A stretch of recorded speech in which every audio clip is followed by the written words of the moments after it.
know what we're here for. The equal parts. Oh my gosh. Illegal. Help! I'm being refreshed! That's too much, man! Come on! No, mi creepy.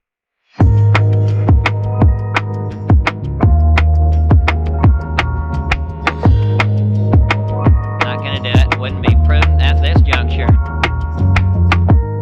It's a bold strategy, Con. Let's see if it pays off for him.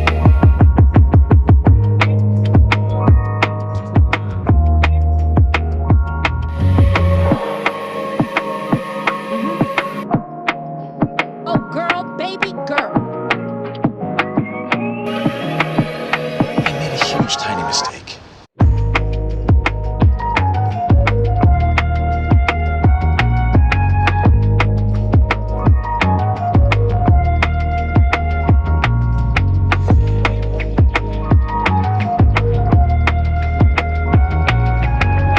I cannot believe how people come for you already. I don't know if you know Phrasing. this. Are you not entertained? What you talking about? Thanks, Jeff, for the question. Your name, please? A fucking bitch. A what now? It's supercalifragilisticexpialidocious.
Oh, never occurred to me. Interesting. Just crazy enough to work, yeah.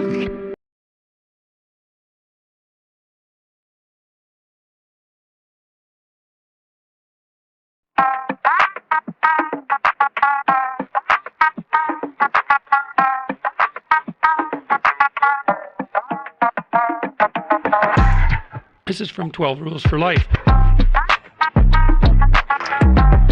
I don't want reality.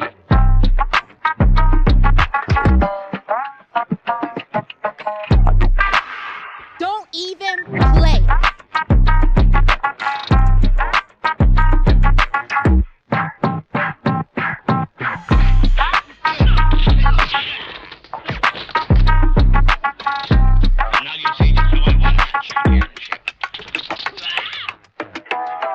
I say that you know your judo.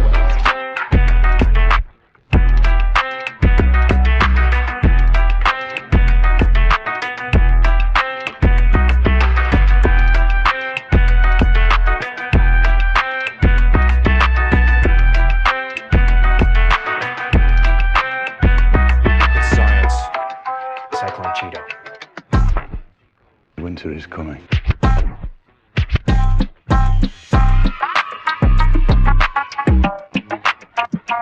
That's hot.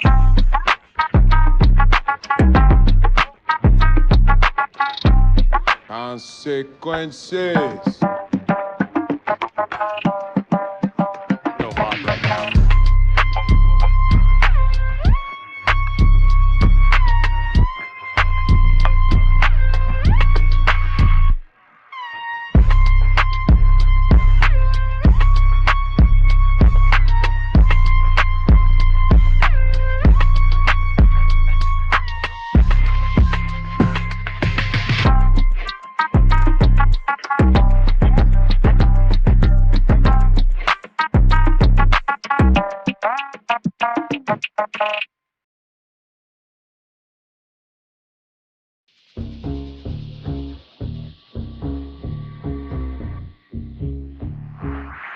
Don't worry about it, little Marco. Gentlemen.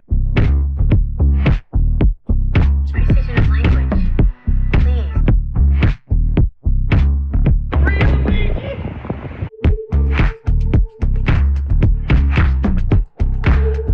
Illegal. Immediately, if not sooner.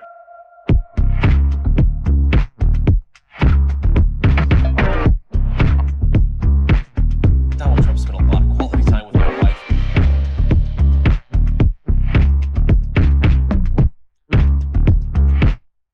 China.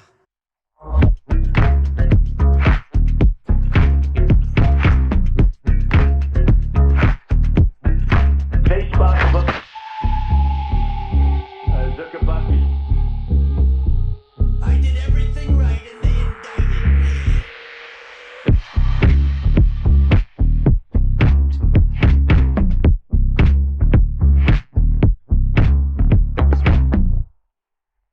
Do you know what we're here for? He looks good and he looks hard. Jesus, I say that.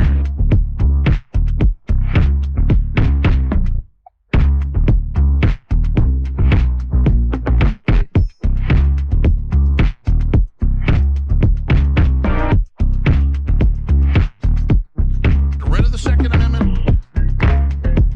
Close it up, just like my wife's vagina.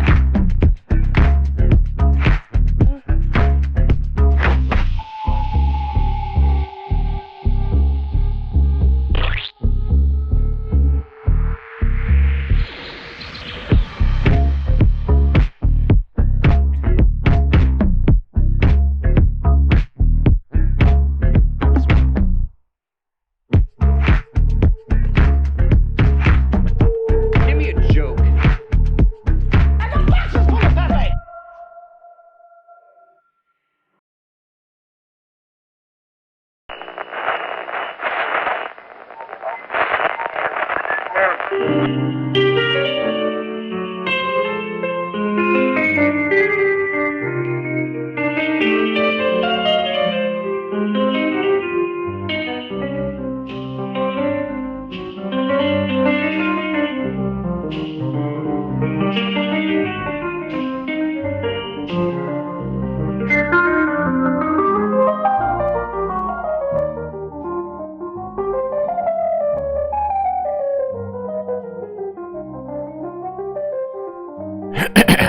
Well, here we are again.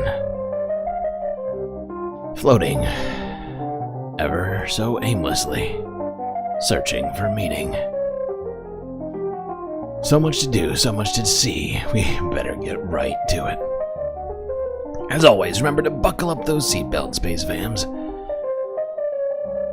These journeys through the unknown can be incredibly dangerous.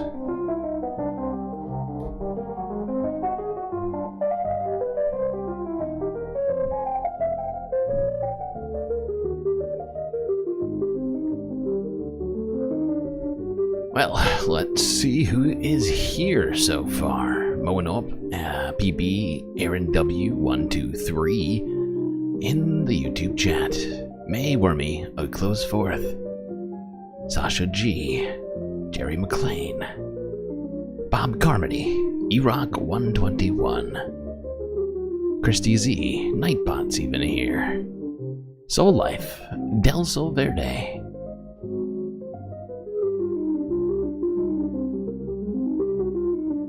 I think that's it. Alright, great. Got that out of the way.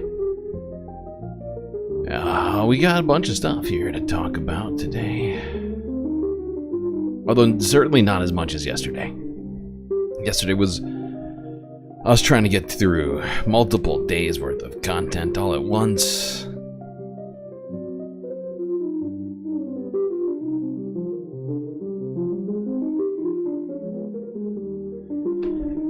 Well, I guess we better start in that familiar place.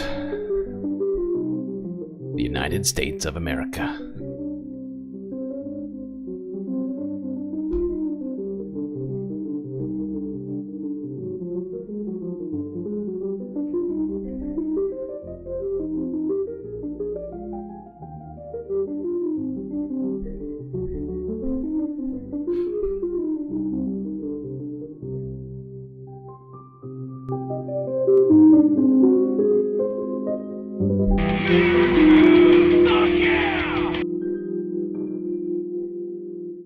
Let's try and unpack the timeline of the first crash in DC.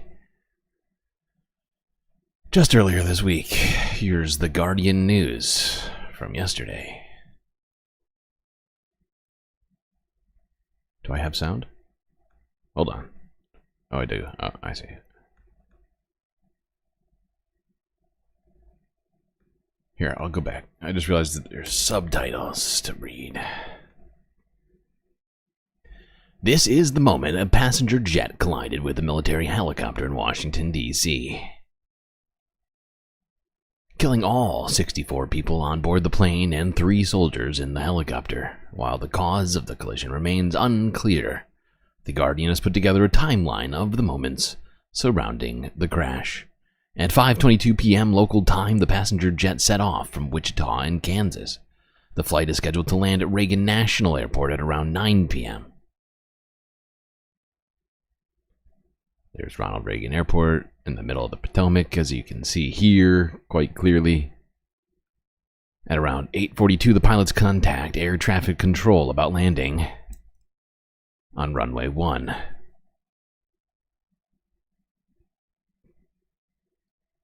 Controllers ask the pilots if they could land instead on runway 33 instead. The pilots agree. This is the audio of that exchange. 5342 on Mount Vernon visual runway 1. Lucia 5342 Washington Tower 1 star 32017 cross 25. Can you take runway 33? Yeah, we can do 33 for Blue 6342. Lucia 5342 at the Wilson Bridge. Thanks for runway 33 clear to land. Less than 30 seconds before the crash, 8:47, an air traffic controller asked the helicopter if it has the plane in sight. The military helicopters are referred to as PAT-25.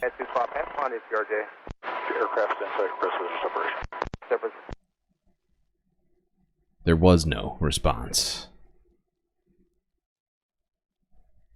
472 Washington Tower 1 star 32017. Tower, did you see that? I don't know if you caught earlier what happened, but there was a collision on the approach to 33. We're going to be shutting down operations for the indefinite future if you want to go back to the gate. Yeah, we witnessed the whole thing. If you need any information from us. At about 8:58 p.m., the first emergency response team arrived, finding an aircraft on the surface of the Potomac River. It is considered the deadliest aviation accident in almost 2 decades.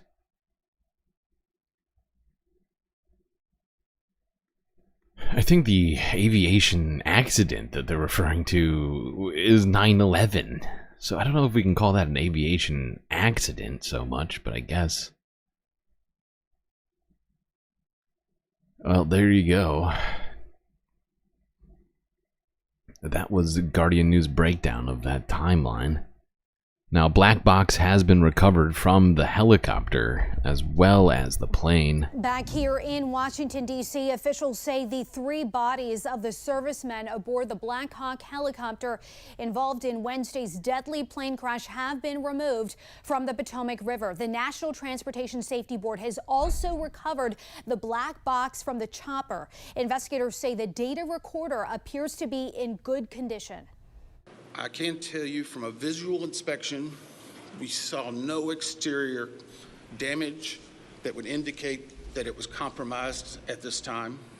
So we have a high level of confidence that we will be able to have a full extraction from that as well. Authorities say they are also in the process of downloading data from the 2 recorders recovered from the American Airlines plane. 67 people were killed when the plane and helicopter collided. The NTSB says salvage operations are ongoing. Barges are expected on the scene tomorrow to help with the bulk of the operation. American Airlines is retiring the flight number 5342. It's a common practice following major incidents. The direct flight from Wichita to Reagan National Airport resumes tonight. It'll operate as American Airlines Flight 5677. The daily service to and from the Capitol has been running for a little over a year. President Trump is defending his comments about what caused the Washington, D.C. plane crash after being accused of interfering with the... How thorough of Donald Trump. At least the man is consistent, you know. Not willing to back down, except for sometimes. But wow, that's great. Donald Trump reasserting that DEI was the cause of the crash without any evidence twice. That's right, 2 times. Immediately, if not sooner. Makes sense. That's smart. Now let's do this, because the the transportation chief, Donald Trump's new transportation, who is that again? It's not Zeldin. I'm trying to remember who that is. Investigation. But they were, I think they'll do an investigation. It'll probably come. They will probably have a lot to say about this, I'm sure. We're all adjusting to the onslaught of stories and the watching the media not be up to the moment. In many respects, watching many of the Democratic leaders not being up to the moment. It's unclear what we can do to stop this in the short term. Obviously, people can go to the courts. The difference this time around, of course, is that Donald Trump has about 270 appointed federal judges now, which he didn't have at this time in 2017. It's an opportunity for Democrats to take some time to make people appreciate what, it seems to me, what our federal government does.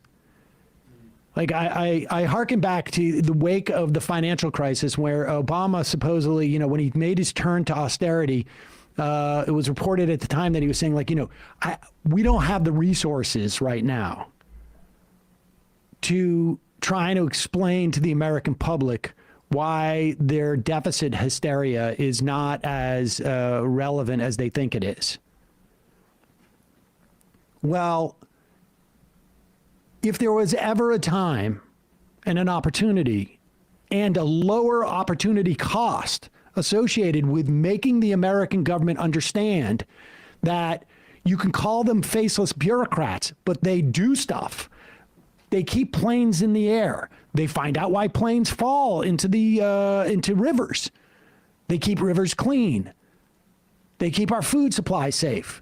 They keep our, speculative markets at least somewhat on the up and up. Come on! They do. They get the checks out the door. We could go on and on and on. And it feels to me like we're not seeing enough of that.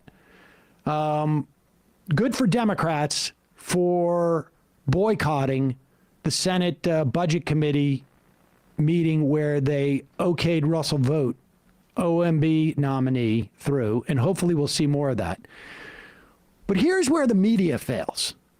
I want you to imagine, and I know, we're going to do this a million times. We did this with Donald Trump the first time around. What if Barack Obama said this? But just imagine if on day one, Pete Buttigieg was in this situation and answered questions like this. MTV, Real World. The Real World Christian. Real World. What's his name? Sean Duffy? Sean Duffy. This is the reality TV administration. He is the transportation secretary, and he wants to assure you that planes falling out of the sky, not the plan. That the helicopter was on. Is that a common flight path? And is it normal for helicopters to get clearance to cut across busy footpaths? So, I don't know if you all could hear the question. It's a question about the flight path of the helicopter. I don't want to go into too much detail about the information we have from the FAA. Pause it for a second. Why do you think that might be? Do you think it's because that's sensitive information? Or do you think it's because he never bothered to ask? But he's going to pretend he did. Go ahead. Go into too much detail about the information we have from the FAA, but obviously it is not standard to have aircraft collide. I want to be clear on that. But that's prior to the collision, the flight paths that were being flown from the military and from American, that was not unusual for what happens in the DC airspace. Okay, and, so he just wants to be clear, though. This is not going forward. This is not the standard plan to have aircraft crash into each other.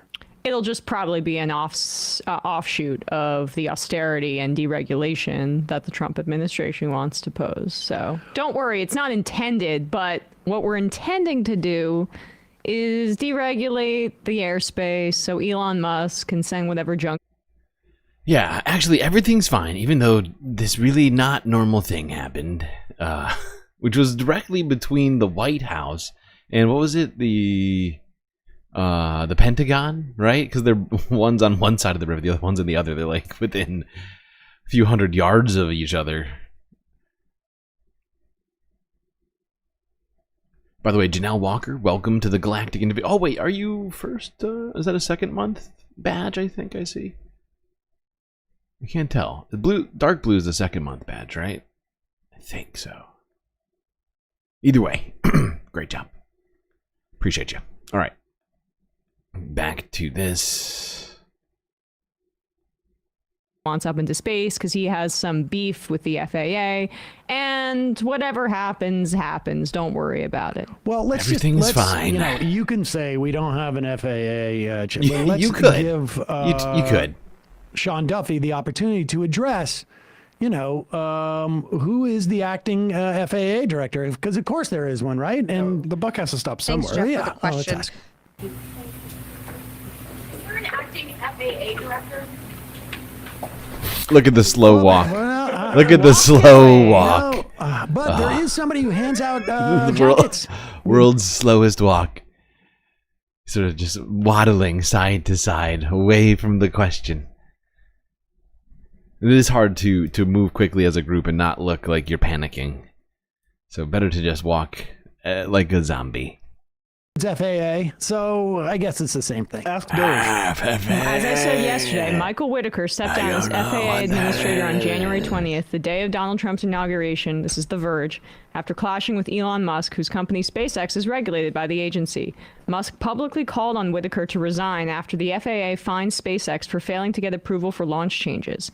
And now the power vacuum at the agency comes into sharp focus after an Army helicopter, and they explain the details. Whitaker was only a year into the job when he announced his intention to step down. He had several years left in his term. His resignation clears the way for President Donald Trump to name his own replacement. Oh, so they got rid of a guy who's, should have been there for a number of years in the future without any warning. And then you're telling me days after that, we had the first passenger flight collision in decades? Fascinating. I'm sure the two couldn't possibly be at all connected. There's no way for that to be the case. And certainly, you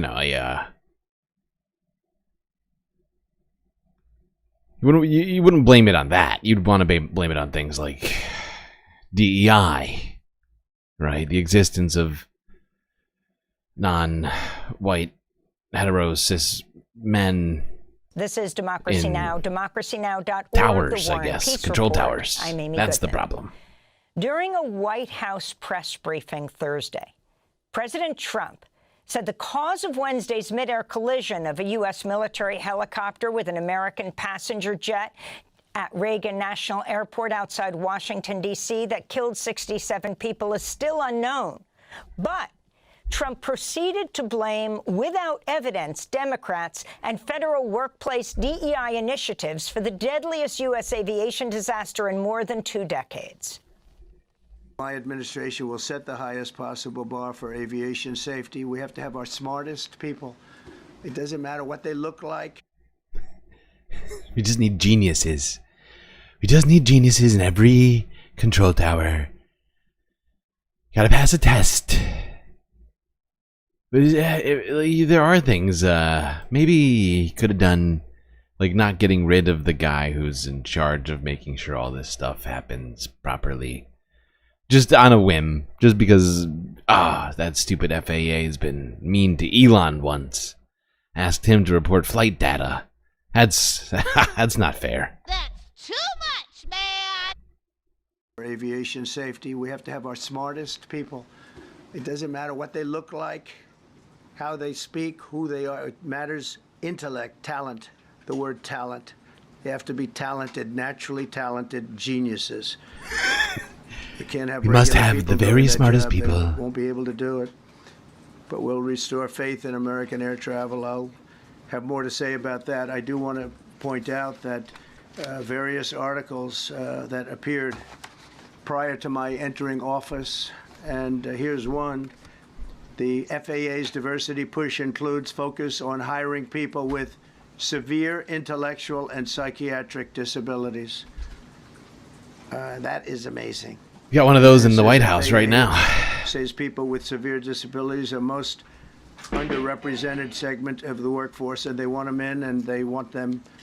They can be air traffic controllers. I don't think so. This was. I don't think so. On January 14th, so that was a week before I entered office. They put a big push to put diversity into the FAA program. Trump was reading from a year-old online report about efforts Can't be diverse and to smart. hire people with disabilities. Impossible. It's science. It's science. During the news conference, journalists repeatedly questioned Trump about his unfounded assertions. This is one exchange with New York Times reporter David Sanger. Mr. President, you have today blamed the diversity elements, but then told us that you weren't sure that the controllers made any mistake. We then said perhaps the helicopter pilots were the ones who made the mistake. It's all under investigation. I understand that. That's why I'm trying to figure out how you can come to the conclusion right now that diversity had something to do with this crash. Because I have common sense, okay? During Thursday's news conference, Secretary of Defense Pete Hegseth echoed Donald Trump's attacks on diversity.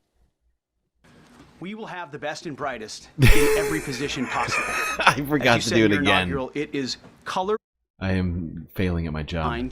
And merit-based. the best leaders possible, whether it's flying Blackhawks and flying airplanes, leading platoons, or in government. The era of DEI is gone at the Defense Department, and we need the best and brightest, whether it's in our air traffic control, or whether it's in our generals, or whether it's throughout government. During Thursday's press conference, Vice President J.D. Vance echoed Trump's attacks on DEI. When you don't have the best standards in who you're hiring, it means on the one hand, you're not getting the best people in government, but on the other hand... Two guys completely unqualified telling us about how we need more qualified people in government. 3. I'm sorry, I forgot about Trump. He just got done doing that too. This is great. This is a great montage. On the one hand, you're not getting the best people in government, but on the other hand, it puts stresses on the people who are already there. And I think that is a core part of what President Trump is going to bring and has already brought to Washington, D.C. is we want to hire... Oh, we've also seen that one too. You get these 3 idiots. You know, you can throw in Stephen Miller and Russ Vought. They came in here and literally did that very thing. These incompetent, questionably qualified individuals of limited merit coming into the White House and causing people great distress. That seems to be what just happened. Gotta hear that again. Make sure I didn't just dream it. It means, on the one hand, you're not getting the best people in government, but on the other hand, it puts stresses on the people who are already there. And I think that is a core part of what President Trump is going to bring and has already brought to Washington, D.C. is we want to hire the best people because we want the best people at air traffic control, and we want to make sure we have enough people at air traffic control who are actually competent to do the job. If you go back to just some of the headlines over the past 10 years, you have... You know what we need to do? We saw Donald Trump do fast food. Remember that back during the election? Donald Trump went to a McDonald's, put on an apron, then watched people make fries. Remember that? We need Donald Trump. Now, we're probably best to leave the planes empty so the fewest casualties possible will happen. But I do think what we need to do is get Donald Trump to do a day as a flight traffic controller. Right? I think, you know, just to prove we need people of great merit and accomplishment and intelligence. You know? Hundreds of people suing the government because they would like to be air traffic controllers, but they were turned away because of the color of their skin. That policy ends under Donald Trump's leadership because safety is the first priority of our aviation industry. For more, we're joined by Bill McGee, Senior Fellow for Aviation and Travel at American Economic Liberties Project. As an FAA-licensed aircraft dispatcher, he spent 7 years in airline flight operations management and is the author of Attention All Passengers, DEI. The Airline's Dangerous Descent and How to Reclaim Our Skies. He teaches at Vaughn College of Aeronautics. Bill McGee's new piece for Frommers is headlined The Big Lie of Aviation DEI. Now, I want to point out, Bill, that you wrote this piece not in response to the news conference at the White House, but before the White House news conference and before the crash. Can you talk about what's going on here? President Trump, when asked about any other issue, said, well, the investigation has to continue. But he still blamed the crash on DEI. Yes, you're right. The fact is that these rumors, which are unfounded, have been swirling around aviation for more than 20 years. But they are not based in fact. That's why I wrote what I wrote in Frommers the other day. That was, again, as you pointed out, the day before the crash. But it's not as if what we heard this week we haven't heard before. And it's simply unfounded. As you just pointed out, these rumors are not at all based in fact.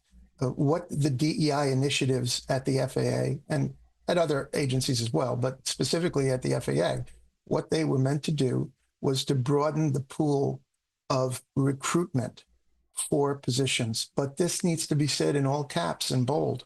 The fact is, there has not been a loosening of standards. The same standards have to apply in terms of testing. You know, when I was licensed as an FAA dispatcher, we had a written test, we had an oral test, we had an 8-hour practical exam. All of those things are still in place. No one is going into safety critical jobs without being prepared. You know what? I think we already just found a solution. We can get Donald Trump and Pete Hegseth and JD Vance to take this test. You know, we'll live stream it. You know, we'll see how good they do on this test that they're saying we need the best people for. You know, we gotta make sure everybody is qualified in government. There's no other way to do it either. Bill McGee, Trump blamed Biden, he blamed Obama, he blamed Pete Buttigieg, the former transportation secretary. Illegal. He said they actually came out with a directive too white, and we want the people that are competent, he said. And they kept talking about the best and the brightest, not to be confused with the best and the whitest. If you can comment on this and the history of this, where his certainty comes from. He says it's just common sense, yet presented absolutely no evidence. Well, I think we need to step back a moment and look at the bigger picture with what is really going on here. We have an aviation industry in crisis, and we've had that for several years now at the FAA, at Boeing, at the airlines. And for every minute that we spend talking about DEI, we're not talking about so many other critical issues. FAA safety inspectors, they have been understaffed for 40 years. It's not just a matter of throwing money at these problems, but the FAA needs to be realigned. Since the Reagan administration, it has not kept pace with the industry. And, you know, we can go through a long list of problems that are not being addressed by this. And every time I hear this, DEI, that's why I wrote the column I wrote, the DEI issue, in my view, it's a distraction. I mean, for those that are serious about aviation safety, they know we have a long laundry list of problems that need to be addressed. Yeah, It sounds like we haven't been doing enough to just staff the FAA. Okay. Maybe we should, oh, but no, of course, DEI. We can't just, we have to have the very, best and brightest, whatever it is, whatever the words were. We geniuses, actual verified geniuses working there. So, of course, makes sense. Hard to hire, hard to find a lot of geniuses willing to work for just slightly more than maybe you'd make it at Burger King.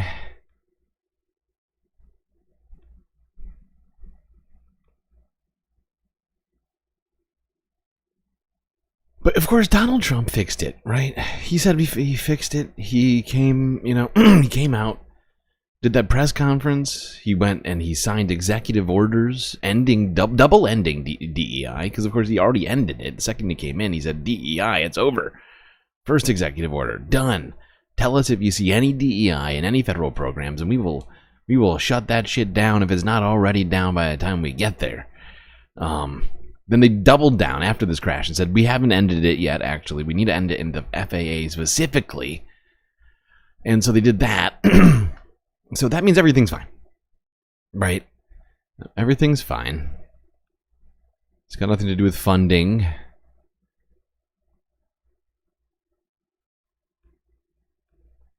But wait, what is this?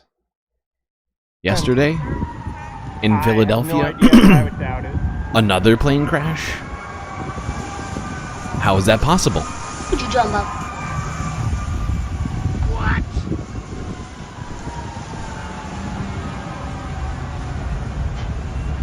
This makes no sense to my brain. I thought we ended the... So what's the problem here? What happened? What's going on?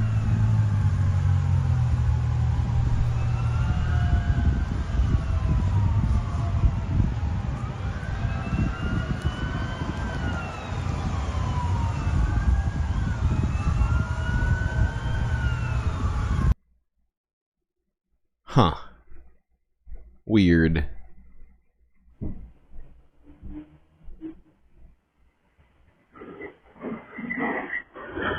Oh my god. Looks like a missile.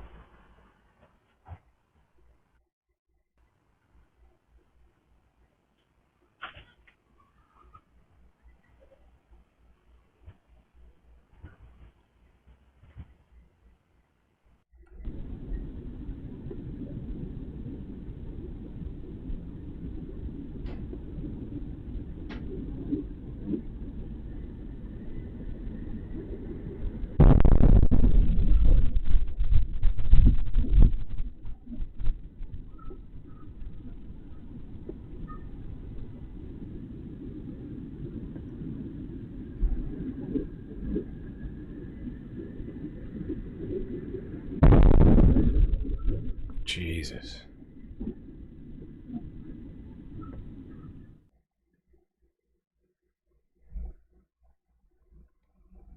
Good evening, I'm Abby Phillip, and we begin with breaking news tonight. Another plane has crashed in another American city, and this time it is Philadelphia. I want to reset what we know at this hour. We are told a twin-engine medevac jet took off from a local airport en route to Missouri. That plane reached 1,600 feet after takeoff before plunging 11,000 feet per minute. 6 people were on board, including a child patient. Here is another look at the crash as it happened.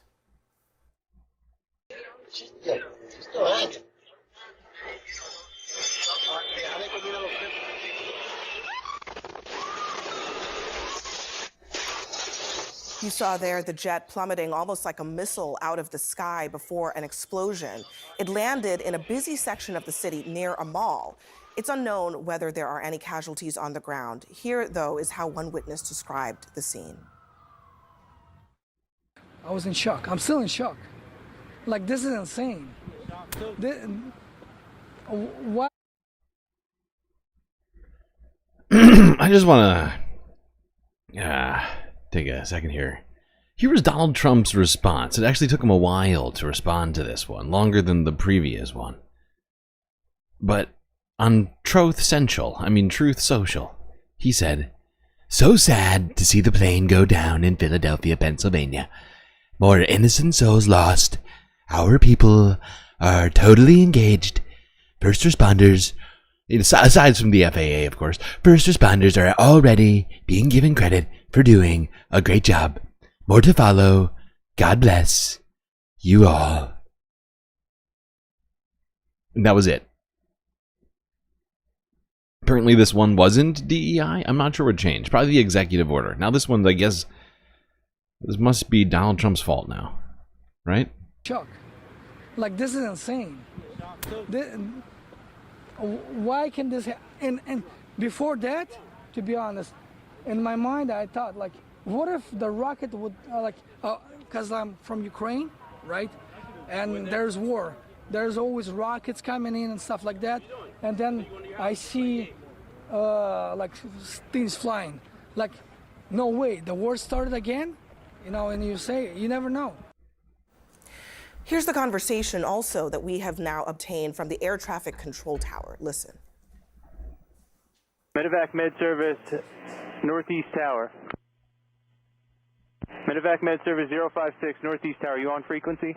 We have a lost aircraft. We're not exactly sure what happened, so we're trying to figure it out. Let's go straight to Philadelphia, where Councilman Mike Driscoll, who represents that area, is with us now.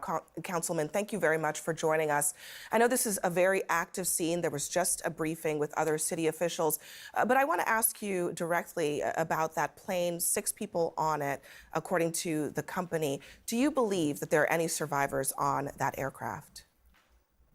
Well, Abby, I can't say for sure, but it doesn't look good. It's a sad situation we have here in Northeast Philadelphia.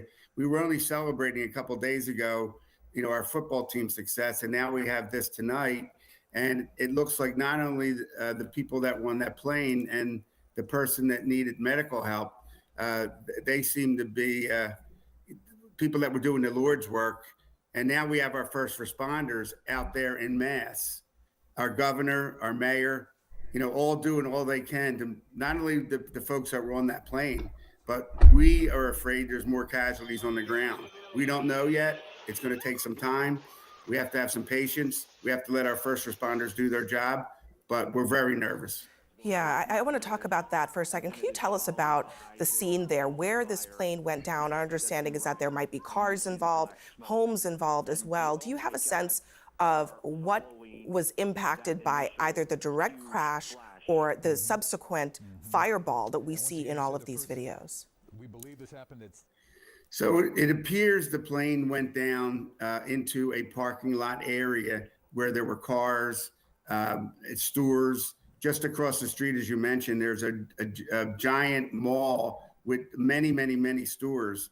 And then right beyond the stores on both sides, we have residential neighborhoods. And I think what the video you just showed was a house very close that was getting a delivery.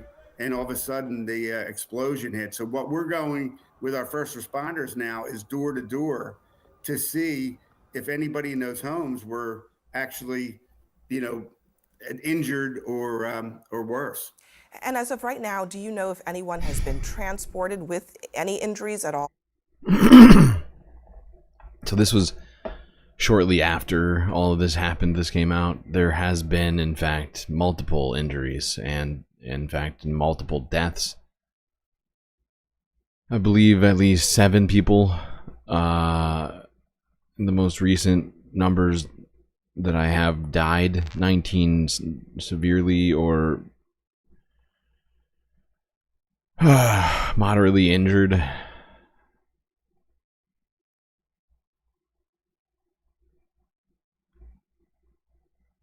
Not fun. I want to sit here and be like, oh, Donald Trump, why, blah, blah, blah. But this is just so, it's just so horrifying. But let me try and power through it. Because, Donald Trump not only fired the head of the FAA without having a replacement ready, did all of these insane executive orders that put people under a tremendous amount of stress, since a majority of Americans benefit in one way or another from federal funds. A lot of people were, under more stress than usual, even if their jobs like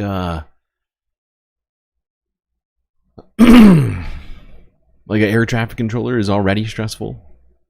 Added stress was definitely a part of this equation. You would assume.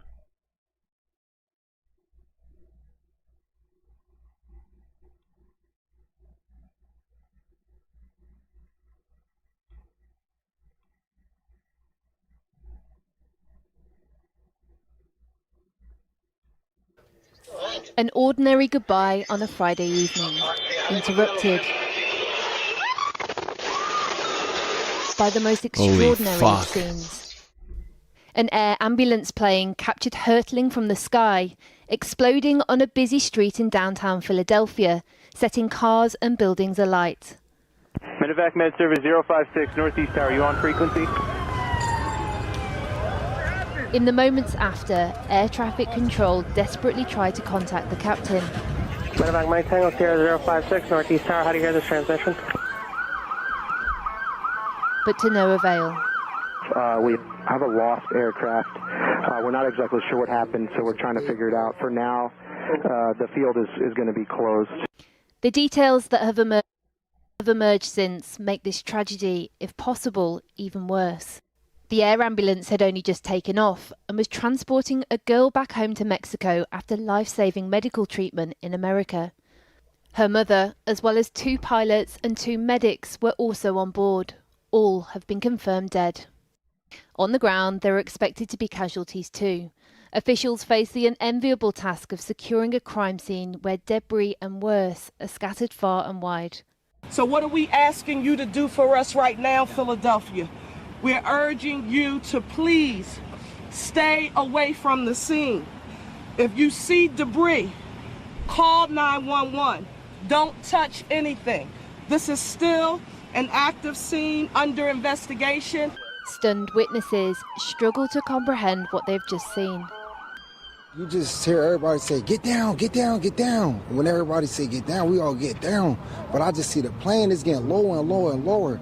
It nipped the house. When it nipped the house, it hit a couple cars.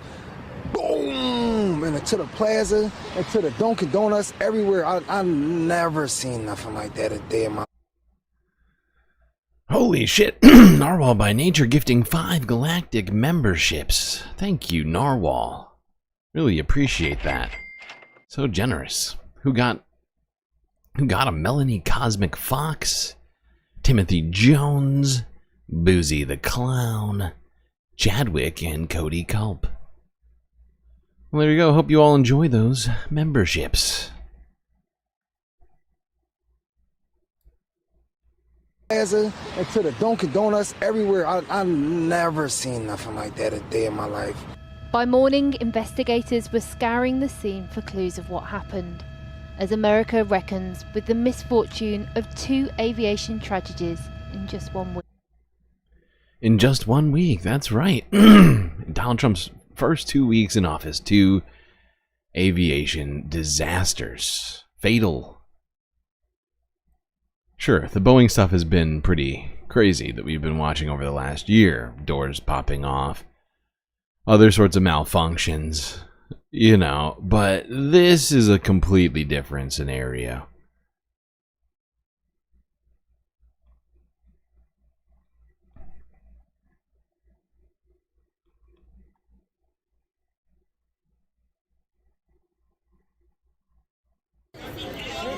A medevac plane that crashed and exploded in a heavily populated area of Philadelphia on Friday was carrying a child and 5 others on board, including the child's mother. That's according to Jet Rescue Air Ambulance, the company that operated the aircraft. There were no survivors. 1 other person was killed and more than a dozen were injured on the ground, Philadelphia Mayor Sherrill Parker said at a news conference on Saturday. We can also confirm that at least 1 other person perished in this tragedy, and this individual was in a car. We can confirm that there are also a number of other victims who were injured in this incident, and they are being treated in area hospitals. And thus far, our count is that there are 19 injured victims. But again, this is not etched in stone. The investigation is ongoing. Video aired on local TV stations showed the plane in a sharp dive before hitting the ground and exploding in a massive fireball. LiveATC.net captured audio of air traffic controllers at Northeast Philadelphia Airport trying to get in touch with the aircraft. Medevac Med Tango Sierra 056 Northeast Tower, how do you hear this transmission? Medevac Med Service 056 Northeast Tower. Digit 765, we have a lost aircraft. We're not exactly sure what happened, so we're trying to figure it out. Officials said it was not clear what led to the crash. The weather was cold and rainy and with low visibility when the plane went down. Videos taken by witnesses and shared on social media showed body parts strewn about the streets and inside nearby homes. Residents said it has left them shaken. The parking lot that we're standing in, I crossed through to get to my daughter's school. And to know that a plane crashed literally blocks away from my daughter's school, this is very devastating and very, very scary too. The 6 people on board were Mexican, the country's president said in a post on X. Jet Rescue Air Ambulance is based in Mexico and licensed to operate in the U.S. A spokesperson for the company told CNN. Wow. I wonder if that'll make it the fault of DEI, huh? There are Mexican people on the plane. Because of course, you can't have a Mexican pilot that's good as a white pilot, right? I mean, that's basically what the suggestions are when it comes to this, right? Like, that is basically what Donald Trump is saying, has been saying about this whole time. Yeah, but he didn't come out and say that. Fascinating enough. Upon hearing about this, even though the last time it took him all of a few, whatever, minutes, hours, I don't remember exactly how long, but it was fast. He must have been on the toilet, tweeting, truthing away.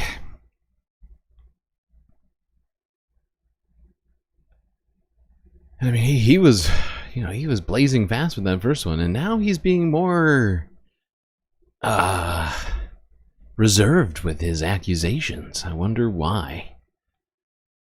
Very strange. Very, very strange. Where are we now? Let's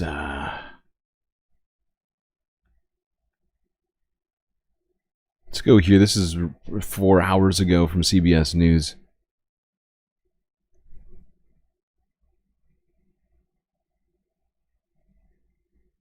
At Northeast Regional Library on Cottman Avenue. Let's take a listen in right now. If you're not familiar with the National Transportation Safety Board and our mission, we are an independent federal agency that's charged by Congress with investigating every civil aviation accident in the United States and significant events in all other modes of transportation.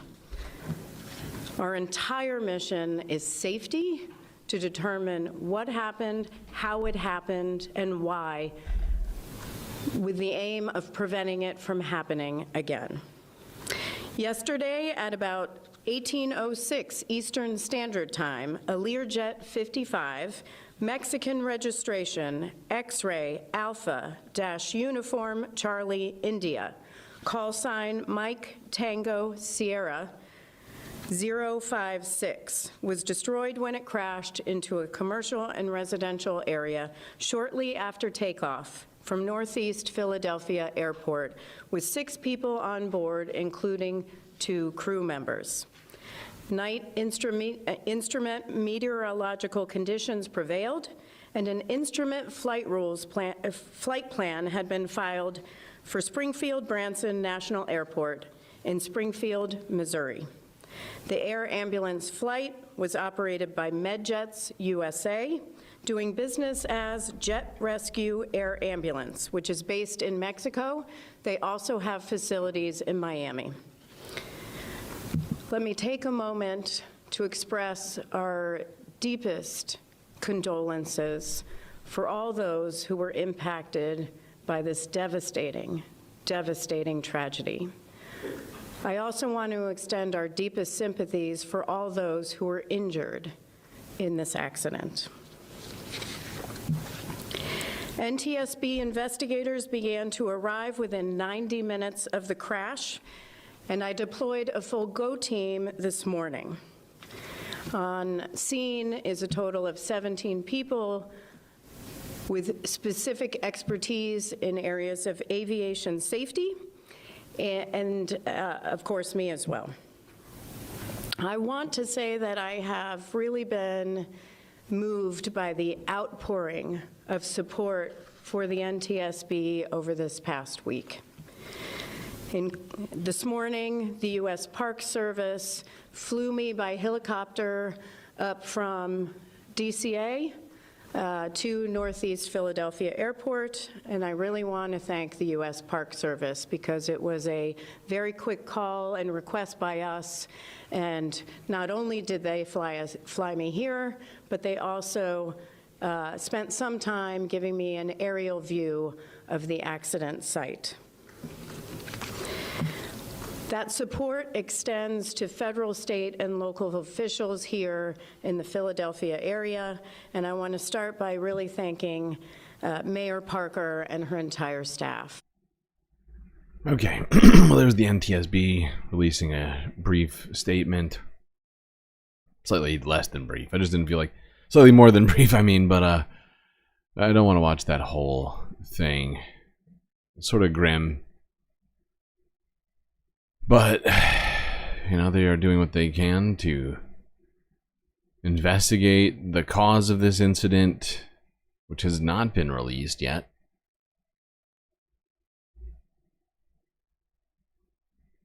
So we're not going to rush to claiming it was any particular thing. Who knows? Who knows?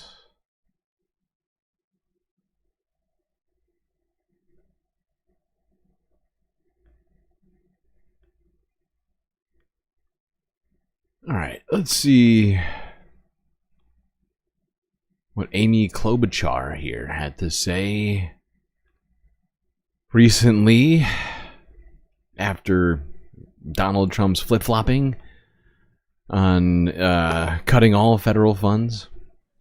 Jarek, Senator from Minnesota. Thank you, Mr. President. Mr. President, I rise to join my colleagues in mourning the 67 people who were killed in the tragic aircraft collision last night near Reagan National Airport. Among the victims, as reported in the news, is a woman from my state, from Matamidi, Minnesota, a wonderful town.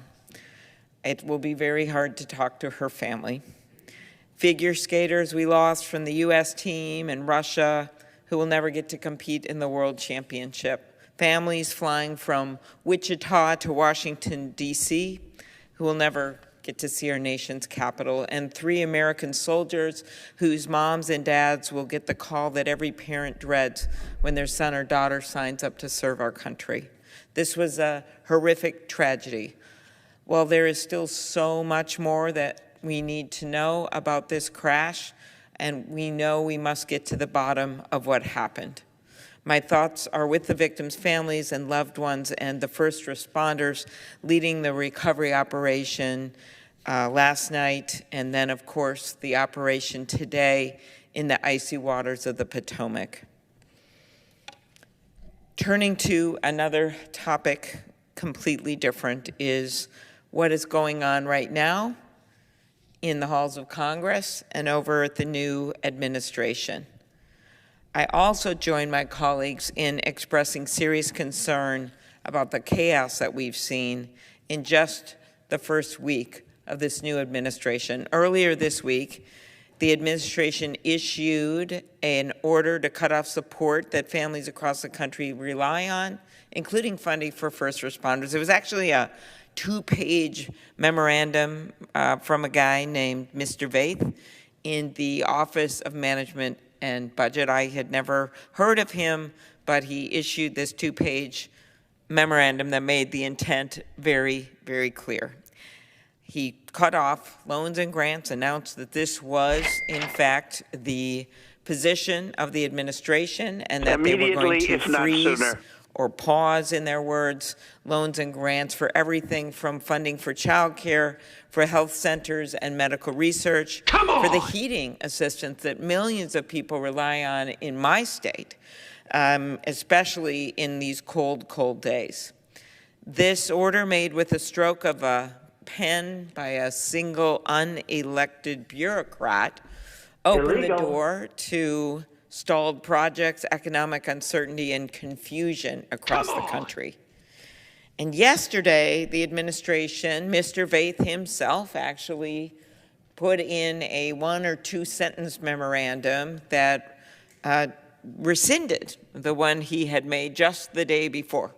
So that was a moment to say, okay, we are looking forward to working with our Republican colleagues and with the administration to make government more efficient and look at reforms to way things are done. Okay, that's great. Let's do it together. But that wasn't over, because then the administration created more confusion by putting out a series of contradictory statements and a social media post from the press secretary in the White House that in fact that wasn't true, that in fact the funds were still frozen. So we are still getting calls throughout the day trying to figure out. We've heard reports of some portals that have been shut down. I've heard that from other senators as well, and then some that have been opened up, and some that, of course, are opened up because of the temporary court stay that was put. Wow, so it seems like ever since Donald Trump took office, there's been utter chaos in all governmental agencies, asking, do we have funds? Do we have to fire everyone? What, what are we supposed to do? I wonder if any of that could have possibly contributed to these 2 different plane crashes in less than 1 week of Donald Trump taking office. Or less than 2, sorry. They were within 1 week from each other, but happened within 2 weeks, so I'll be more generous. 2 weeks, while we haven't had one for decades, essentially. It's just insane. They wanted chaos, and they have it.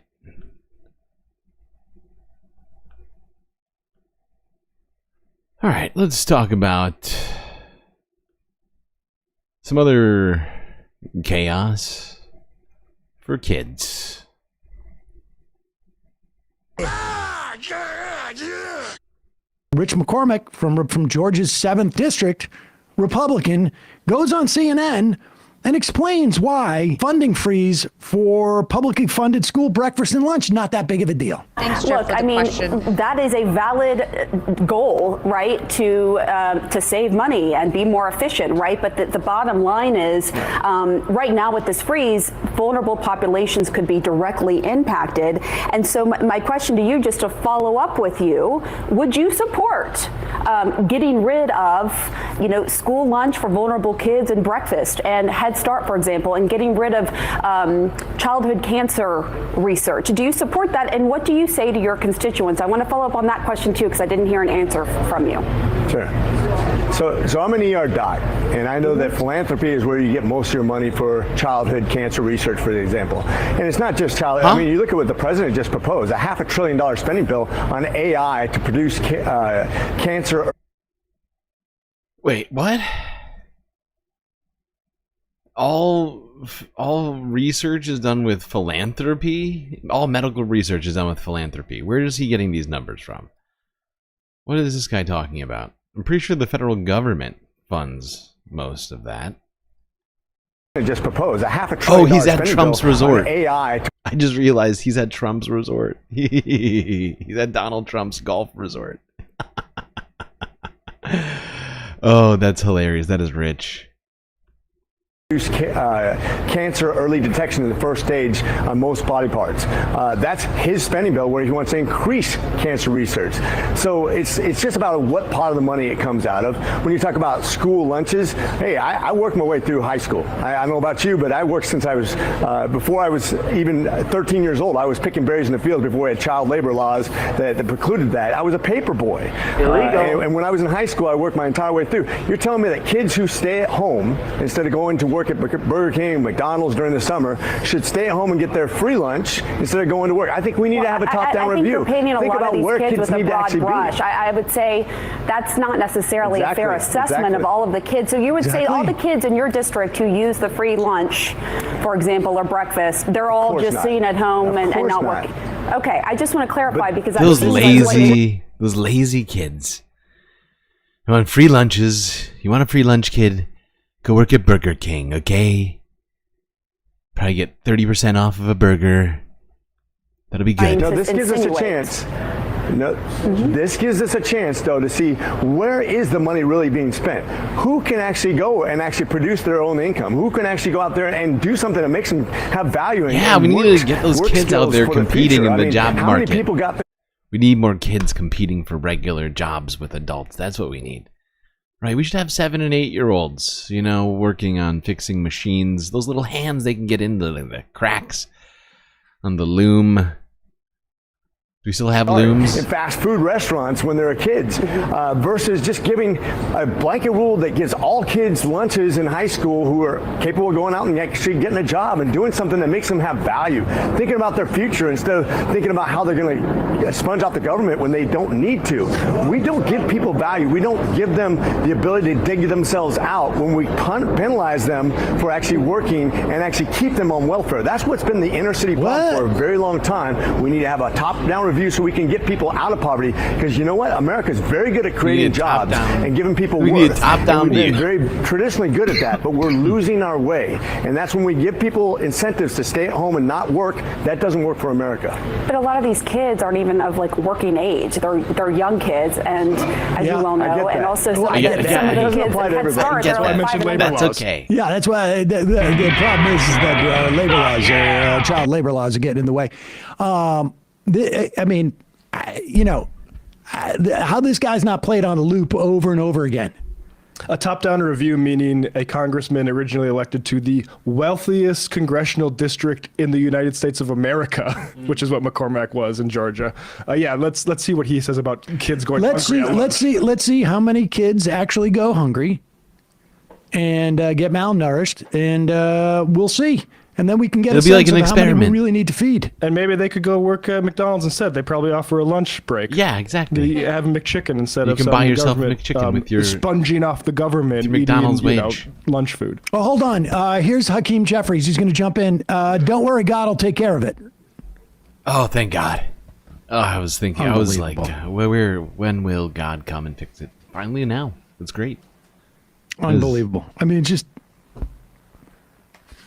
That is fantastic. I was like, dude, if our government's not going to do it, somebody's got to. At least God called in last second. God's got it covered. Now, does God have purview over the FBI? Because it seems like there's some chaos going on over there, too. As Donald Trump, over, I think this was yesterday, on Friday, decided, they just don't need any FBI agents there. Not all of them, but the ones specifically who were at all involved, even tangentially, in the investigation into Donald Trump and January 6th. Because we already talked about how he got rid of all the inspector generals, got rid of a bunch of, DOJ officials who presided over it, but now he's got to make sure, they got to weed out all of the bad apples, all the non-loyals. And so they went to the FBI. Kash Patel, what will be, most likely, Kash Patel's new agency. Breaking news. The Justice Department has now fired more than a dozen prosecutors who worked on January 6 cases, part of President Trump's continuing purge. Our senior justice correspondent, Evan Perez, has the details. Evan, so these are DOJ employees who investigated the violent attack on the Capitol on January 6, led to many prosecutions. They've been fired. Any justification offered? Well, the justification that's being offered by the Justice Department is that they were converted to stay on after those cases ended, and the new leadership says that is tying their hands, and they don't want them there anymore. What? And so what this is What? one of the How is dozen that prosecutors, Jim, who were keeping somebody who was already an employee as an employee who once prosecuted a case ties their hands? In what way? That doesn't make a whole lot of sense. By the way, who the fuck is this lady? I keep seeing this. I think this must be Donald Trump's mother. I've been trying to figure out. I should look it up. But she was a real Karen. brought on temporarily because there was a surge of activity and cases that were being handled. And near the end of the Biden administration, they were converted to stay on inside the U.S. Attorney's Office in Washington. And I'll read you just a part of what Emil Bove, who's the acting Deputy Attorney General, says.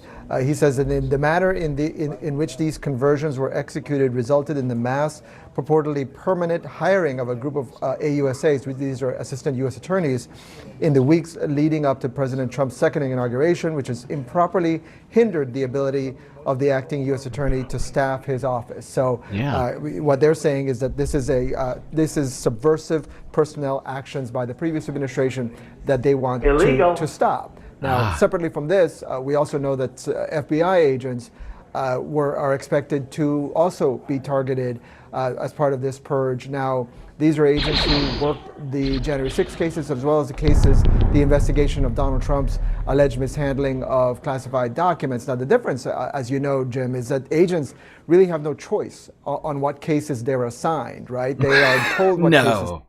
What? Employees don't have a choice of what cases they work? That is not fair. Help! Help! I'm being repressed! By the way, I just looked it up. We're only 5 members away on YouTube to get another emote, I believe. Could be wrong on this, actually. Wait, hold on. Let me double check that. I could be wrong. Here, I'll keep playing this while I look at it. To work. And so there's a lot of consternation inside the FBI as to why these people would necessarily been targeted for doing simply their jobs. But let me ask you, Evan, those FBI agents, they were not temporary hires, right, for this particular case. So the justification offered for firing the Justice Department officials does not hold up for firing the FBI officials. Right, those are career agents and analysts, and so the question now, Jim, becomes whether, obviously whether these firings and if any reassignments, any of that holds up in court if these people decide to challenge and file lawsuits over the handling of their careers. Evan, thanks so much. Please stay with us. I want to bring in CNN senior legal analyst Ellie Honig. Evan, it feels like we're Okay. We have 30 likes. Wow, that's a lot. That's a lot. Okay, I'll give you support characters. But I just looked it up again just to be sure, because I wasn't sure if it was because some people's memberships didn't renew. Maybe it went down, and I just wasn't reading it right. But no, we only need 5 more to get a 14th emote. So that's exciting.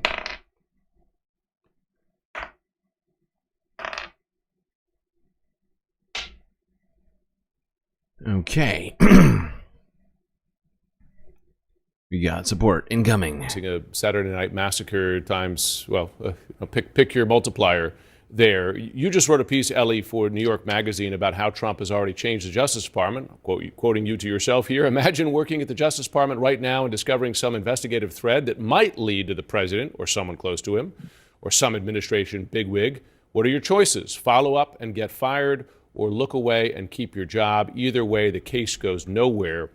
I wonder, is that the result of these decisions in your view, Ellie, or perhaps the goal as well?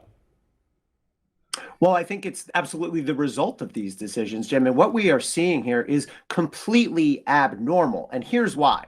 Within the Justice Department, there are a very few handful of positions that are political appointees, the Attorney General, the Deputy Attorney General, and a handful of others. It is completely normal and appropriate for a new presidential administration to fire and replace those people. This is why Merrick Garland is no longer the Attorney General. But the vast majority of prosecutors, like I once was, FBI agents who work at DOJ, 99+% are non-political appointees. They're people who get hired based on their qualifications, and their job is to just do the work. Qualify what? Are you talking about merit? You're talking about merit? But I thought they were DEI hires or something, or whatever it is. No, wait, it was because they investigated Donald Trump one time. Weird, that sounds illegal. Illegal? Just getting rid of people because you don't like that they once investigated a guy. I wonder if there will be, what's it called?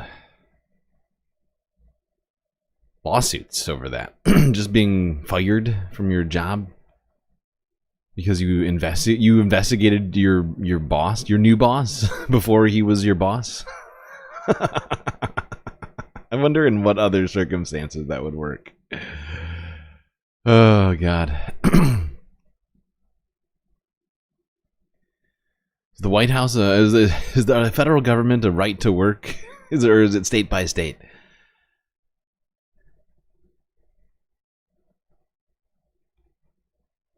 Let's talk more about these firings before we move on to some of the nominations that happened this week once again. Breaking overnight, NBC News is reporting that Trump officials have forced out all 6 of the FBI's most senior executives, multiple heads of FBI field offices across the country, and about 24 prosecutors who investigated Capitol rioters. A letter to those fired prosecutors said the removal was based on their role in the January 6 prosecutions. In a separate memo to the FBI workforce sent out Friday night, the Bureau's acting director told employees that acting Deputy Attorney General Emil Bove has asked for a list of all FBI employees who worked on January 6 cases for, quote, a review process to determine whether any additional personnel actions are necessary. Joining us now at the table is NBC News justice reporter and author of Sedition Hunters, How January 6 Broke the Justice System, Ryan Riley. So, Ryan, it's been a busy week for this administration. I want to play for you Donald Trump's response to the question about these DOJ and FBI firings. Let's take a quick listen. They came after a lot of people, like me, but they came after a lot of people. No, I wasn't involved in it. I'll have to see what is exactly going on after this is finished. But if they fired some people over there, that's a good thing because they were very bad. They were very corrupt. You want to fire me as head of the Galactic UN? Can't do it. You can't do it. It is a lifetime position, I'm afraid. People, very corrupt, and they hurt our country very badly with the weaponization. There's just so much I personally want to unpack on that and unload on that right now, but you're our guest. I'm going to give you the chance to do that. But the reality of it is Trump said that, I had no idea about these. Okay, that's about as much Michael Steele as I can handle in like a minute, but yeah, there you go, Donald Trump. Getting rid of anybody who was even slightly involved in investigating him. I'm sure once Kash Patel becomes director of FBI, because we've heard almost all Republicans say that they're going to vote for him. And they have the votes to push through that nomination. I'm sure he'll get rid of anybody left sitting around there.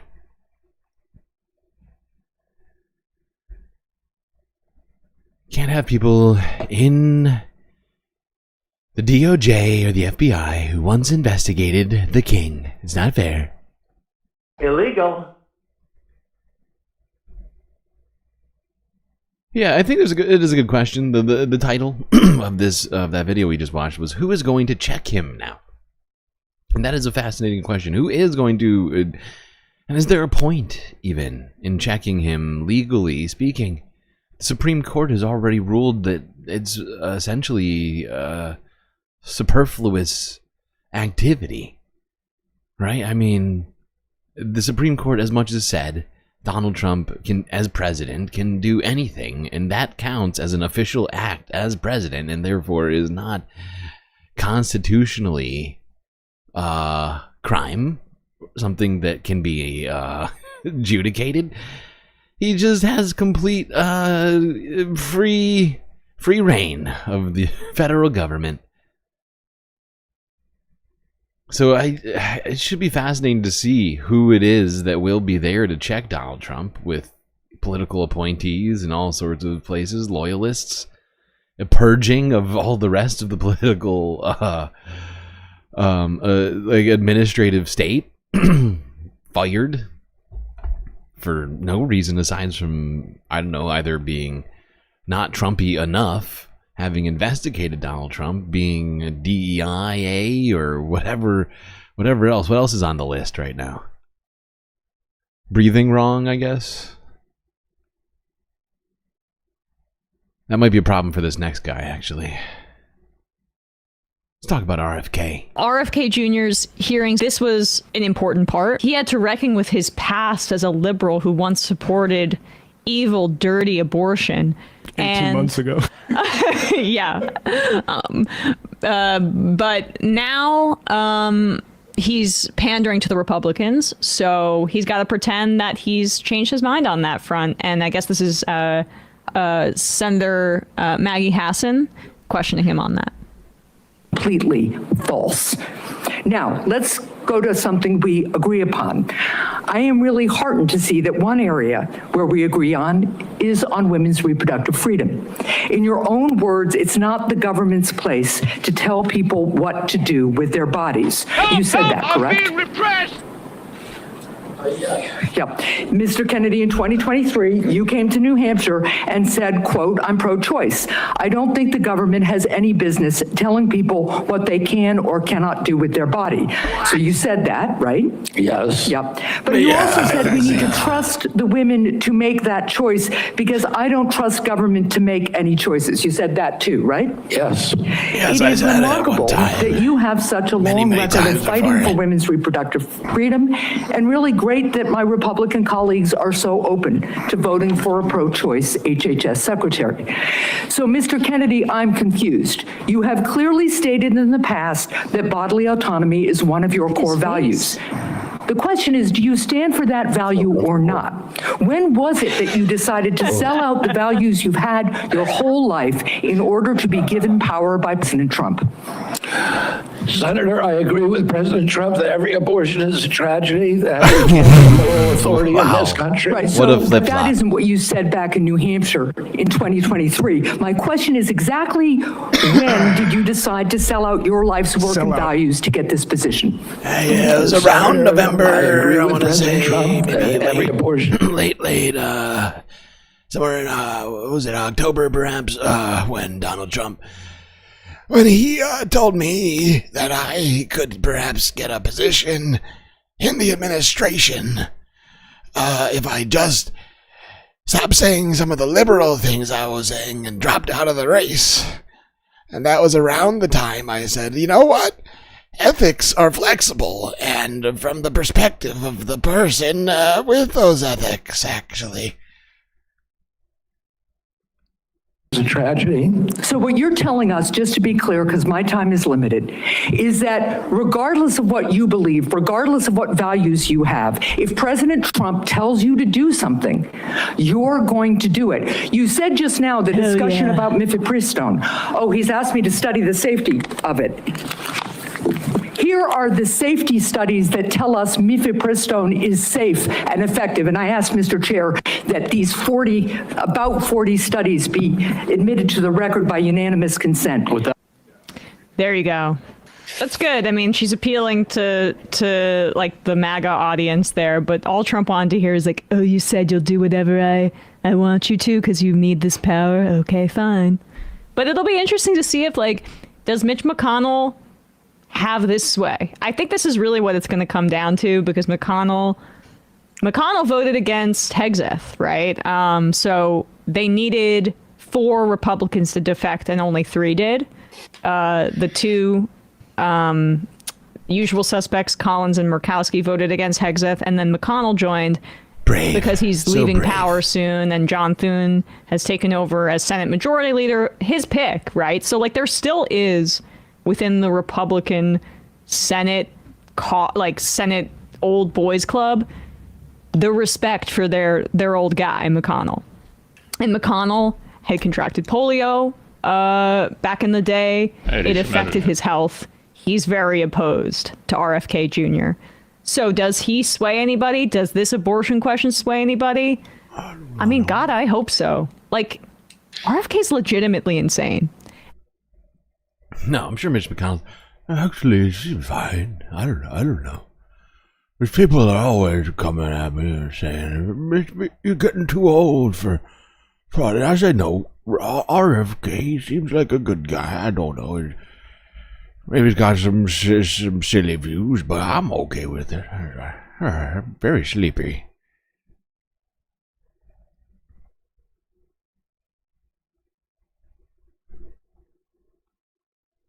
When's nap time? Okay, let's go here to a place called Zadeo. With Joining new us, contributor. Who was that? Gabbard, who is the pick for Francesca? Director of National Intelligence, and Kash Patel, the pick for CIA, is none other than the FBI. Oh, sorry, FBI. My bad. None other than Zateo's founder, Mehdi Hassan. Hey, how's it going? Terrible. Well, I feel much safer knowing that Tulsi Gabbard will be the head of our DNI. So I feel much safer. Do I think he'll come for the amphetamines first? I thought it was the seed oil. Which one? I thought it was the seed oil. That was the bad one. You know, we got to get the... What's the alternative? What's the better alternative to seed oil? Olive oil? Hard to fry things in olive oil. Maybe just beef fat? I don't even know. Anybody know what the actual alternative to... I'm not a nutritionist. What is the alternative to that? I thought he was going to make it so that every corner had fresh groceries on it. You think it's going to be the amphetamines? It might be. I don't know. I don't know. For Mehdi, how about you? Well, I put out a piece this week pointing out that in 2019, an enemies list, quote unquote, leaked from the Tulsi Gabbard presidential campaign from an online volunteer listing people who they don't like and wanted to go after to block on social media. And yours truly was at the top of that list. So always good to find out you're at the top of an enemies list for someone who's about to control the CIA, the NSA, and the DIA. I mean, tallow fat. Okay, so yeah, like beef fat, like I was saying. Okay, thank you, Bob. So I was right. So yeah, I guess maybe that. I don't know. I'm not sticking by anything. Who knows what this administration is going to do next? I think guessing what the administration is going to do next is a fool's errand. Okay. If anything, just pull. If I were to start doing something like that, I would just buy a copy of, or just download a copy and print off all of Project 2025 and just post it up on my walls. And just start throwing darts. Oh, that, okay, yeah, maybe that'll happen today. I don't know. I mean, what? They got a whole book of idiotic plans all ready to go. for someone who's about to control the CIA, the NSA, and the DIA? I mean, let's talk about Tulsi. You know, before we go to some of the clips, I mean, what are the biggest?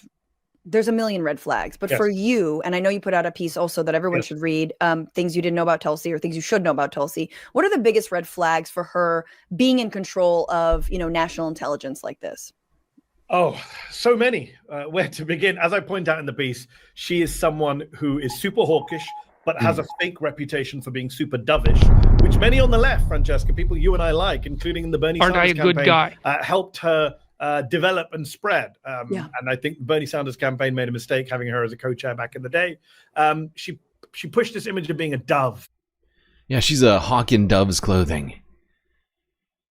I was actually thinking of making a little piece of art. I was going to do the head of Tulsi on a hawk, but like a dove, or the hawk holding like an olive branch. It wasn't a fully working idea. When actually she's a hawk. She supported Russia's bombing of Syria. Even today, she said, "I hate Al-Qaeda." She's a real war on terror person. She's very George Bush, Dick Cheney-like when it comes to the war on terror. She's a big fan of all of that. She's very close to Narendra Modi, far-right Prime Minister of India. She's very close. She was very close to Bashar al-Assad. She visited him twice in one secret meeting, and basically came back and echoed Assad talking points about chemical weapons, about attacks on civilians, etc., etc. She's super close to Israel. She was hanging out with Miriam Adelson and Shmuley Boteach back in the day when even she was pretending to be a leftist.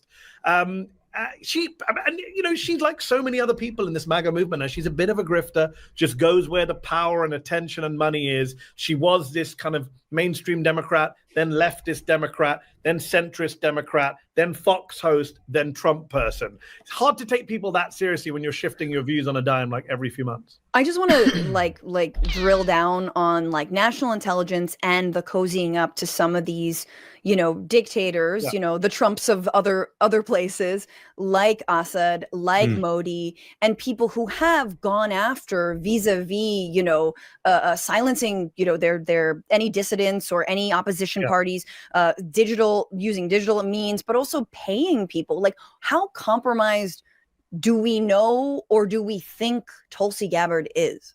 I don't know the answer to that question. I would just add a caveat, which is like we're all on the left of the political spectrum, and we should recognize that across Washington, D.C., across parties, politicians in America support dictators, right? We see, you know, this is not unique to Tulsi Gabbard. Let's say Tulsi Gabbard disappeared. Tomorrow they pulled her nomination because she's under votes.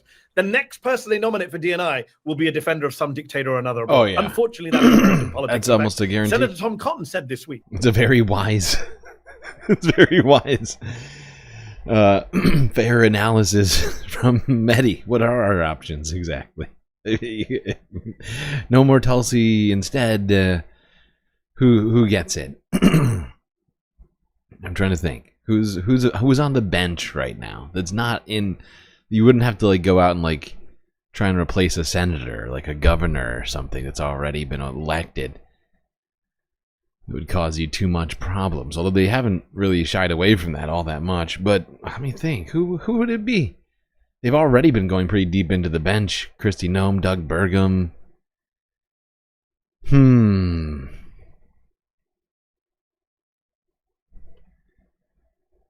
What's his name? Robinson? Is it Mitchell Robinson? I want to say it's Mitchell Robinson. I don't think that's right.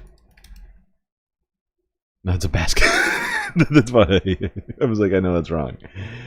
I know that's wrong. He plays for the Knicks. Stop mixing up basketball trivia and regular trivia. But yeah, I mean, there's not a lot of great options on the Republican side. Not a lot of actual anti-war people. Said the quiet part out loud. He said it's not about, we shouldn't support people who are pro-democracy, anti-democracy. We should only look at which leader is pro-America or anti-America, which was quite nice of him to say bluntly what American foreign policy is. You know, he's a bastard, but he's our bastard. So in that sense, she's not that unique. What bothers me is she's completely unqualified. She is out there. Like I say, it's one thing to be like pro-dictator. Nancy Pelosi went and had a meeting with Assad too. Mark Robinson. Many on the MAGA right are pointing out. But right. You get this guy. And get old mini soldier over here, right? Remember this guy? Like, I mean, maybe this dude, You know, just like when I think of other people that are on that, maybe MTG, space lasers. Tulsi went secretly. She went with a weird bunch of Assad supporters, and then she came back and literally echoed kind of Assad Russian talking points. That's what's quite worrying, obviously, if you're Director of National Intelligence. And her staffers, the staffers, when she went and had that secret meeting, they had no idea where she was. And also, her staffers have said that she used to bring in pro-Russia talking points. Our team members, treated like Russia Today, like a credible media source. And they're like, "Excuse me, Senator Gabbard, I don't think you should be bringing Russia propaganda into the meetings." But you know, we see a recurring. There's a clip here I want to play from today because we see a recurring trend. You know, Mehdi, you said the flip-flopping, right? Yep. For the record, I was always critical of Tulsi for the reason that you mentioned. I went on CNN. I have a Tulsi I was right fund. You can Venmo me if you $1 is all I ask right from the there. people. And I got hit from progressives. I said, as a Muslim, she seems to be very, very pro-war when the bombs are dropping on brown Muslims. But there's a recurring trend here with RFK. I was told, how dare you call her a Republican? She is now officially a Republican. So all three of us were right. We're just saying, you know, we don't want to be petty, but we'll be a little bit petty. Yeah. But all these folks, these reeks for Trump, you notice them flip-flopping. RFK flip-flopped on being pro-abortion. Now he's pro-choice. But here's a clip. I want to play this clip. Before you play the clip, yes, add one extra point, then we'll go to the clip, which is it's not just that they flip-flop. It's also when you look at especially Kash, Patel, RFK, and Tulsi, the three who are up today, it is that line from Succession. You are just not serious people. That is fundamentally, you know, there are lots of politicians who are pro-dictator, but I can still take them seriously as serious figures. I cannot take RFK, Kash, or Tulsi serious. Mehdi held up that clip because he wanted to do that Succession quote. And that's okay, because I have done that before on shows as well.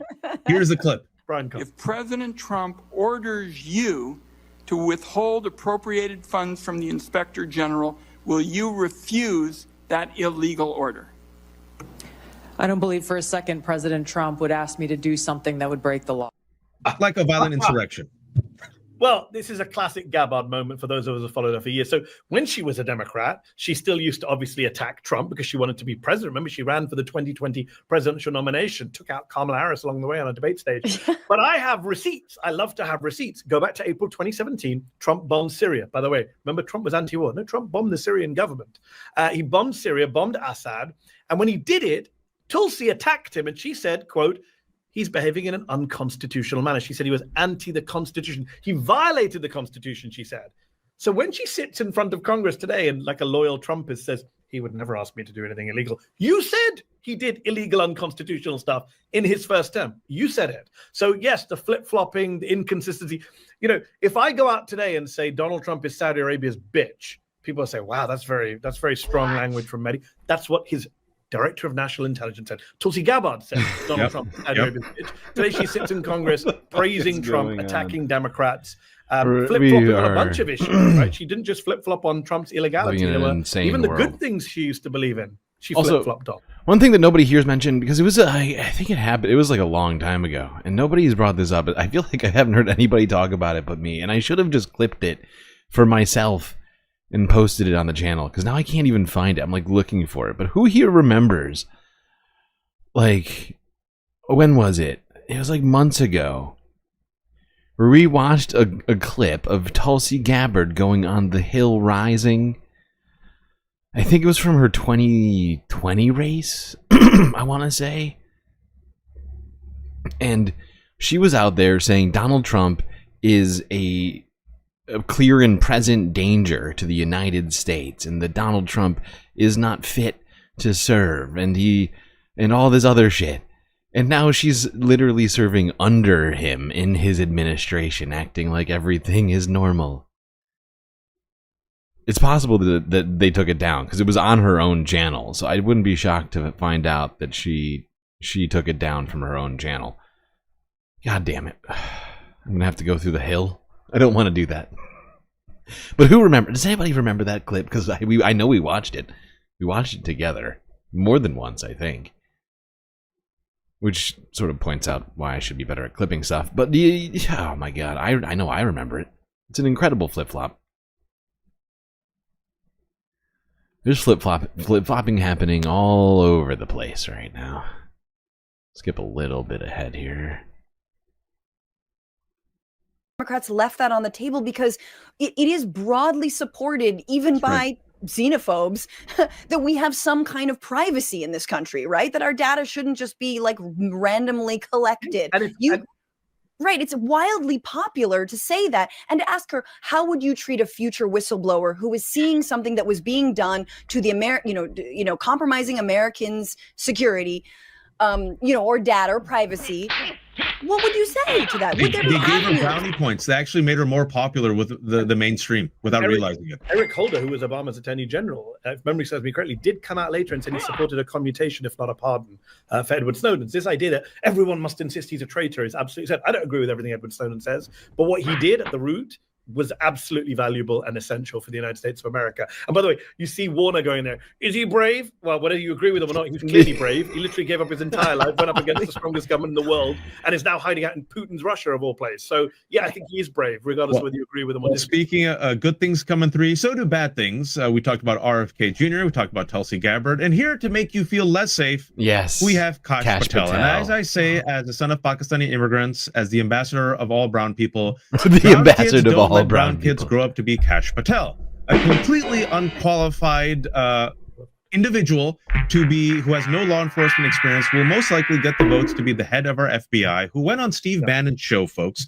and openly said that he will use that perch as the head of the FBI to go after Donald Trump's critics, which include, first and foremost, media critics, maybe might be on that list, and political critics. He is a person who has platformed conspiracy theories, lies, and actually normalize some of the worst hate mongers, and maybe just maybe, I don't want folks, reality. if you're the head of the FBI, maybe you should be against, I don't know, a violent insurrection. Maybe you shouldn't, I don't know, be cozy with violent insurrectionists. And I want to play you 2 clips from Kash Patel's hearing today. Here's the first clip. Simple question he couldn't answer. Can you say the words, Joe Biden won the 2020 election?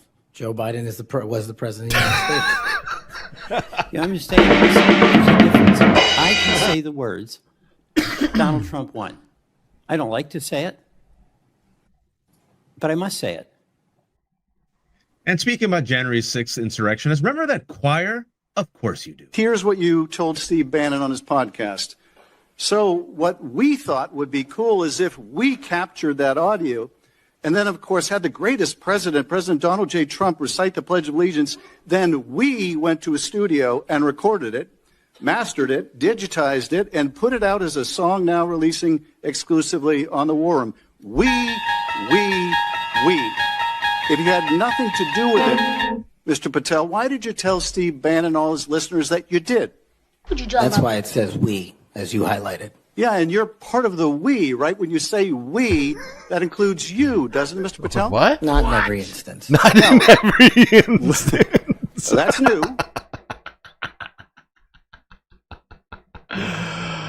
Oh, I love that. I really do. We doesn't always include me. I could be saying it in the royal 5th person or whatever. I don't even, what is this guy talking about? Doesn't always have to. Doesn't always have to. Maybe and you're part of the. Maybe I actually just didn't finish the word. Maybe I was saying weed or weird. You never. It's come on. Come on. Listeners, that you did. That's why it says we, as you highlighted. Yeah, and you're part of the we, right? When you say we, that includes you, doesn't it, Mr. Patel? Not in every instance. Well, that's new. So when you said we, you didn't really mean you. Is that your testimony? Who is Unless we? You have a new definition for the word we. You seem to have a new definition, Kash. You're the one who seems to have a new definition.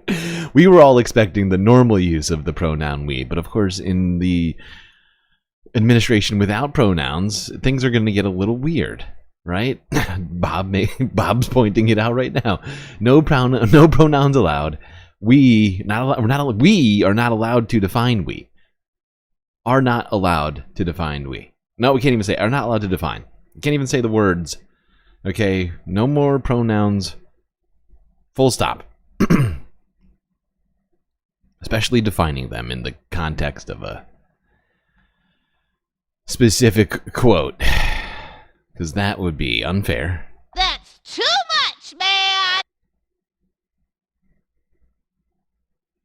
Let's talk about unfairness. Oh, before we do that, I forgot. We should do this. I'll take it back. We should do this one first. Because we didn't get to hear what Tommy Tuberville had to say about Kash. I wonder what he thinks. He's probably got some objections to this political Our next nominee, lawfare. I'd like to turn to Kash Patel. He is on the Hill today going through his confirmation hearings. Kash is President Trump's pick to be the FBI director, who testified in front of the Senate all morning long. Kash is an excellent choice, and he has my full support. It's clear to the American people that the culture at the top of our top police agency in this country, the FBI. I love this. I love that Tommy Tuberville got his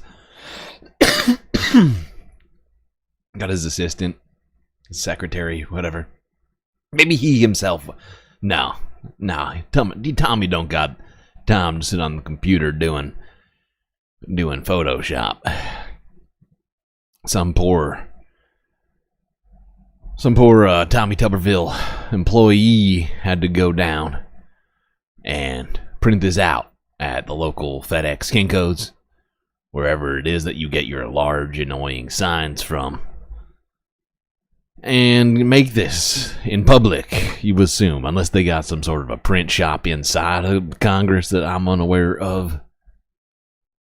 Is rotten. It's rotten to the core.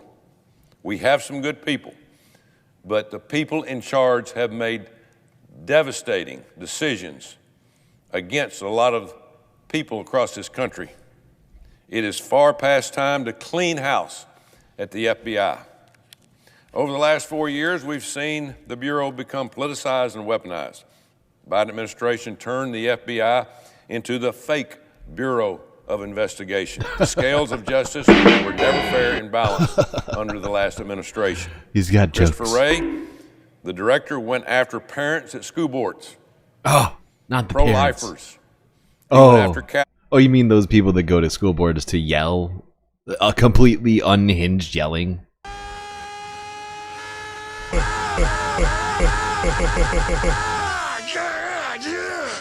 Is that what you're talking about, Tommy? People who are public nuisances, like literally, like the Karen Brigade that goes and, makes death threats to school boards for including the discussion of slavery or LGBTQ issues. Is that what you're talking about, Tommy? He went after grandmas who peacefully protested right outside this building on January the 6th. Oh, God, those peaceful Jan 6 grandmas. Not to mention the unprecedented raid on President Trump's home in Mar-a-Lago, Florida. What we've seen unfold at our nation's premier law enforcement agency over the last 4 years is a complete and absolute disgrace to the American people and to our Constitution. Not only has the public's trust in the FBI been completely eroded, it's been a disservice to all the great men and women in the FBI who commit every day. Wait. I thought you just got done telling us that everybody in the FBI was a political hack involved in lawfare. So there's some great women at the great men and women at the FBI. It's just specific ones. I guess Tommy must have a list somewhere. He's got a list of the good ones and the bad ones. He's like Santa Claus. Tommy Tuberville. He's checking that list, checking it twice, seeing who at the FBI is naughty or nice.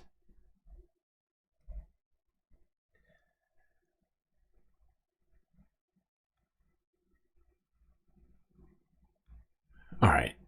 Now, you know how moments ago we were talking about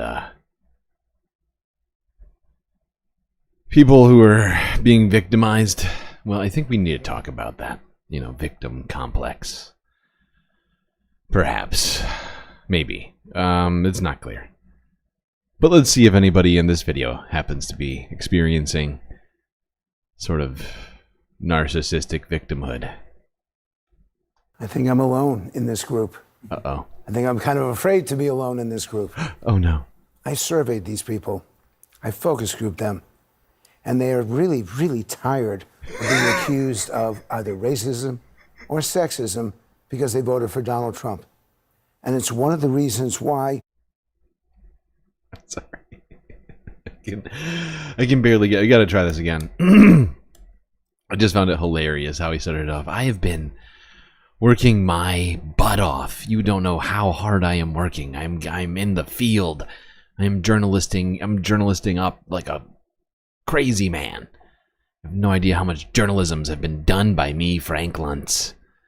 Sorry. Okay, let's take this seriously and have some goddamn respect for Frank Luntz and his concerns, whatever you want to call this. I think I'm alone in this martyrdom, group. Perhaps. I think I'm kind of afraid to be alone in this group. I surveyed these people. I focus grouped them. And they are really, really tired of being accused of either racism or sexism because they voted for Donald Trump. And it's one of the reasons why so many of them did.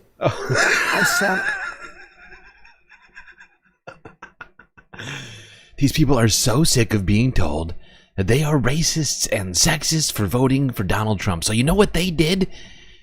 They did that thing that people kept telling them was racist and sexist. And that, to Frank, makes perfect sense. No further questions. Everybody shut up. Nope. Trump. Not allowed to ask questions. And it's one of the reasons why so many of them did. I sat on this stage with you and got chewed out when I suggested there's a better language to reach out to voters, that the Harris campaign is missing what they're looking for. Yes. I say the same. Exactly. Instead of racist or sexist, what you need to say is, what is a different word for those things? You, sir, are not nice. Stop being so not nice.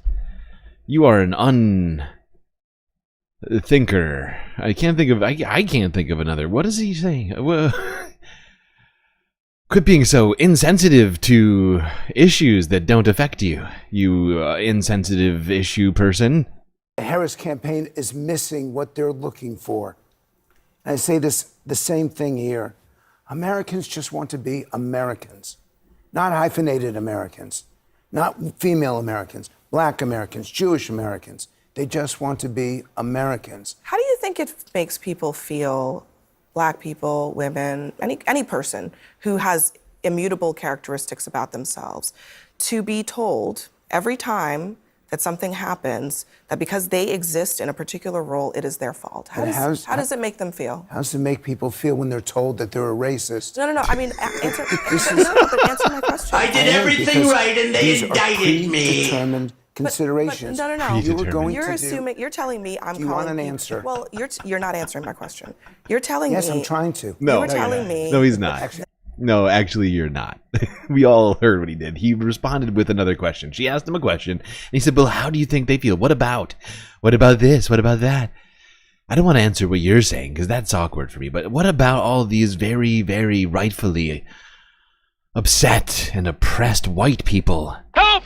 I'm being repressed! How dare you call them racists and sexist for voting for a man who said racist and sexist things over and over again? That is not fair.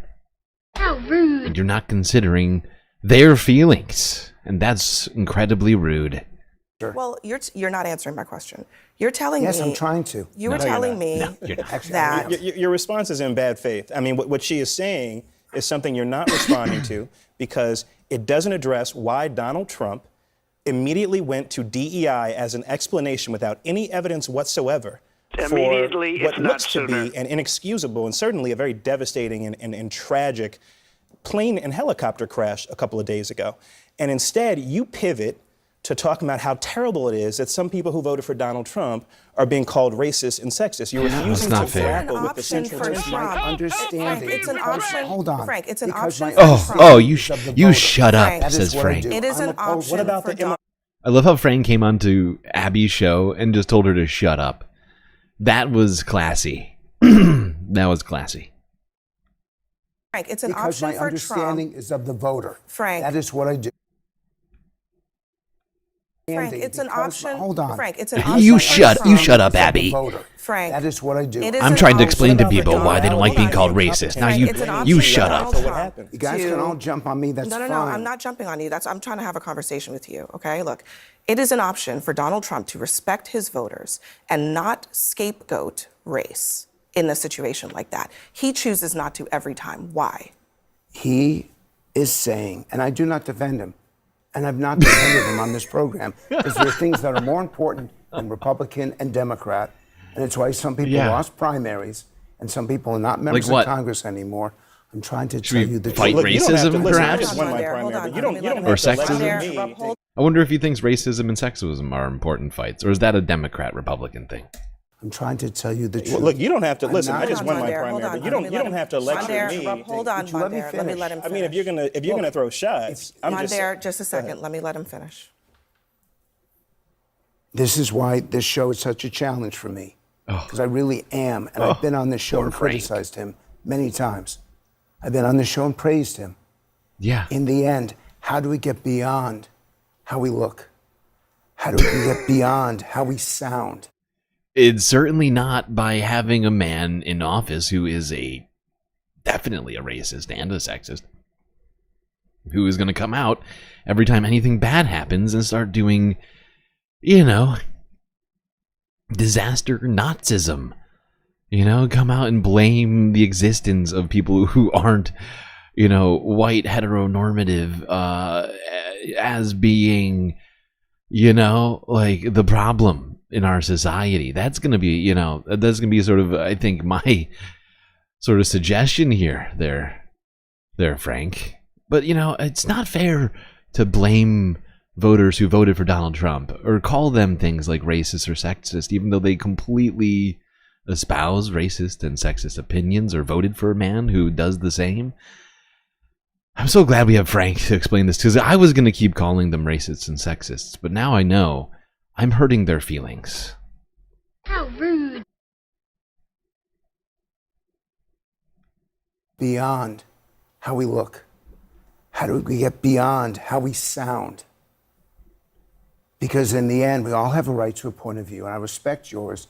I just don't respect the gaslighting and the bad faith conversation. I also think you cannot talk about getting beyond all of those things, race, hyphens, whatever it is, when at the highest offices of the land, you have someone saying, because there is diversity, there is a lack of merit, there is a lack of quality, there is a lack of experience. Illegal. That is a racist view, that people who have characteristics that they cannot change about them, that don't tell you anything about their intellect, about their experience, are by definition not experienced. Do you understand that? I do, because I listen to this. I hear this, and I internalize it. And for those who feel like they're being marginalized, we have to do more. I agree with you. It's not even just about being marginalized. It's just about recognizing I just said I agree with you. I know. I'm saying, but look, I'm not trying to use academic. I'm not trying to use academic language to talk about this. I'm just saying that there are people. Look, a couple days ago, there was a Harvard-educated Olympic track star was told that she wasn't qualified to have gone to Harvard, that she was basically a DEI admit to Harvard. I mean, that's just from a human perspective. Wrong. That is we wrong. all agree that's wrong. May I ask you a question about this? We all agree with that, but there's nothing I can say to you on this panel, for any of you, that's going to satisfy you. No. May I ask you a question about this? That's the problem. So you're saying Americans felt alienated by the way Democrats talked about some of these things? Yes. Okay, but do you think that this is the antidote? I think that's the question here. I mean, you can be critical of terms that Democrats have used, but it's not clear to me how this approach is. I noticed by having this conversation, somehow it even makes it hard, like even addressing these sorts of victimhood complexes that the Republicans have, like Frank here and the weird diner people that he talks to on the regular. The fact is they just don't want to be reminded of the existence of racism and that they are either benefiting from it or often supportive of people with racist plans, racist ideologies, sexist ideas, but all of it, right? And it's just uncomfortable for them to address it. And, you know, it's not like it's a Democrat-specific issue, racism, right? Like, it is somehow being turned into that, right? It really is, right? And by people like this who are, like, so afraid of even discussing it that, you know, truly does make this whole situation very, very clear for anybody with any amount of critical thinking. You look at this and it's just this, you know, look at him. He's having a pity party right now on live television over having some people being called racist sometimes. For it's not like CNN was running around screaming racism like over and over again throughout the election. They barely even brought it up. But you know, like, he thinks even a mention of it is somehow an affront to his existence and the people who he talks to. It's a sad state of affairs that we have. Better. In fact, it seems exponentially worse to be scapegoating, whether it's hyphenated Americans or otherwise, any group of Americans for this tragedy, to be purging government data from websites under the guise of DEI and rooting out wokeness. I guess that's where I think there's a bit of a disconnect here. It's like, I agree with you. Okay. I agree with you. I agree with you. I agree. And you're probably surprised. Everyone's That's so the goal surprised. in all of this. How do we get to the point when we are judged by our merit? When you're I like how he thinks he wins something by saying, I agree with you, when nobody agrees with him. He's like, I agree with everyone, including the racists and sexists. And why can't we all just come together? Why can't we have one big neoliberal, neocon pile-on like we used to? judged by our performance. I've had two experiences. Number one is my house almost burned down in Brentwood. I wasn't even there to see it. Well, and I want just the best like my people wife's vagina. possible to be on the front lines fighting that fire. I landed 55 minutes before this plane landed. I could have been on it. Oh, God. So I feel that would have been a real loss to our society. I hear this. Let's all take a moment. And I get it. Of silence. And you're correct. And you're correct. For the almost loss of Frank Luntz. The question is, do we beat up on it and yell about it and complain? Or do we try to get a solution? My God. Do we try to get beyond it? And Can we get a solution? Here's a question. I'd like everybody to think about this. How do you get a solution to racism? How do you get a solution to sexism without talking about racism or sexism or racists and sexists? Right? Like, if you can't identify the problem accurately, how are you supposed to address it? He's because I just want us to be able to solve this problem. But the problem that he sees isn't the existence of racism, it's the existence of the term racism. The fact that that term is being used against him and other people who support racist and sexist stuff. Right? That's the problem, is that we have a bunch of people who are being incredibly disingenuous or just pathetic, maybe both, and, you know, talking about how they want to solve the problem without addressing it. And that's come on, you can't do that. There's nothing I can say that's going to convince you. But in order for us to get beyond it, Donald Trump and the woke right, they have to stop talking about it. The reason that we're talking about it is because it was a deliberate decision that the Trump administration made. I would much rather be talking about the economy and some of the other things that I know that the Donald Trump administration is going to do, but we're not in the now second week of the Trump administration. We are ending it talking about DEI because this was a decision that they made. And to be clear, our discussion of it is not out of nowhere. It's not something we created out of whole cloth. It doesn't mean that we're harping on something that the American people would rather we not talk about. It is responding directly to something that happened. And the only person who, to your point, injected race into this is Donald Trump. We could be having a very normal investigation into a national tragedy, comforting these families. But this is the conversation that not only do they want to have, but they are making it the only conversation around what happened here. And that is not just wrong from a moral perspective, but it's also a missed opportunity to keep Americans safe. Well, both the president and Secretary Hegseth, I believe, said in that press conference in the briefing room that elevation was probably... Okay. That's enough. The next minute and a half is just yelling. And there's nothing that we're going to be able to glean from that, the next part of all this. But let's go on to this. Because there's all this discussion we keep having about the federal funding freeze. You know, the what was it? Mike Johnson, Speaker of the House, came out yesterday or the day before and said, you know, keep your eyes open, or what was it? No, you get ready, something like that, to that effect, because the Republicans are planning on cutting government spending one way or another. They're going to do it. That's what he was saying. Now, this was after Donald Trump ended the federal funding freeze in a historically fast U-turn on an executive order. But they are still planning on it. And I have been thinking to myself, oh, so many different possibilities, things that could be cut. But, you know, Republican senator from Iowa gave me an idea, Mr. Grassley. Chair recognizes the senator from Iowa. Ever so often, I come to the Senate floor to bring my colleagues up to date on the lack of financial management system in the Department of Defense. I'm here again to address what I consider a festering bureaucratic sore.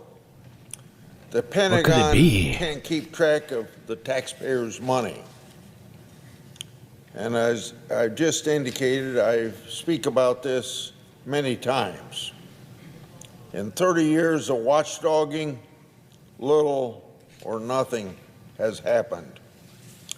Internal controls over the taxpayers' money remain weak or non-existent at the Department of Defense. No. I'm here today to speak specifically about a recent Inspector General's audit, driving home that point. It sounds like we should cut the Defense Department budget by, what did he say, 65% of transactions could not be verified at the Pentagon? That's easy there. There's an extra $650 billion right there, I think, somewhere near it. That should help pay for some things, maybe like Medicare for all. Maybe we can get that done. First on the list. Thanks, Chuck. I'm sure that Republicans will get that done. We're going to get right on that. Immediately, if not sooner. All right, we got to do that thing. That thing. Let's go here now. Take a quick break. That's right, chat. It is break time. And if you haven't already, make sure that you hit the like button and don't forget to subscribe. Both very, very important for you to do. Gets us up in the algorithm. We still need to get to 1,000 subscribers. Otherwise, we're still not going to be fully monetized on YouTube.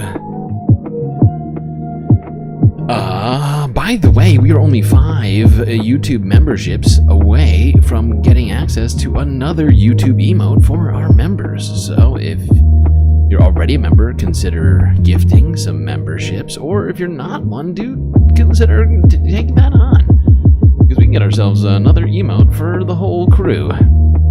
Now, there's also other options than YouTube, of course. If you don't want to do a super chat or a super sticker or something like that, you can go on Twitch, do bits or subs there, as well as Cash App and PayPal. But of course, the very best way to get the most benefits in the entire Milky Way galaxy is become a patron on Patreon, where you will have so many benefits you won't even know what to do with them.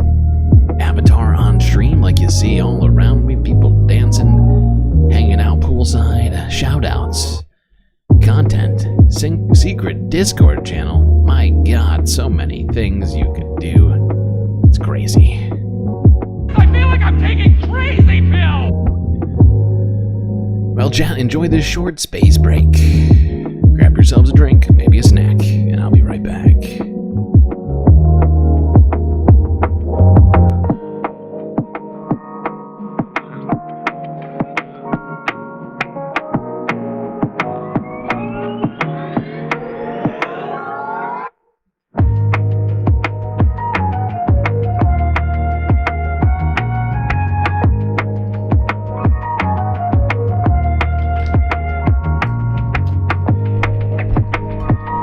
Oh no, I forgot to do a thing. Oh, I hate me. Why can't I remember to do things? I've had too much going on here. This is a pre-apology, Narwhal.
I'm back. You know what that means, chat?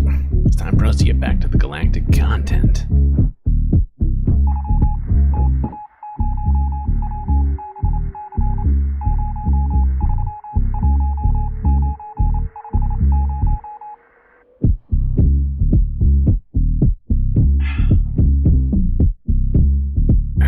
Okay. I saw people asking if I was on Blue Sky. I have not been posting. I need to. I did create a Blue Sky account though, so the link is in my bio on YouTube. Very findable. Just click the link. Same thing for Patreon, Cash App, and PayPal. All those links are available. And once again, I want to remind people that we're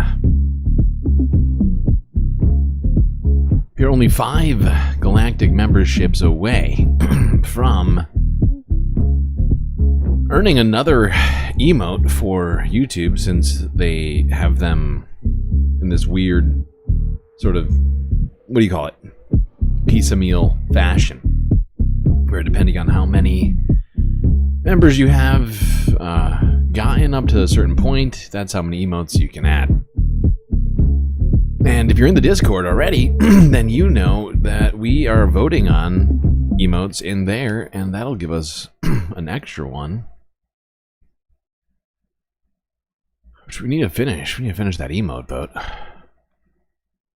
Alright, now we were just listening to Senator Chuck Grassley of Iowa talk about how the Defense Department is incredibly, what do you call it? Well, he didn't say necessarily overfunded, but he did say that 65% of the funds were unaccountable for, and that it doesn't ever pass inspections by financial inspectors, auditors. Mish, welcome to the Galactic Individual. You got that membership, now you got those sweet, sweet galactic emotes. Of which I believe we have 13 right now, right? Say 3, 6, 9, 12, 13. But we're only 4 away now from having 14, which is crazy. Appreciate you deciding to make the leap.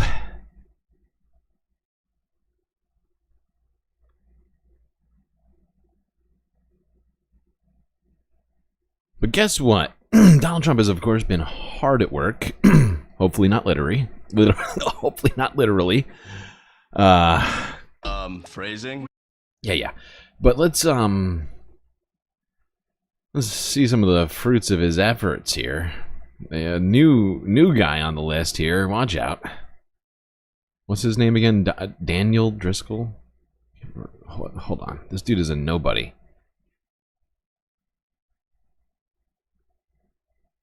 Yeah, Daniel P. Driscoll. This guy just got nominated as the head of the secretary of the entire army, the entire branch. And he doesn't seem to have much, if any, experience whatsoever.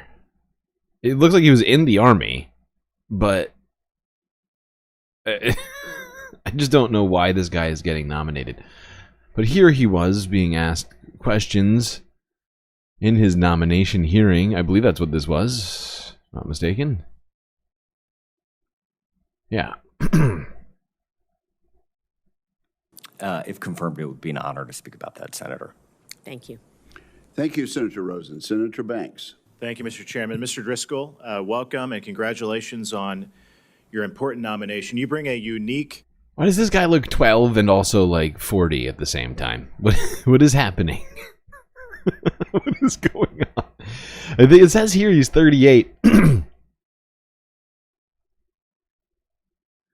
Or 39. 38 or 39. We don't know. We don't even know what year this guy's born in. Okay. So glad we have so much information on this future Secretary of the Army. Welcome and congratulations on your important nomination. You bring a unique background in business and private equity, and one of the biggest things that we have to accomplish in this moment is innovation at the Pentagon. I wonder if you could talk. I'm sorry. This guy's in private equity. Hold on. What? Why do we need... What? Why do we need somebody from private equity to run the army?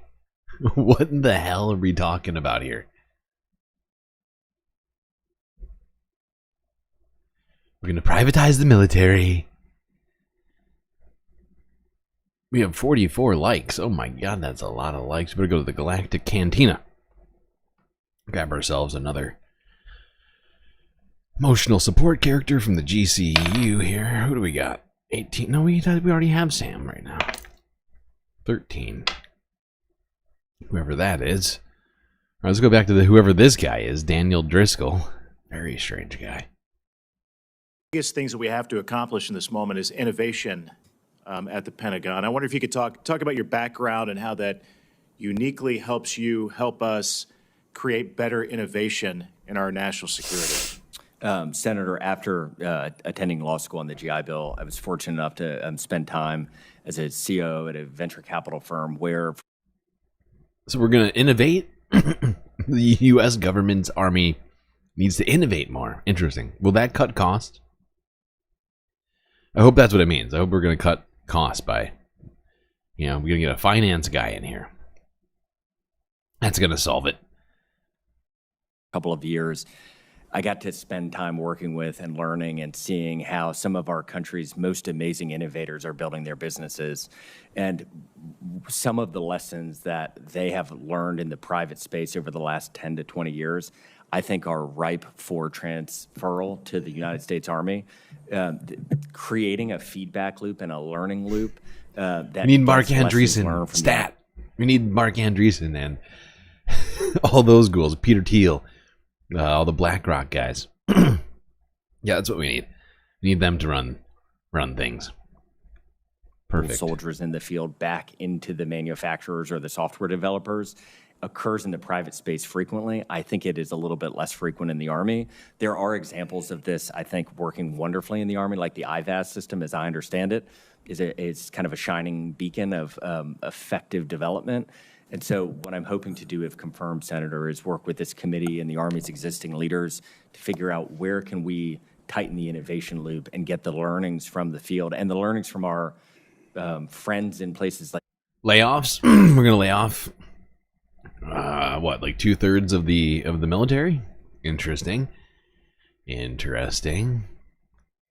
Ukraine. I mean, that battlefield is ripe with lessons around drones and cyber and how can we get those lessons into our procurement processes and on the manufacturing floor as quickly as possible? Part of working in venture capital and when it comes to innovation is thinking outside of the box. And we have a major crisis in the military right now, especially with the United States Army, with a historic recruitment crisis. I know you've already covered this, but give us more specific ideas that we can use new technologies and innovation to recruit the best and brightest of the next generation to serve our country. I think if you look, Senator, there are a lot of tools used by some of our larger corporations in the country to recruit at scale, but give a very individualized and personalized experience. We just need better recruitment. We just need flashier advertisements, okay? Remember those Marines commercials with the dragon and the swords? We need that, but on steroids, okay? We need to spend half of the budget on the marketing budget. I have heard with the recruiting processes, they are looking at all sorts of different ways of creating a specialty where a recruiter, if you're an incredible recruiter, perhaps that can be how you serve your country for your entire time in uniform. With military helicopters slamming into private aircraft at this time, I'm just glad to know that Pete Hegseth and this guy, this private equity guy, are going to be in control of basically the whole military. Merit, though. This is all about merit, everyone, okay? Always remember that. Never forget.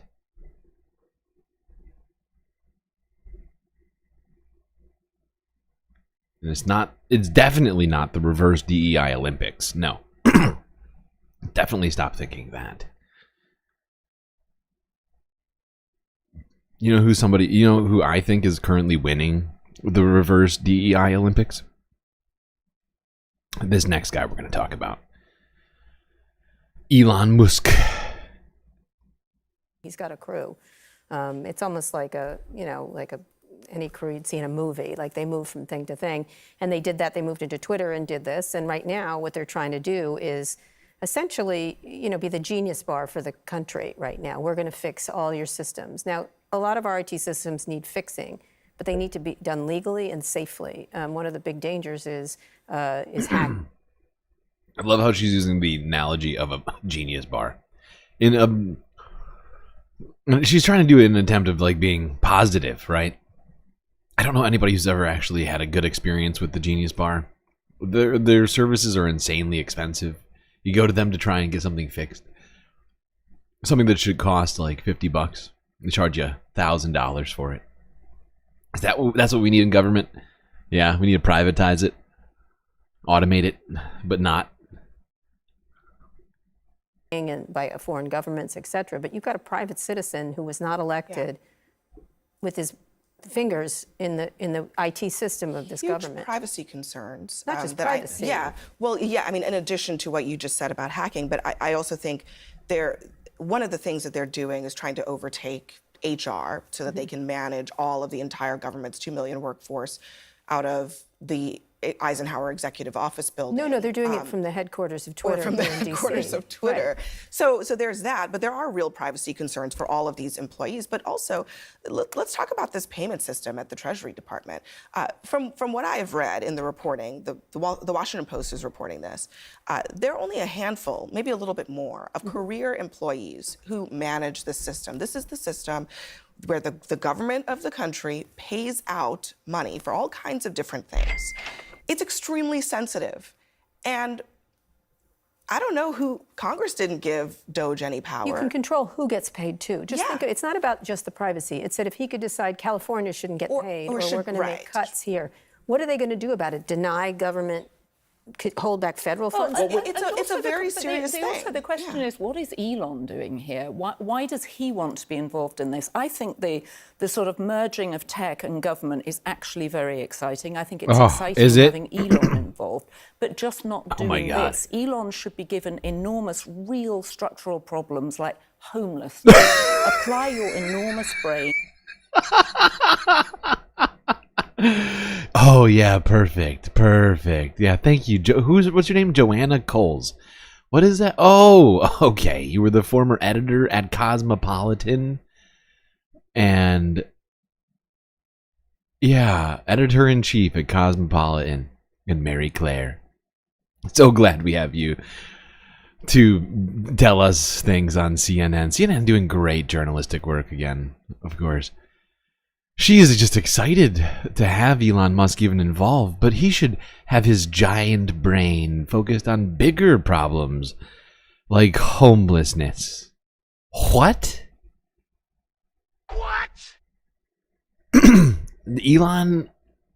How would Elon solve homelessness? He's never been even close to homeless. Ever. In his entire life. Has he been in threat of being a homeless person?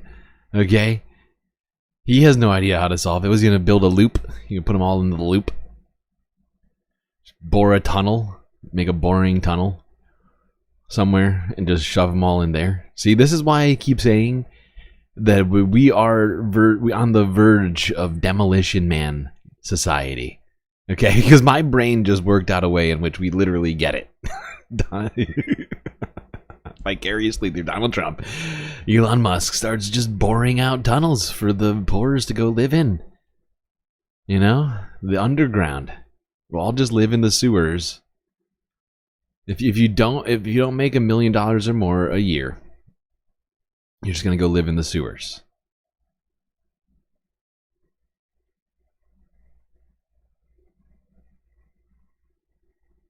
All the editors of fashion magazines come on to CNN to tell us about how Elon Musk is doing a great job and he's a genius. Stuff like that. It'll be great.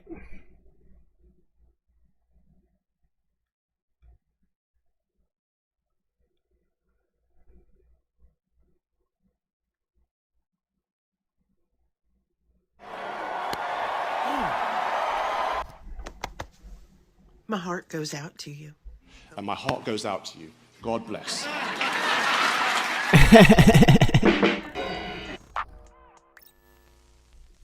2 out of 3 of those Nazis who gave Hitler salutes actually faced repercussions for it. Care to guess which 2? Aw. I'll give you a hint.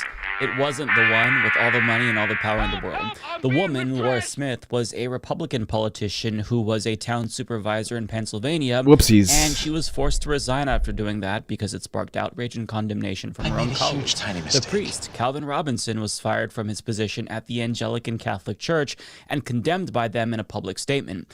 Meanwhile, Elon Musk has faced no accountability whatsoever for his hate speech. In fact, he's being vociferously defended by conservatives, and media outlets are reporting on it as if it's some ambiguous thing, calling it a straight arm gesture as opposed to just calling it the Hitler salute that it was. Now, part of the reason why I suspect media is treading carefully here is because Elon Musk has a history of being very litigious. Yeah, no, absolutely. They're all scared shitless of talking about Elon Musk being sued, even though they have the money. They have the money to defend themselves. And then they could countersue, for legal costs and everything else. I think it's just cowardice, right? Regardless of him being able to sue, it's not like he's going to win these suits. Just get a couple opinion people out there, This is just opinion. I think it was a Hitler salute. Not stating it as a fact, just an opinion. You could do that easily. And the fact is, I think you could easily also argue that it is a fact and still win a case because all of the apparent evidence, Regardless of mindset, regardless of his intention, it was just, intrinsically, physically, the motion that was made. We already looked through the footage of other Nazis doing Nazi salutes that look exactly like what Elon did.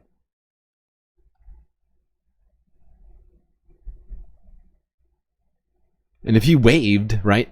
If he waved, but he said he was actually, giving a thumbs up, would it be illegal? Would you be civilly liable for saying that Elon waved to somebody, right? If, he punched somebody in the face and he said, actually, I kicked them in the nuts.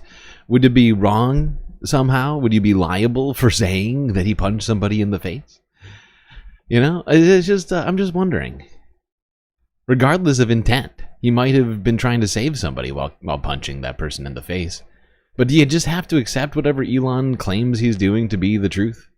Is that what the news is now? And of course these people faced some amount of punishment, right? I mean, because at least there are some people out there willing to stand up for decency, just basic decency. And so, those two got punishment, but nobody wants to go. And who's going to punish? He's not going to fire himself. I mean, the board could technically fire him, right? If a majority of shareholders voted to take Elon out of his position, they could probably do it, legally speaking, right? But he's not going to fire himself. There are no people to hold him accountable for this, aside from journalists and technically, I guess, the government, even though he's part of it now. Well, let's go to another aspiring Nazi, Stephen Miller. On how you're viewing the rollout of tomorrow's tariffs and how conversations with Mexico and Canada in particular are progressing at this point, given some of the comments we've heard from their leaders today in preparations for their own plans? Well, as far as the rollout, could you clarify what you mean by the rollout? Are you considering Section 232 tariffs as part of this? Oh, I don't want to get into the details. It's not for me to brief on what the details of how this can be done are. You wouldn't want to do But that. there have obviously been long-standing trade imbalances with these trading partners that have been long-running and systemic and that affect our national security by eroding our defense industrial base and eroding our manufacturing base. And also, there are even graver concerns with national security and public safety. In particular, they're not limited to fentanyl, which of course is a weapon of mass destruction in this country. It's a weapon of mass destruction. That have died in our wars overseas throughout our nation's history, and we know. I love how they get so upset about the fentanyl thing coming into the border illegally when it already exists legally in some cases, right? Right. Also, all the other opioids that are being served up to the public constantly from the, from the pharmaceutical companies, they never take issue with those, right? It's just the ones that are coming in illegally, because all the ones legally speaking coming into the country aren't used ever for illegal, drug use, right? Nobody's abusing prescription pills, Stephen, of course. Which of course is a weapon of mass destruction in this country and is killing more Americans than have died in our wars overseas throughout our nation's history. And we know that there's a sophisticated throughout our entire nation's criminal history. cartels operating on our border that's that traffic fentanyl in the United States. And we also know that the precursors to make that fentanyl is coming from overseas. And so right now. You have a wide array of entities and organizations that have infiltrated our country and that are killing our citizens in mass. And we know as well that cartels have functional control, like a government, over large swaths of Mexican territory, which gravely imperils our own national security. The cartels, they control all of Mexico. Okay, cool, Stephen. That's why we gotta deport everybody. Even not the cartels, just everybody.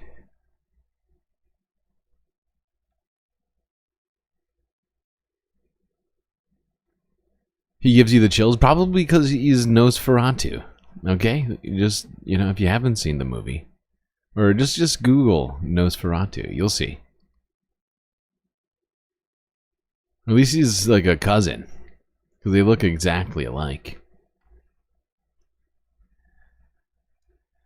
That visage has been terrifying audiences for decades.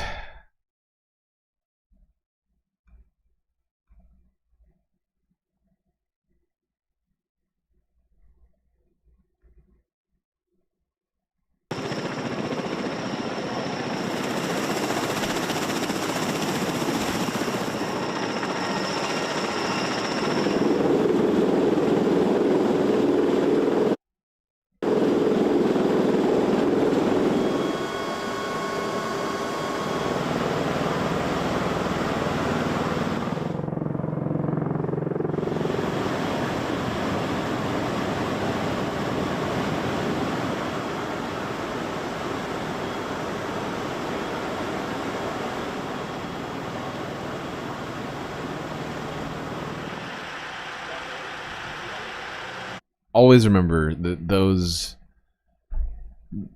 helicopters, the Osprey helicopters, cost like, I think it's $90 million a piece, something like that. So yeah, this is all footage of the U.S. military fortifying the border wall with, what you can see here is razor wire.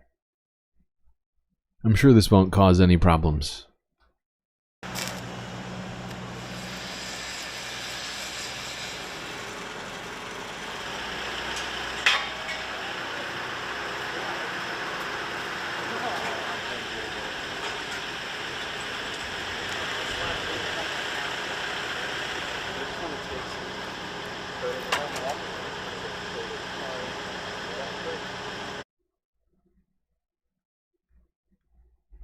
Why that's necessary, I don't know. Hopefully people are aware of that, because if they climb over and fall, that's going to really hurt somebody, potentially kill them.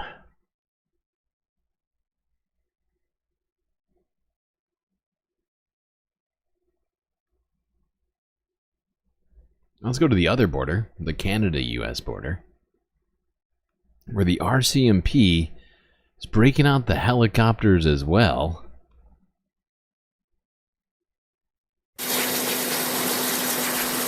Off the ground in seconds, with tactical teams en route in minutes. These two new Black Hawk helicopters are the latest show of force when it comes to Canada's border security. The RCMP is in a more robust posture to secure the longest land border in the world. Flying at speeds of up to 300 kilometers an hour, the military-style choppers will be used in targeted operations, intervening in high-risk situations such as human trafficking and drug smuggling operations. Let's say there was an intervention half an hour away in vehicle, well, maybe we'll get there in 5 minutes with the Blackhawks. In Alberta, local ranchers who have reported multiple illegal crossings on their land say the Blackhawks flying overhead is a welcome sight. Our government is finally doing their part. This is something that has been lax and should have been taken care of a long time ago. Along with the helicopters, the RCMP has acquired new technology, such as drones and surveillance towers. All measures implemented in swift reaction to the threat of crippling U.S. tariffs.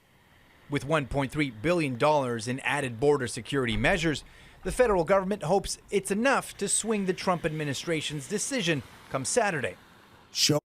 I wonder if it worked. I wonder. If you didn't quite catch all of that, that was, essentially all of this show of force. These helicopters were a way to show Donald Trump that Canada was very serious about border security, and they were going to do much, much more because he said so. Sort of sucking up to Donald Trump, doing the old kowtow to the Donald, hoping that he wouldn't tariff the country.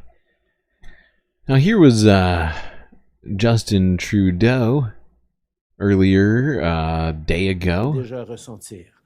The way you have all pulled together regions of the country, industries, thoughtful business leaders and thought leaders to unite as part of Team Canada, to be ready and flexible, whatever comes, is not just the right thing to do, it's also deeply reassuring to Canadians, reassuring to business owners, to workers, and to people around the world who look to Canada as a key partner. You've been speaking out, stressing that tariffs against Canada would have disastrous consequences for the United States, putting American jobs at risk, raising prices on Americans, and undermining our collective security. Votre point de vue et vos conseils ont été d'une valeur inestimable pour guider notre réponse à la menace. So yeah, Trudeau, even though he's technically stepped down, still acting president for now, and came out to forcefully respond to Donald Trump and said that if Donald Trump tariffs us, well, we will have to,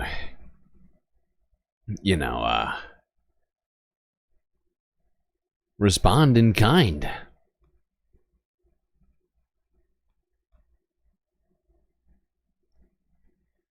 But things have been going on since then. But, for now, let's just do this. U.S. President Donald Trump on Saturday ordered hefty new tariffs of 25% on goods from Mexico and Canada and 10% on imports from China, White House officials said. The tariffs are set to go into effect Tuesday. The move made by Trump at his Mar-a-Lago estate in Florida threatens to ignite a trade war that could disrupt more than $2.1 trillion of annual trade.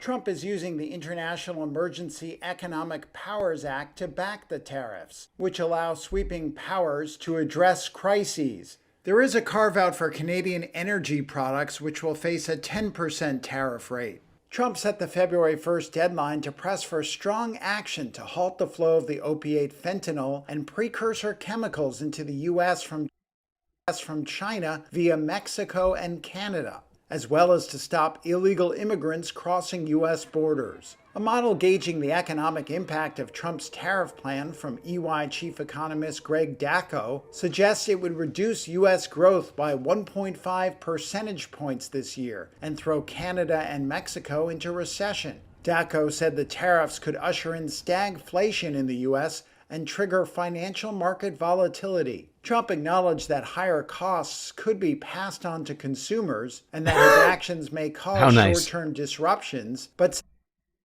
how nice of him. You know, if it's too expensive for you businesses, you can just pass the cost on to the consumers. That'll help with the eggs. I was going to make them cheaper, but actually it's super tough, so do what you're going to do. Speaking of the cost of eggs, let's do this.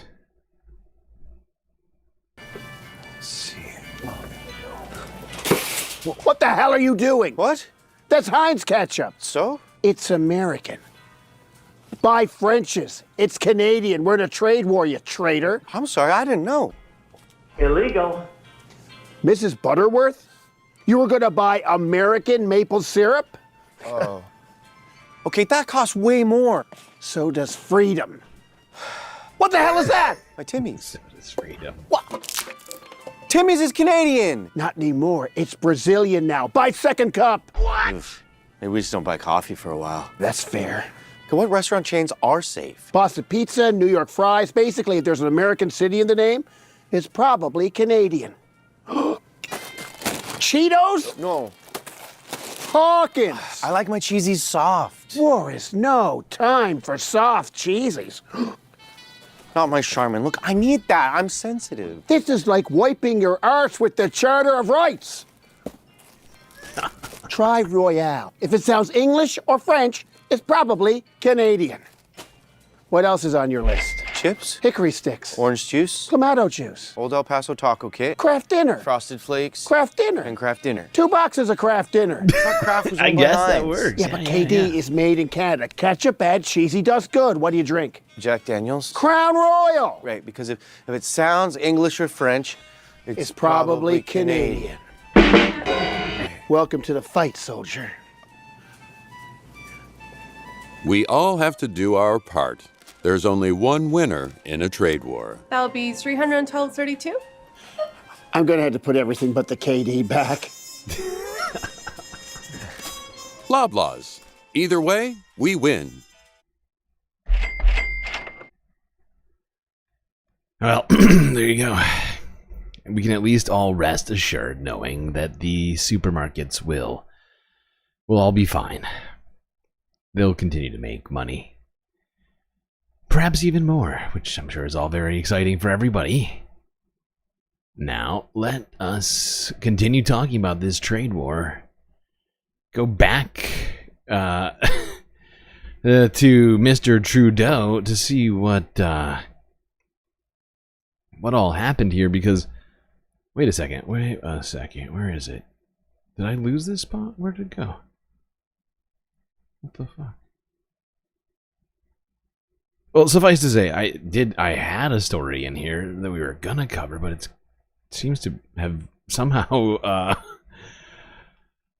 slipped out of here. I don't know where it went. But point is over Saturday, earlier on Saturday, Donald Trump signed into law the executive order on the tariffs and made imposed tariffs on Canada, Mexico, and China. 25% for Canada and Mexico, 10% for China, with a cutout for Canadian oil specifically. And in response to that, Mr. Trudeau came back out to say this. Tonight, I am announcing Canada will be responding to the U.S. trade action with 25% tariffs against $155 billion worth of American goods. This will include immediate tariffs on $30 billion worth of goods as of Tuesday, followed by further tariffs on $125 billion worth of American products in 21 days' time to allow Canadian companies and supply chains to seek to find alternatives. Our response will also be far-reaching and include everyday items such as American beer, wine, and bourbon, fruits and fruit juices, including orange juice, along with vegetables, perfume, clothing, and shoes. It'll include major consumer products like household appliances, furniture, and sports equipment, and materials like lumber and plastics, along with much, much more. And as part of our response, we are considering, with the provinces and territories, several non-tariff measures, including... Wow. Well, look at that. There you go, Canada. Now you get to also pay even more for goods, just like us. We're all going to be paying more at the same time. Does that mean that inflation won't happen? Does it cancel each other out? Some relating to critical minerals, energy, procurement, and other partnerships. We will stand strong for Canada. We will stand strong to ensure our countries continue to be the best neighbors in the world. I want to speak directly to Americans, our closest friends and neighbors. This is a choice that, yes, will harm Canadians, but beyond that, it will have real consequences for you, the American people.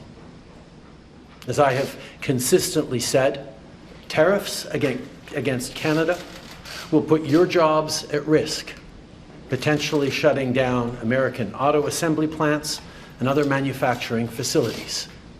They will raise costs for you, including food at the grocery stores and gas at the pump. They will impede your access to an affordable supply of vital goods crucial for U.S. security, such as nickel, potash, uranium, steel, and aluminum. Yeesh, that's not great. Seems bad for everybody.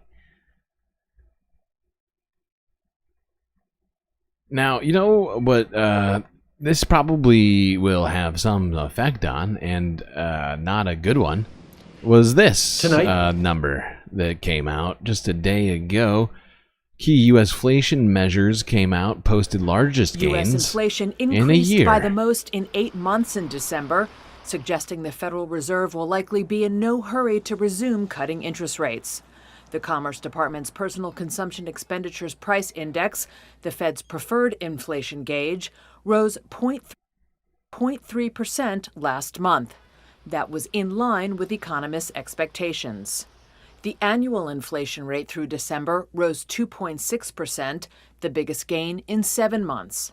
Core PCE, which strips out volatile food and energy prices, rose 2.8% annually.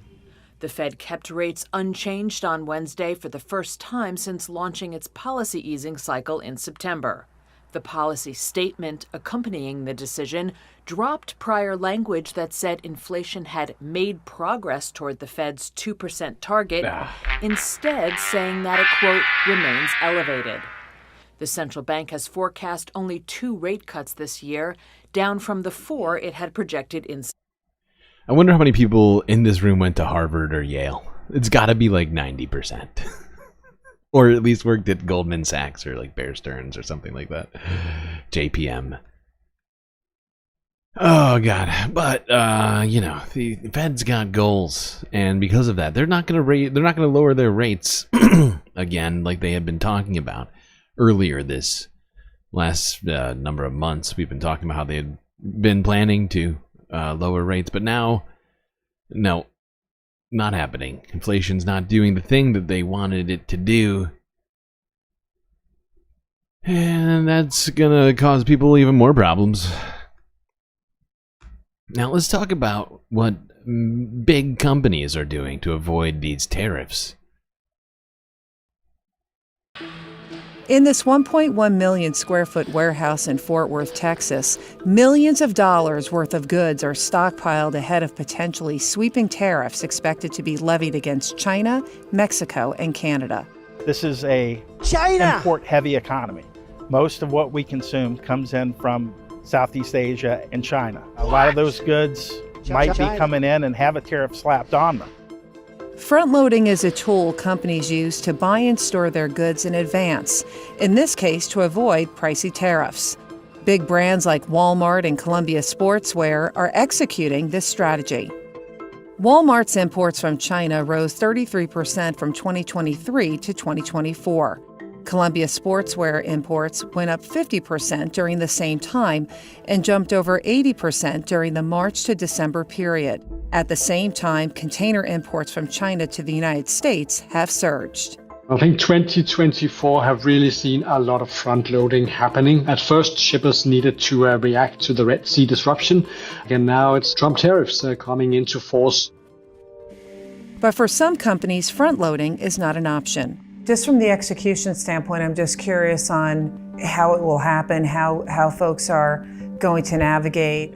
The point you're making is any business manager's worst nightmare, which is planning for the unknown.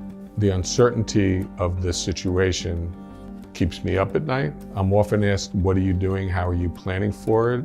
And my answer is, I don't know. President Trump said he expects to put a 25% tariff on Mexico and Canada beginning on February 1st. Which has already happened.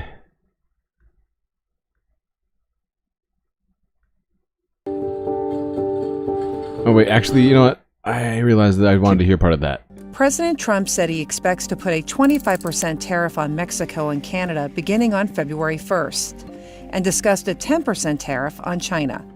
A tariff is a government-imposed tax on imported goods and services. Yes, we know. And if tariffs are enacted, it's not only companies who will see higher prices, consumers will as well. Prices will definitely go up on everyday items. So from the cars we buy and the gas we put in. Now they're saying it like automatically, like those prices have to go higher for you and I. They don't. the companies could choose to make less money, right? They could forego a certain amount of profits, right? Because profits are after. Profits don't pay salaries, right? Profits just sit around in bank accounts or get used to buy up stock, right? Supposedly it used to be you use it for things like R&D or something like that, right? But no, they don't. None of these people do that anymore. And so, you know, but it's CNBC, so they're just gonna ignore it. But if you didn't catch what's going on, leading into the expected tariffs that Donald Trump has been talking about now for months and months and months, these major companies have been buying and buying and buying and buying and buying. And, you know, they are, in a way, they are adding to inflation, right? Because they're not even expecting to sell it, but they're just continuing to buy no matter what the prices go, essentially, so that they can get enough inventory ahead of the tariffs, because they're worried that they'll wind up paying even more with the tariffs. So they're sitting on a shit ton of inventory right now. I'll get to why I'm talking about that in a second. Paul Brazier is the head of global supply chain for ITS Logistics, a leading U.S. shipper with annual revenues of about $1 billion. So tell us a little bit about this facility. Well, we're in the heart of one of the most important distribution center areas in the United States. Dallas-Fort Worth services pretty much 75% of the United States. Within about 2 days, everything comes through here. So you've got electronics, you have infrastructure goods, you have food. The warehouse is also filled with Chinese and Mexican goods and components. To avoid potentially expensive tariffs, many of ITS's clients have front-loaded their products. Starting in November of 2024, shippers of all sizes started bringing in their product to avoid the Trump tariff. Lenovo imports from China rose 22% from 2023 to 2024.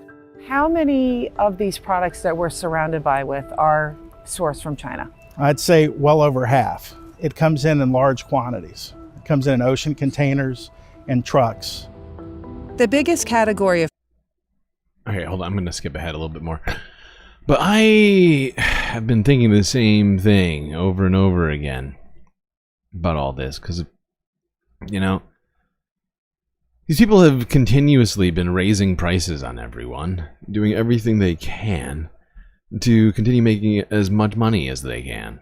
No matter how high profits go, they continue to say they need more growth, they need more profits, even if it makes our lives worse and worse. And now I feel like they've kind of put themselves into a position in which they, depending on what happens here, they could, they could be vulnerable, right? You got a bunch of old products sitting around, doesn't get bought. That could be very bad if you're, I don't know, Amazon or Target or, Walmart.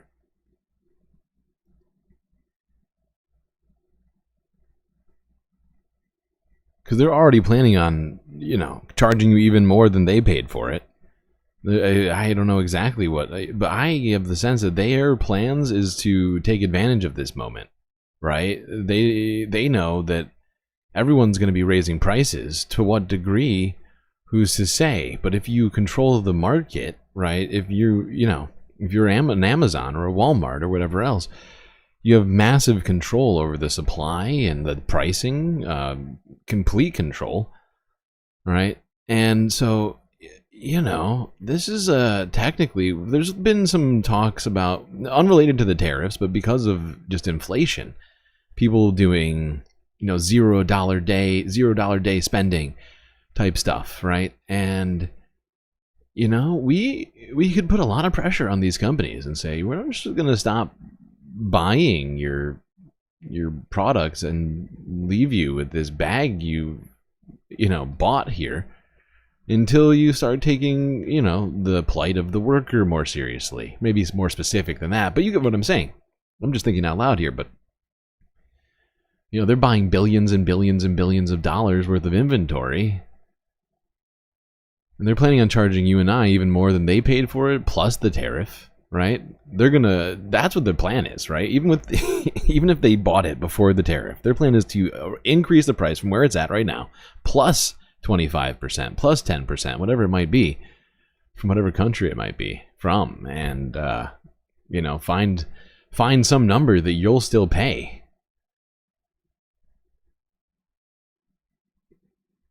But these people are serious about, revenue and turnover of product. It starts sitting on those shelves, they're going to start panicking.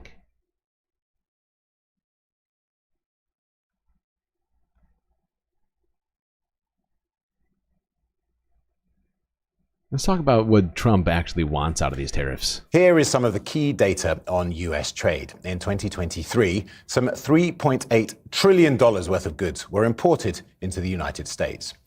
Mexico, China, and Canada, the three countries President Trump is imposing harsh tariffs on, accounted for around 40% of those goods. On the face of it, tariffs are about tackling trade deficits, with the US importing more goods than it's been exporting. The deficit with some of its key partners has been widening, though. In November 24, it operated... I love how Donald Trump just has a very sort of shallow, if not just purely surface understanding of the word tariff, let alone the function of a tariff. But it is hilarious that he seems to think that trade deficits are the fault of other countries and not our own companies, right?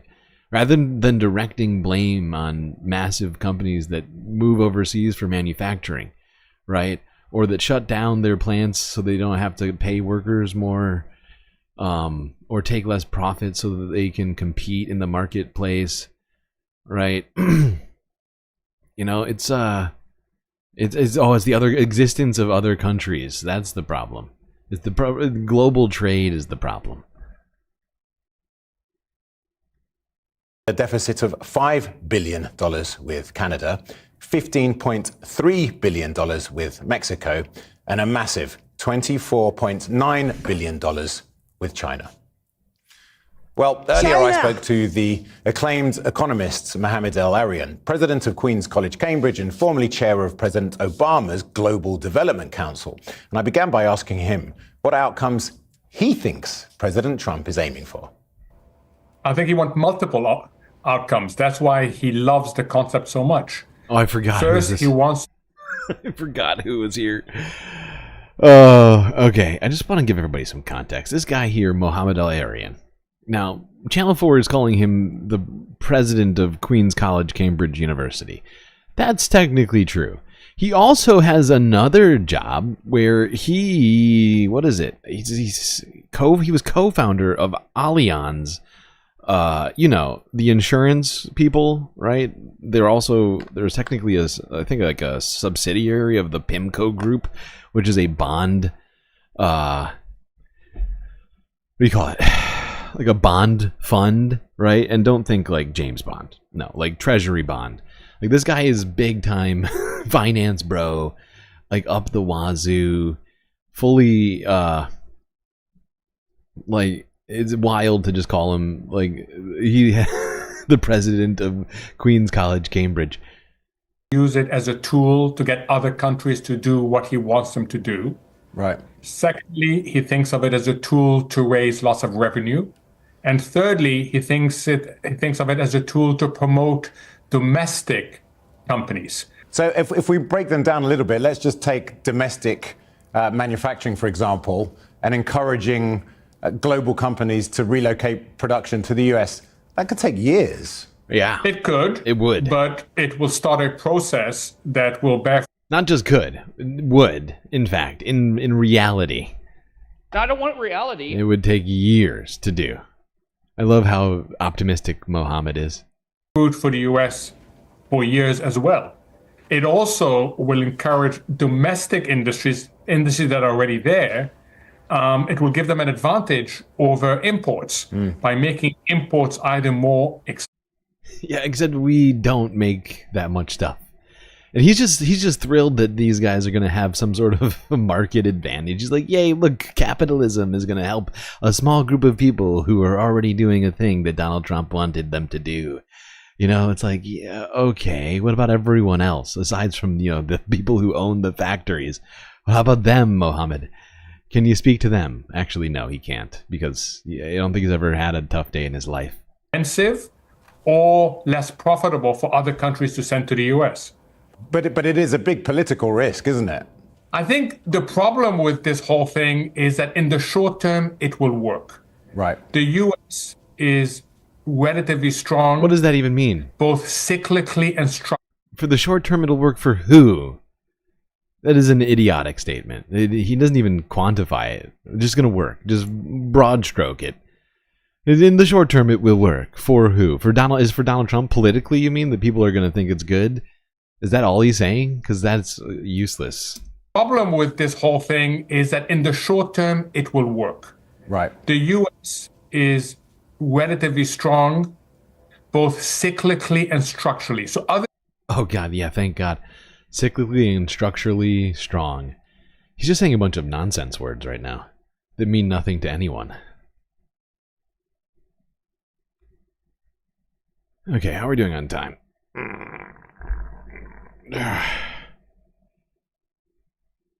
Oh, 50 likes. That's a lot of likes. All right, Galactic Cantina.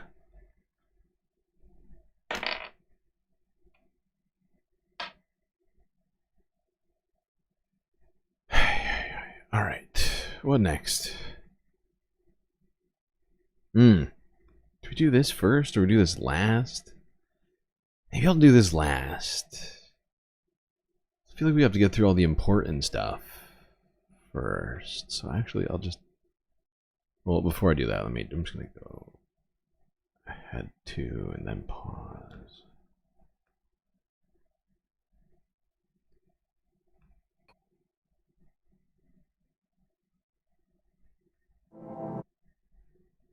Yeah, makes sense.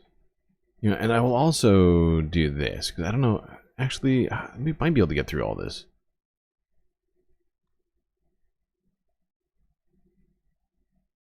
I'm trying to think. How are we at? We're at 3 hours.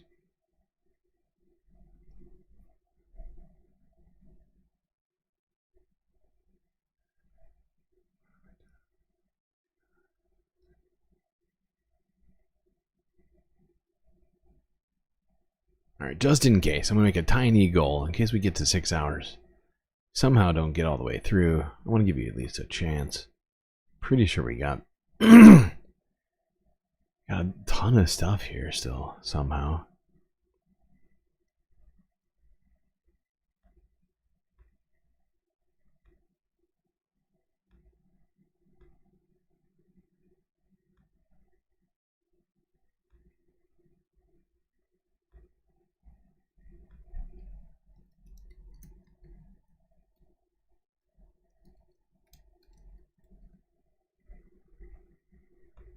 Okay, starting a goal. 5 blue super chats, whatever those ones are. They're $2 super chats or super stickers. I'll accept as well. And we'll make sure we do all the content. Do have stuff to do. I don't want to just focus on that, so we're just gonna skip past. And actually, depending, I mean, what I'm skipping over right now is the Steven Crowder thing, because we've got other shit to do. I just realized I spelled Steven's name wrong. For some reason, I thought it was a PH. It's with a V, isn't it? Huh. Should learn to spell things. Because it's super long. I feel like it's going to take hours and hours to do. So I think I'm going to put it at the end. But if we get through 6 hours and we reach the goal, we'll do all of that. And the thing is super wild. It's like an hour long.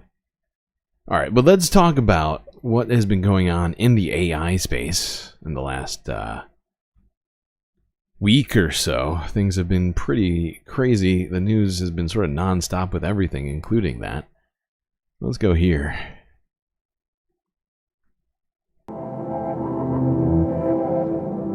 This week we saw a huge leap in AI technology.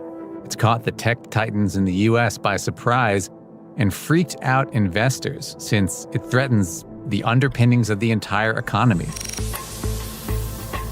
DeepSeek, the Chinese-owned AI company, says it's made huge strides with far fewer resources than its Western competitors. On this weekend episode of Reuters World News, our tech correspondents tell us how this happened and what happens next. I'm your host, Jonah Green.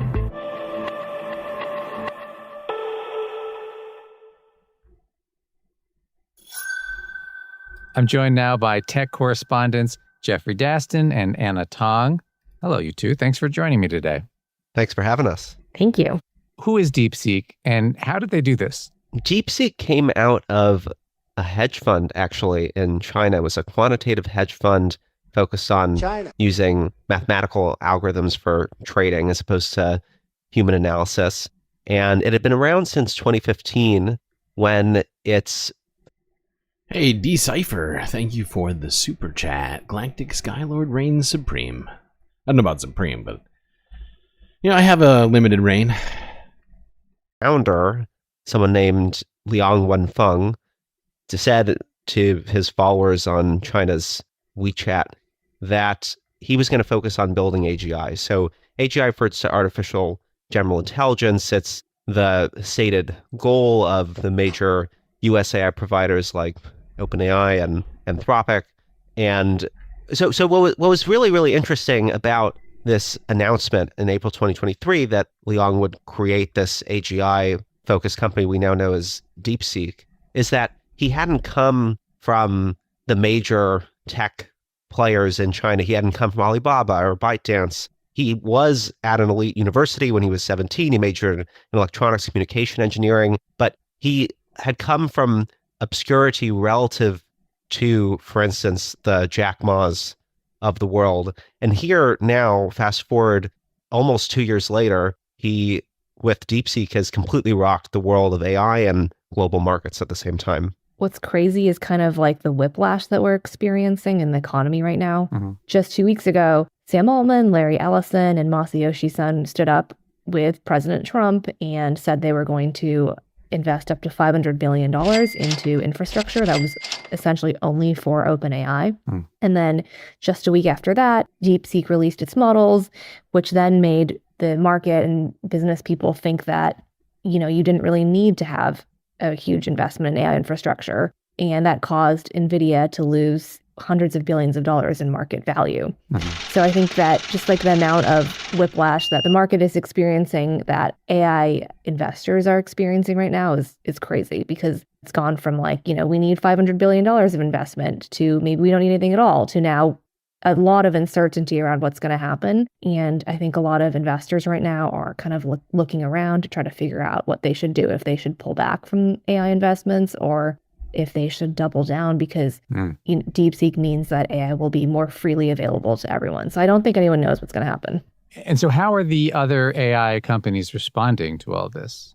The response of the US AI companies was interesting because they acknowledged how powerful DeepSeek's model was and how cost effective, while at the same time downplaying the concerns that one might have from this. So to give an example, the CEO of Anthropic, one of the top AI companies backed by Google, backed by Amazon, his name is Dario Amodei, and he published a very long blog post basically saying that what the US has to do, and we can talk about this later, is just keep its strategy with export controls of chips and preventing them from getting to China, because he thinks they're working actually. But the subtext to all this, what was actual response to DeepSeek, was that we were, according to Amodei, we're at this interesting crossover point where it's actually possible with not a ton of money to produce really high quality results, and that would change, and you actually will need a ton of money and high-end chips going forward. So he was basically saying that DeepSeek had done something very impressive engineering-wise, and it had done clever things with various AI research techniques to very efficiently make a model that could do impressive reasoning, and that was almost to be expected based on the way this technology was progressing, the cost savings we've seen month after month. And he was kind of comparing DeepSeek's models to his own, Anthropic's own models from months prior, and saying this is exactly what we would expect to happen. We would expect it to be done so well and so cheaply. Did he say that? That's hilarious. We listened to that guy's speech at Davos where he was saying basically the opposite. And he was saying that hundreds of billions, if not trillions of dollars needed to be funneled into this. And so that seems to go against everything he was saying previously. I'm also hearing that the AI failed like 50 different attempts to get DeepSeek to give sort of illicit, toxic content, and it did nothing to avoid any of that. And so yeah, I think probably a lot of that may have to do with it. There's probably very few guardrails on it because it's open source. I could be wrong, but it basically just seems to allow you to prompt for anything, regardless of how bad it may be. Hey, Decipher with the gifted Galactic membership. I think we're only 4 away. Or 3 away? We're getting I think maybe just 3 away. And we're at this crossover point where that's possible now, but if you fast forward some number of months, some number of years, you actually will need huge numbers of high-end chips, and DeepSeek won't be able to keep up. So, right, I already said we're down to 4, right? In terms of memberships that we need to get a new emote, I think that's only 3 left now. I've been keeping track of the whole stream. He presented this image of calm and certainty. Of course, it's doing what it is, and really what surprised him was just that it had come from China, not that someone had produced results like DeepSeek at all. So I think that is indicative of maybe how the U.S. companies are working. Are confident, but still concerned from a geopolitical risk standpoint. Yeah, that was kind of the heart of the panic this week, right? If a company like this can do so much with so little, then... Hey, thanks for that sweet lemon super sticker, Mish. Appreciate you. All right, let's see. What was I doing? Oh, yeah.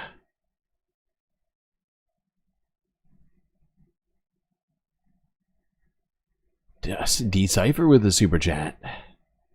D-A-way? I don't know. What is 2-A-way? 2 I don't know what that means. Oh my god, so many So many things happening over here. PB with a $2 super sticker, a bashful little pair. I love that pair. And a gifted membership to Robert Armstrong from My Dogs. I appreciate all of you. So generous. Hold on, I'm checking on memberships right now. Let's see here. Where I gotta see how close we are. We gotta be super close.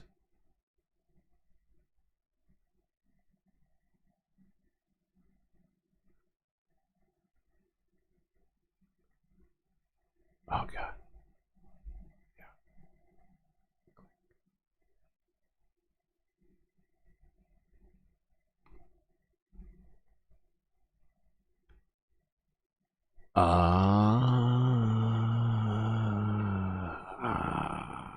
Two more members needed to get another emote. Oh my God, we are close. I can taste it. I can taste the new emote already. It is coming. It is a coming. All right. We're not going to listen to the rest of that for now. We're just going to move on from AI.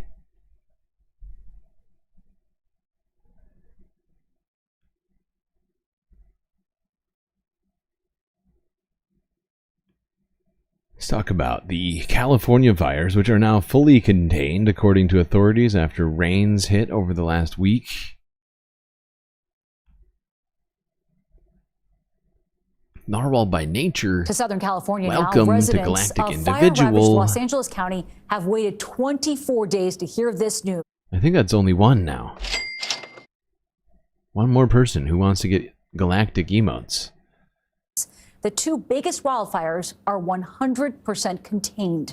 For the latest, let's go to CBS's Kenny Choi in Los Angeles. Kenny, good evening. Nancy, good evening. With the Palisades fire and Eaton fires now fully under control, the focus is on recovery. One major step forward, reopening the neighborhood of Pacific Palisades. The National Guard will withdraw from all checkpoints, allowing easier access now that the wildfires. Welcome to Galactic Individual. Hold on, I have to look. Pacific I have to look Palisades now. will reopen to the public tomorrow morning. I think it might have worked. I'm going to play this, but I'm going to look. To speed up recovery and rebuilding. It's going to have to be reopened. I mean, there's nothing you can do about it. Do it. There will be a heavy law enforcement presence when the historic Pacific Could be Coast it. Highway, a major artery to I'm neighborhoods holding and off on the businesses, applause opens. sound effect, but I'm ready. My Public finger is access just comes waiting 25 to press days it. after the firestorm tore through the community, killing at least 12 and destroying more than 6,800 structures. The efforts to save those homes were hindered when a Southern California man crashed a drone into a firefighting plane known as a Super Scooper, grounding it for 5 days. Flying drones during times of emergency poses an extreme threat. The drone pilot agreed to plead guilty. Peter Ackerman will pay about $65,000 restitution to the plane's owner, the government of Quebec. He must also perform 150 hours of community service and could face up to a year in prison. And a massive bear who hid under a home during the Eaton fire is now back in the wild. Officials shared video this week of the rescue. They used a lot of food to lure the 525-pound bear out. Los Angeles Mayor Karen Bass says there will be a zero-tolerance policy for crime and that officers will be patrolling the Pacific Palisades area 24/7. She Wait, adds public safety What's is the happening? priority. Nancy? Yeah, but it won't let me add another emoji. What's happening? Huh? What? What are you doing? Why won't you let me add? What the fuck? What is happening? This is not right. What? Why? Why can't I? Why can't I add one? Okay, that's fucked up. What in the heck is going on? I guess I'll have to try and figure it out after the stream, but I think we just got another emote. Weird. I don't know. It's not showing it yet.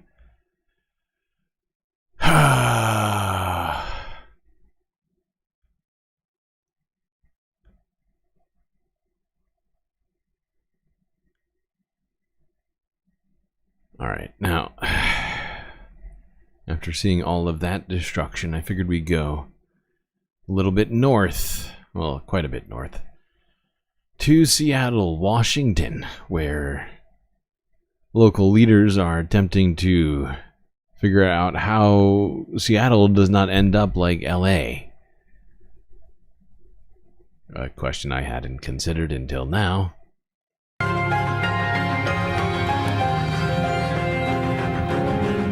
New tonight, the Environmental Protection Agency has begun helping victims of California's wildfires safely sort through what is left of their homes and their belongings. Much of the debris is considered hazardous. And tonight, the King 5 investigators uncover how Western Washington is fighting to keep similar destruction from happening here. And in her series, The Coverage Crisis, Kristen Goodwillie exposes what Washington state officials are doing right now to stop homeowners from losing everything, including their homeowners' insurance.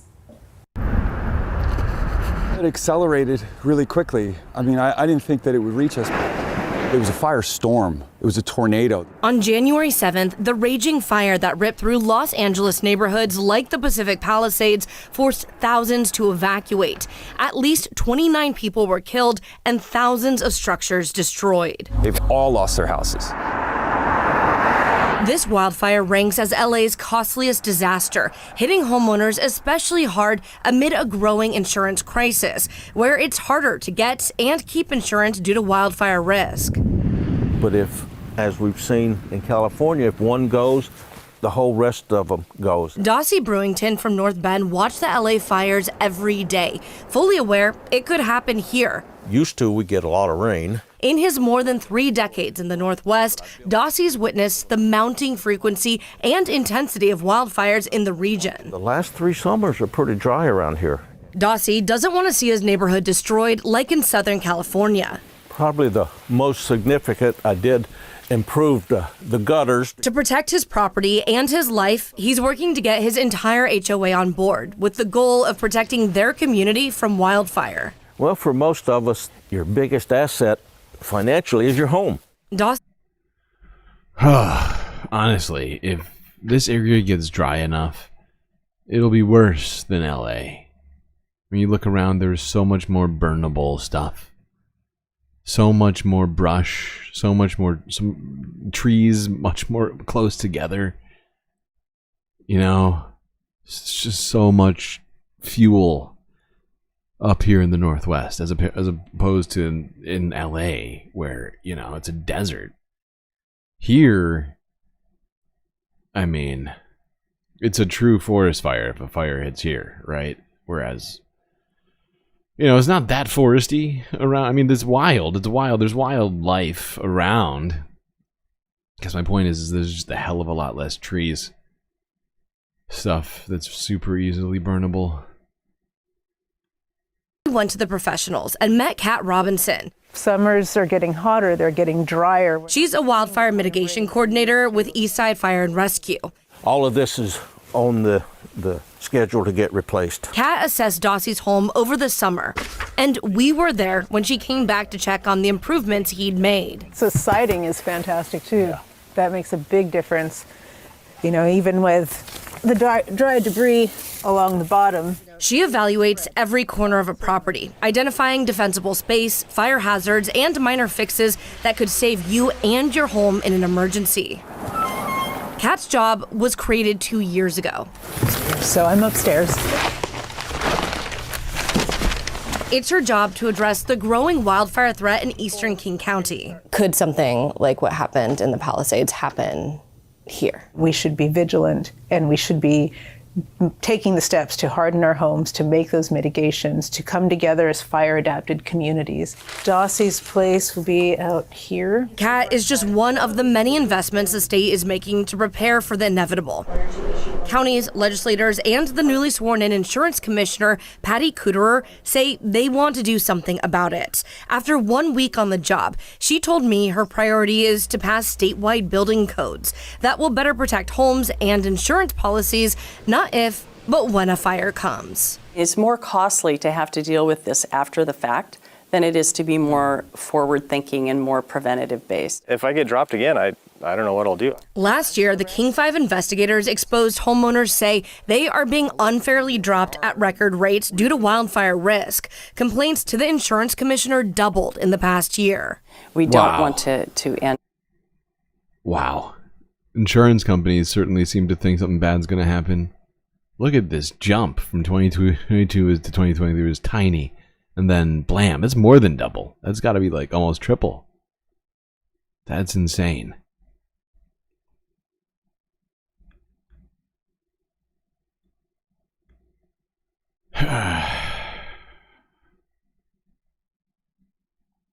You know, people can try and fireproof their houses, but everything burns at a, different temperatures.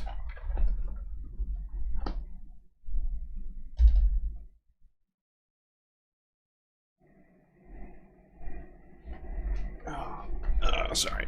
I needed to fix the airlock. Okay, now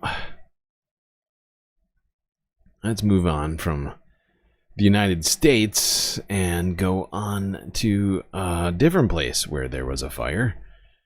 And that's in Johannesburg, South Africa. Earlier this week, a fire popped up near a settlement in Johannesburg.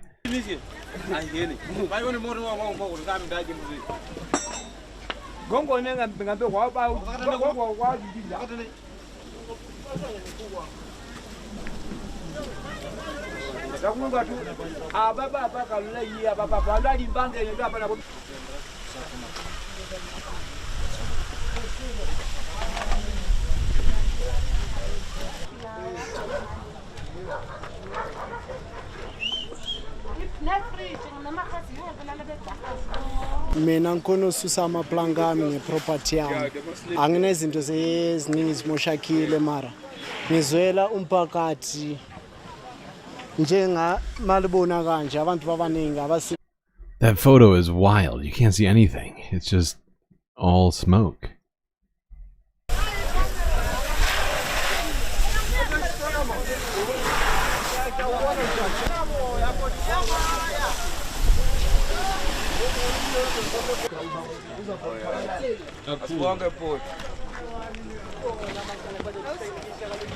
Fumane khwale re le ka mosebetsi motho ho watcha re tlile re matha ka nete bontate ba lekile ho tima mollo ha ba kgona ho tima mollo o no le matla hona di digase. I wish I could translate for you, but I don't have anything.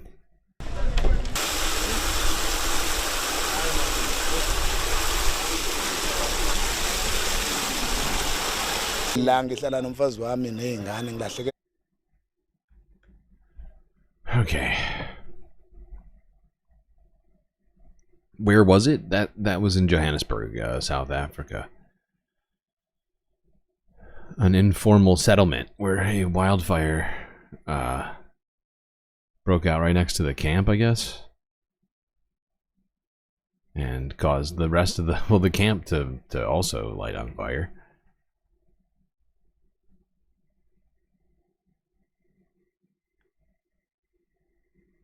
I'm afraid we're gonna have to stay hot for a little bit here. Let's go here. Here's the AP archive. This got posted a little earlier on Saturday. Apparently, a new study projects that millions of European heat deaths are to come in the future as the world continues to warm.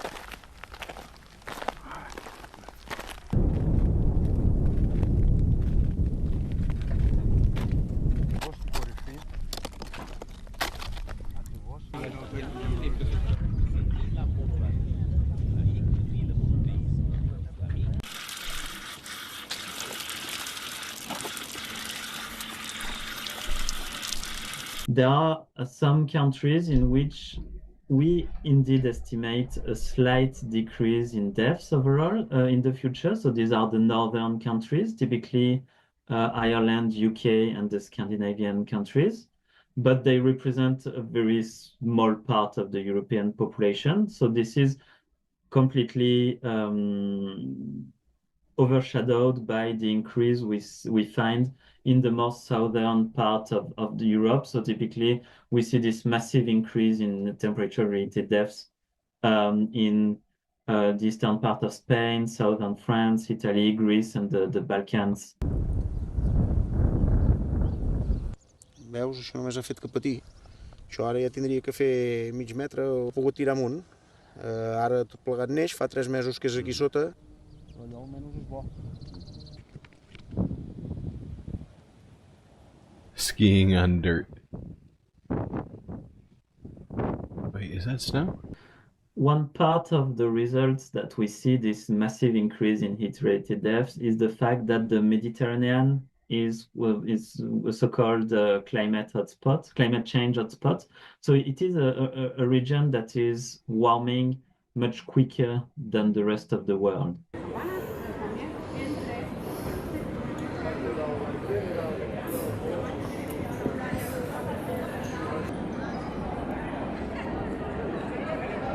Yeah, and right now it's almost easy to forget about climate change when you're really cold.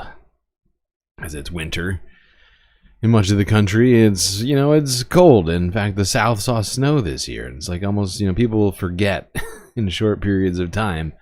But, it's not going to be very long. And the fact is spring keeps coming sooner. Summer keeps getting longer and longer. Fire season, hurricane season keeps getting longer and worse and more extreme. Same thing for tornado season. And of course, heat deaths are going to come along with all this. So we can't forget about climate change, about global warming, just because for a moment it's cold. It's supposed to be cold. Unfortunately, I know being cold sucks, but that's what winter is all about. It's supposed to be cold. God. So embrace it while it's still here.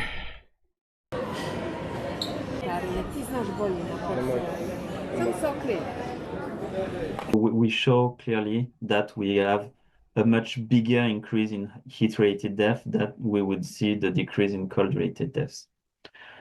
And so this is what we wanted to show. And for us, it's not surprising at all, because we know that when we increase temperature, the risk of deaths the risk of death is much steeper on the heat part than on the cold part. So we expected these results, but at least now we have this study that shows it quite clearly across Europe.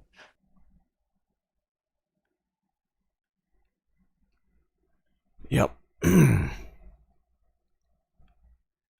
All the studies we've been looking at point to the world continuing on this trend of blowing through heat records every year. 2024 was the hottest year on record, and it was a complete outlier from the rest of the data set.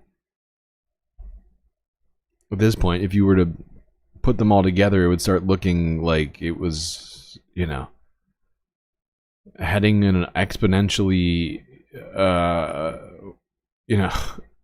growing way.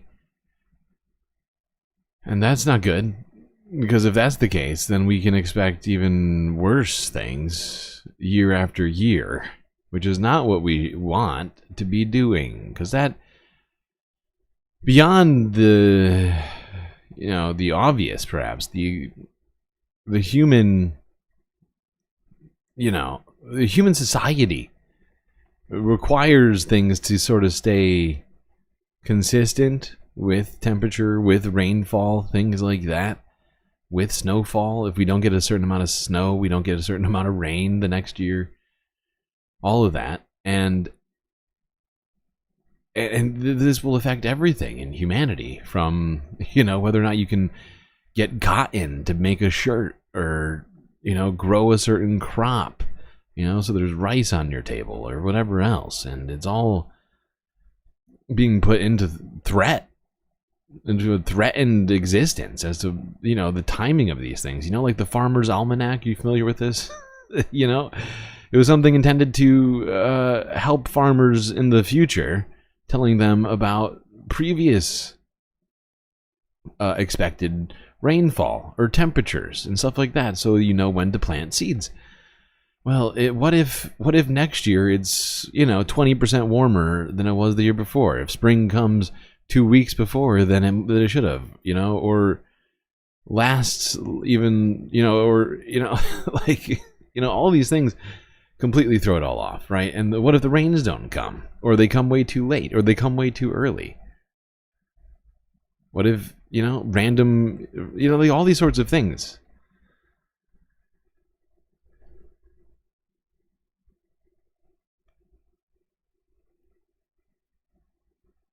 Now, if you're feeling cold, you might want to become a polar bear, because they got a great way to deal with the cold. At least one, maybe I think Polar bears 3. swim in icy waters, roll around in snow, and slide down hills, all in sub-zero conditions. But whether swimming or sliding, their fur remains ice-free.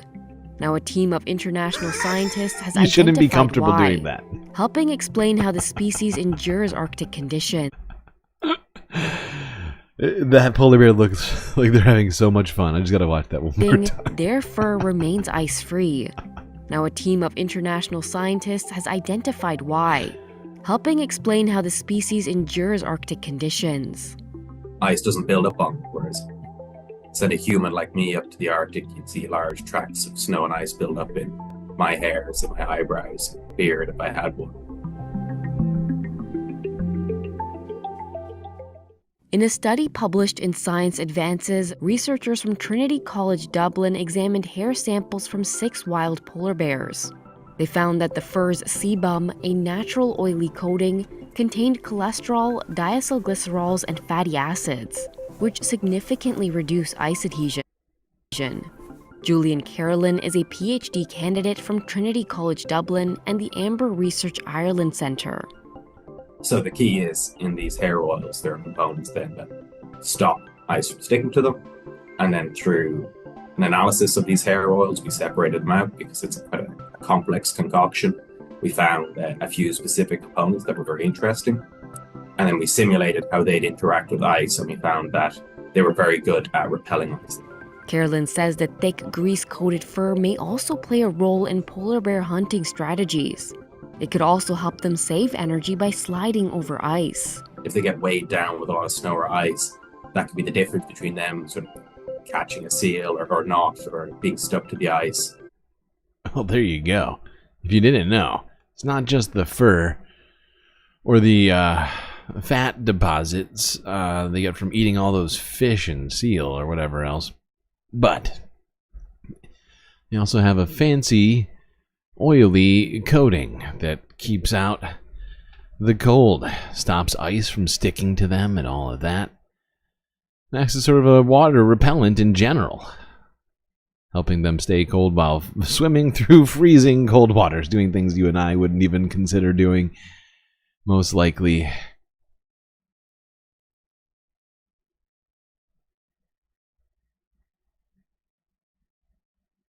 All right. Okay. Oh no, I forgot to do space news. That is terrible. Oh wait, there is a space news. Oh my god, I forgot about this.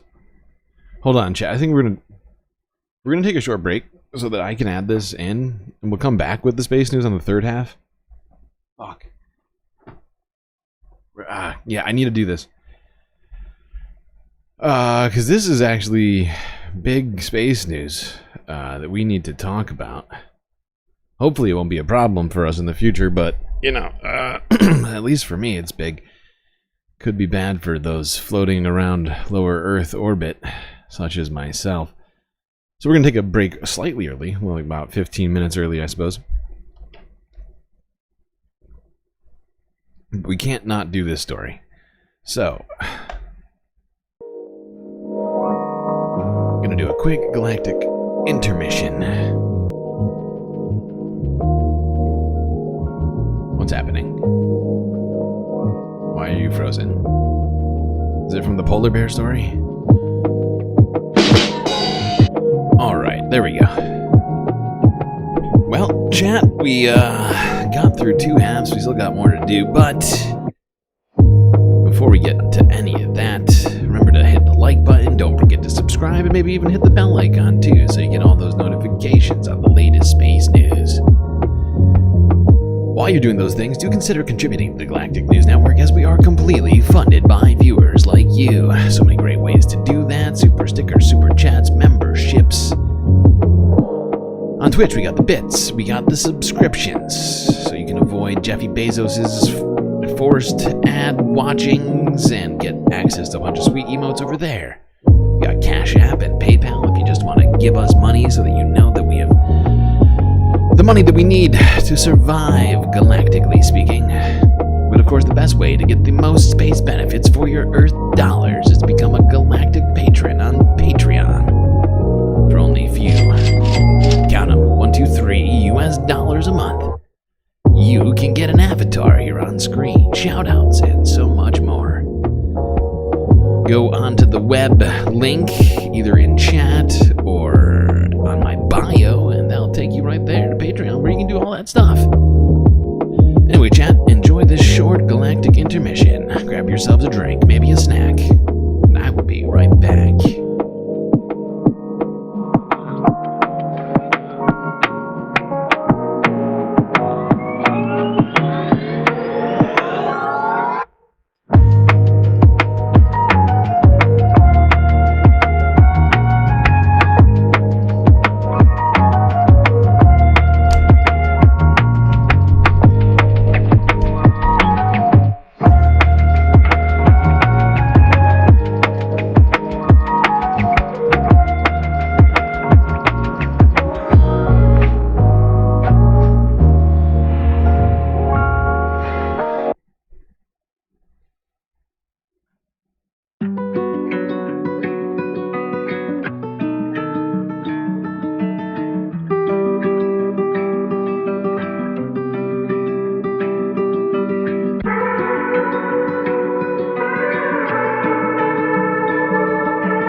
It's time for you to get back to those seats. Otherwise, you're gonna miss the sweet, sweet galactic content. You wouldn't want that, would ya?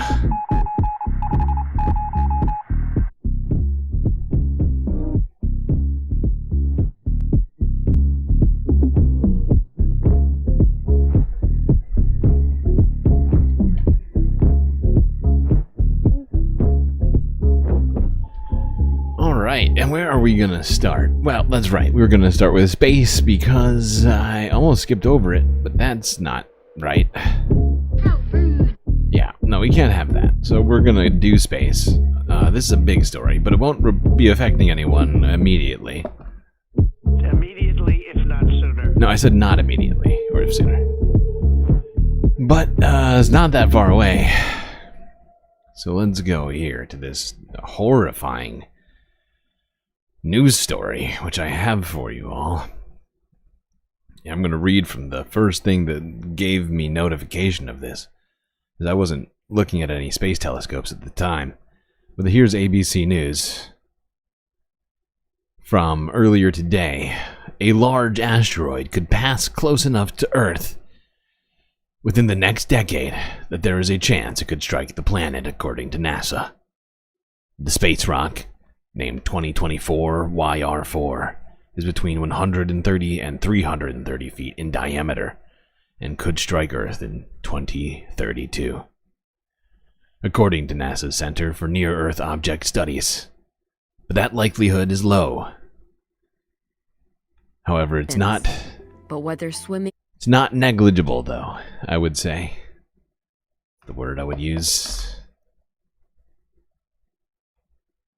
A 100-meter wide asteroid called 2024 YR4 has triggered global planetary defense procedures for the first time ever.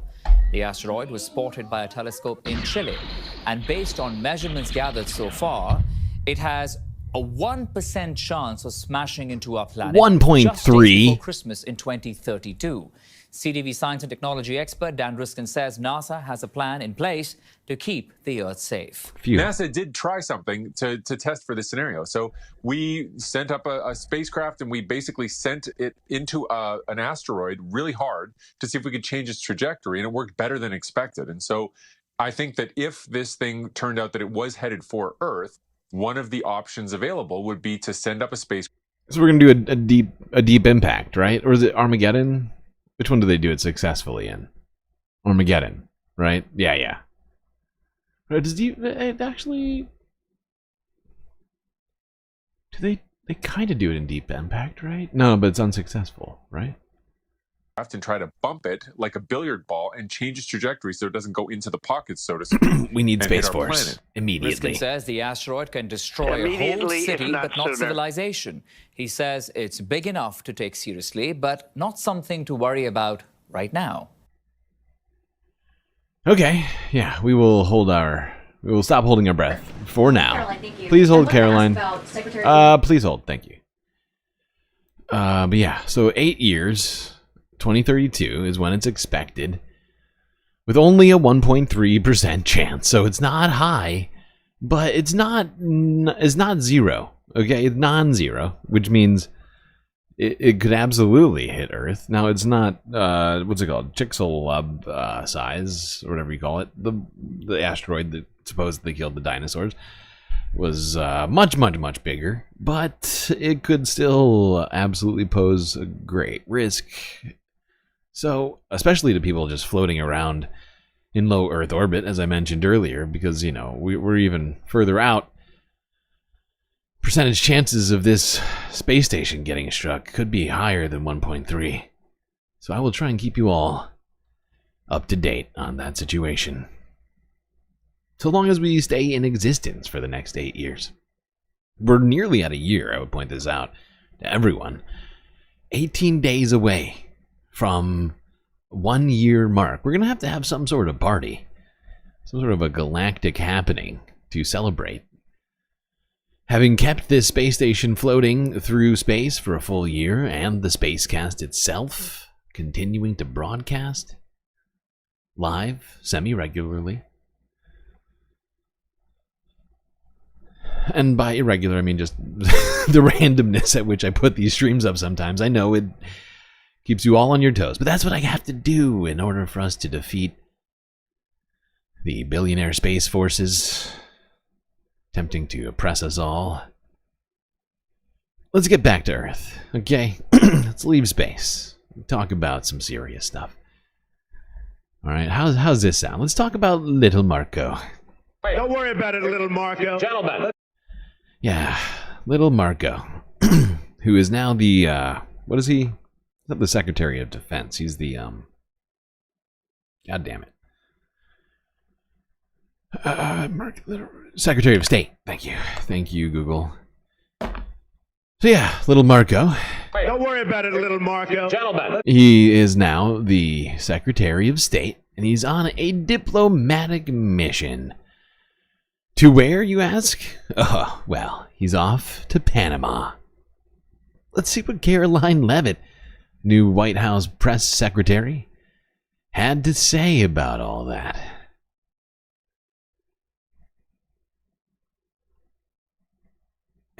Go, Web, go. Caroline, thank you. I wanted to ask about Secretary Rubio's trip to Panama first. Sure. What did the conversations look like with President Trump on that? The president of Panama says it is, quote, impossible to negotiate over the canal. So what are you expecting from this visit? So I have not been present for Secretary Rubio's conversations with President Trump about the Panama Canal. I have been present for President Trump's own thoughts on the Panama Canal, and you've all seen them as well in his public statements that he has shown. He believes it's unacceptable that the canal is essentially run by the Chinese Communist Party. If you look at both ends of the canal, massive Chinese communist. Oh, thank you. So glad we have Caroline Leavitt to tell us the truth. The Chinese Communist Party runs the whole Panama Canal. China. Party-linked companies run the canal. That's unfair to the American people, many of whom lost their lives many years ago building this canal. The American taxpayers are paying millions of dollars for the canal, and the president believes it's in our national interest as a nation for Secretary Rubio to go there and begin these discussions, and that's exactly why he's doing it. Okay, he's not, you're saying he's not going to invade? He's not here to invade. He's just going for diplomatic discussions. Okay, thank you, Caroline. To stop the Chinese communists from taking over, which they already have. Or what, I'm confused. Whatever it is. It sounds very serious. Now, of course, the Chinese Communist Party does not in any way run the Panama Canal. I think we all know this, but I'm just going to reiterate this for everybody who hasn't ever been on this stream before, or perhaps missed us talking about the Panama Canal in the recent history. But, you know, Panama Canal is actually run by Panama, as it turns out. I know it's shocking. What? What you talking about? No, it's true. It's true, Willis. It is run by Panama, the country in which it resides. There are a few Chinese companies in Panama Just like there's a few U.S. companies in Panama as well. Doesn't mean the U.S. runs it either. And we gave it back during Carter's administration 40 years ago. So, you know, really, actually it's longer than 40 years, right? Wait, what was it? No, wait, when was Carter? God damn it. It was Carter. No, not Carter baby clothes. Damn you.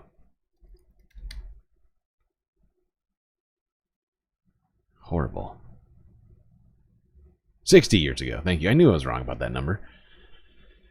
But yeah, I mean, it's insane to suggest that because Chinese companies exist in Panama, which is what they've been doing this whole time. It's not at all run or owned by the Chinese Communist Party. Chinese ships do not get preferential treatment to go through. Now, I believe there is a way to pay extra to expedite, but I think it costs quite a lot of money, if I'm not mistaken. I think it's like $250,000 or like $500,000 to expedite a ship through the Panama Canal. Now, is that fair? I mean, it is capitalism. I know that much. Whether or not capitalism is fair, now that's another question. But the United States is the most powerful economy on the planet. You know, so it's not like they don't have the same opportunity to do such a thing, but no. Okay, now let's go here to Donald Trump, who was in the White House assigning executive orders. And while doing that, he was asked by reporters about some stuff, including this little trip of Marco's here.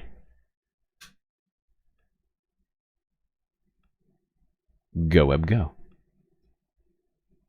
Ahem. Meeting with Prime Minister Netanyahu next week. I expect a lot of good things. I forgot about this part. I expect good things.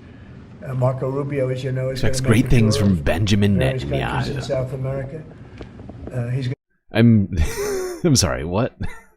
I think Panama is in Latin America, right? I'm sorry, but I totally forgot. We might as well listen to this again. But Donald Trump, asked about his visit with Benjamin Netanyahu at the very beginning of this, he said it's going to be great. Meeting with a war criminal. Netanyahu next week. I expect a lot of good things. From all meetings, I expect good things. It's going to be huge. Marco Rubio, as you know, is going to make a tour of various countries. You've never seen a better meeting. He's going to be meeting in Panama, where Panama's treated us very badly. They gave him, rather foolishly, a thing called the Panama Canal, the most expensive project we ever built. If you look at today's numbers, most expensive ever built. We lost 38,000 men. The French and all men, just about all men. The Spanish did too. 38,000 to the mosquito, to malaria and various other problems that you get from jungles. It was a tremendously costly event. We built the Panama Canal 110 years ago. Think of it, the most expensive development we ever did. And really one of the wonders. Donald Trump never wants to point out, has never even mentioned the fact that two other countries helped build the Panama Canal. But eventually the United States came in and finished it. But Colombia, and I'm sorry, I always forget Colombia as being, I always say Spain. But it was Colombia who first started building it. Then the French took over and they continued it because they saw the benefit of this thing. And then the United States showed up and said, actually, we'll do this. We'd like to be involved in this and have full control of the region. We did for quite some time. And eventually we gave it back to Panama. Now, since we've given it back to Panama, since the last 60 years, apparently Panama has spent billions and billions of dollars to upgrade the canal to make it better for deeper and wider, what do you call them, locks, other things to make the canal more functional for what it's supposed to do. So are we going to also pay them all of that money as well? I mean, first off, it's not for sale. Panama's clearly made that pretty clear, but it's kind of like the TikTok situation. And Donald Trump says, you say it's not for sale, but everything has a price tag. We built the Panama Canal 110 years ago. Think of it, the most expensive development we ever did. And really one of the wonders of the world, one of the great wonders of the world. And we didn't give it to China, we gave it to Panama. China! And Panama's been ripping down all the China language signs. They've been working like mad to try. We just sent people down there to look around for all these Chinese signs I've heard so much about. They're all gone. They've been working like mad. Cyclone Cheeto. They've been working like mad. Like a cyclone. Taking all the signs down. Now they're all gone. But they were there. I promise. Believe me. Everybody clap. The signs were up and they were written in Chinese. And it's not. I have to have my China. So we're going to take it back. They've already offered to do many things, but we think it's appropriate that we take it back. They've totally.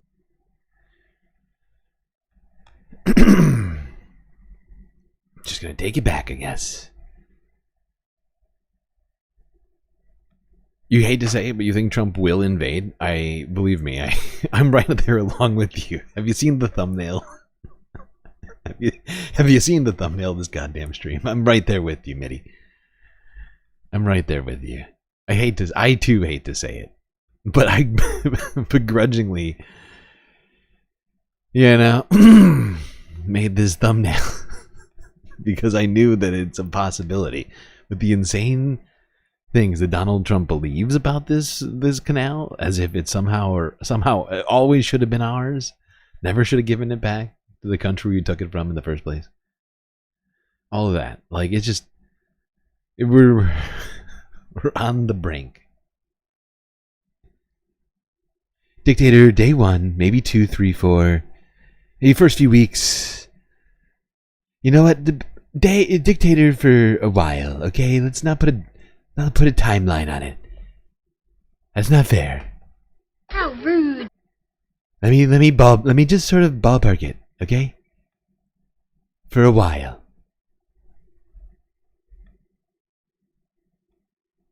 In Panama, flags are flying high, raised in defiance of President Trump's threat to take back the Panama Canal. A canal Panama has operated for decades and says is not controlled by anyone else, including China, and won't give up. The ship is about to move to Jaime Troyano works at the canal and is a canal historian. The Panama Canal is operated by the Panama Canal Authority, which is 100% Panamanian. Not by China. Panamanians. The canal was opened in 1914 at a cost to the U.S. of $352 million, but was turned over to Panama in 1999. Ships sailing through the canal go only 51 miles. That cuts the distance from Atlantic to Pacific by more than... Why do I think it was in the 60s? Am I stupid? Am I a big... 9,000 miles, cutting the distance and the time by more than a month.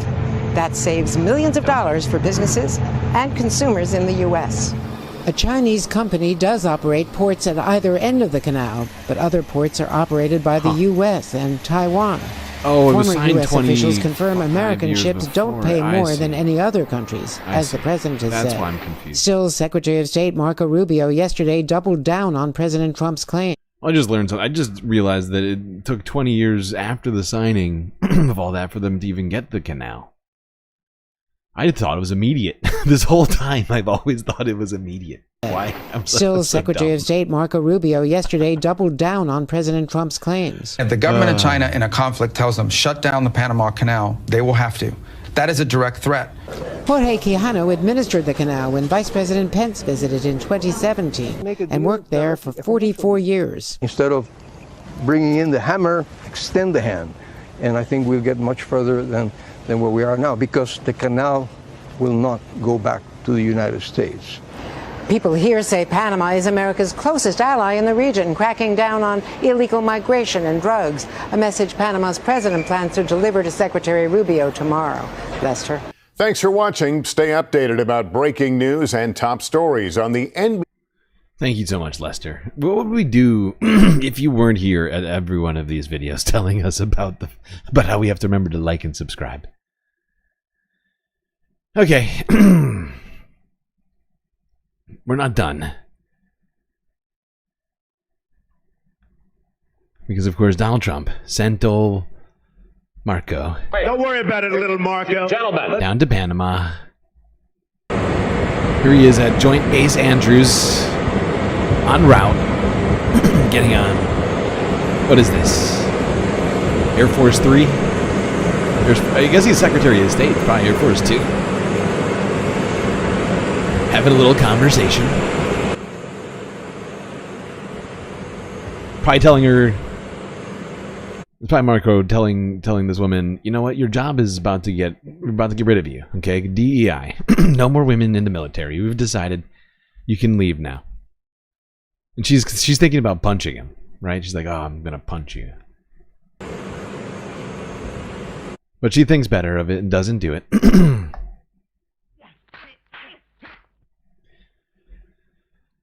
Oh god, we have a crazy world right now.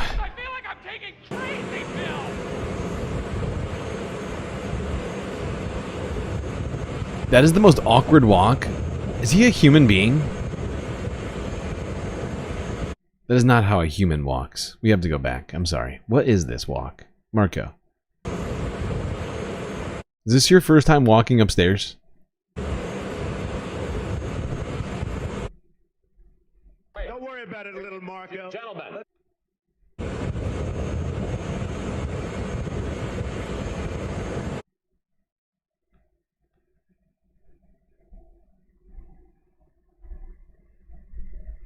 So there was Marco setting off to Panama to tell those Panamanians that we are going to take back the Panama Canal. China can't have it anymore. I have to have my China. Now, let's see. After hearing about Marco Rubio's visit, some Panamanians took to the street for celebrations, maybe? I don't know. Let's find out.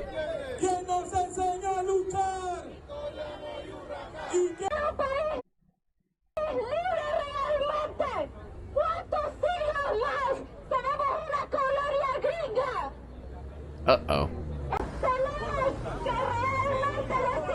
I don't think this is a celebration. Oh, that's not good. Oh, that's Donald Trump. That's a Donald Trump effigy right there, is what that is. I don't know what those numbers are. Maybe that's a jail numbers?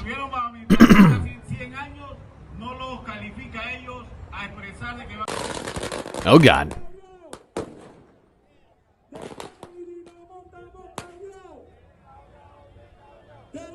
And apparently there wasn't footage of it, but there was also there's pictures of it. I found hold on, let me show you the pictures. I'll just pull one up here. Marco Rubio burning effigy, Panama.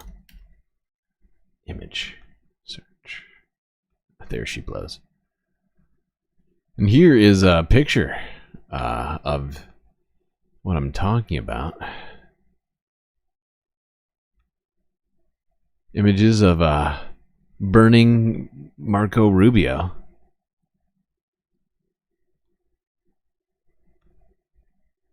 They don't seem very excited about this visit, but maybe maybe they'll change their minds.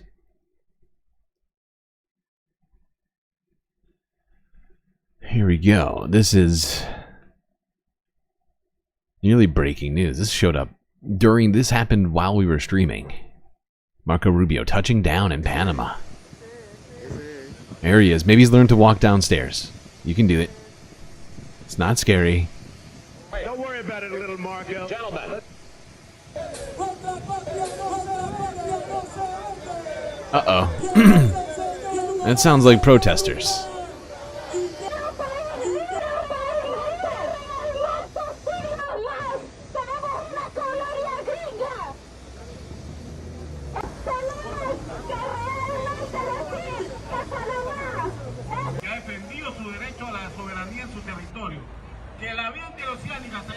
Actually, wait a second. Oh, no, it's not. I just realized that's somehow the other video, the same video we just listened to playing over top of it. Whoopsies. I made a huge, tiny mistake. My bad. It's my bad. Is it fixed yet? Why does this happen? I don't even know. I gotta reload this. This happens like randomly. I feel like once a week this happens, where it just starts... No, don't do that. Why are you doing this to me? I hate this. Please hold.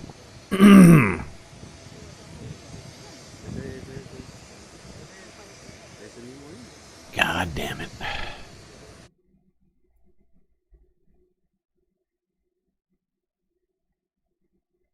You thought I was doing it on purpose for the booze? That would have been funnier if I had. It would have been funnier.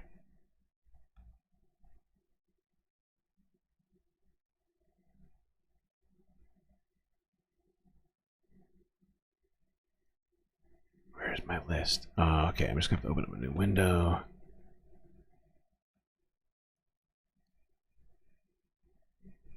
There we go.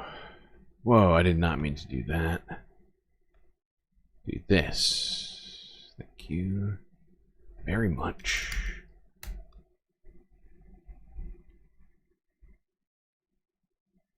Well, Bob Carver, you coming in with the fancy fonts? Fancy, fancy.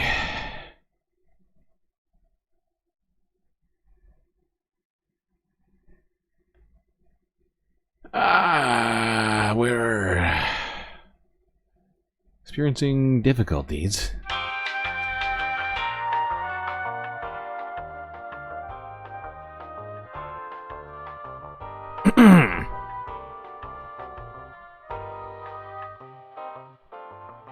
Okay, I think I fixed it, actually. Think I fixed it. Okay, perfect. Let's take two. All of this.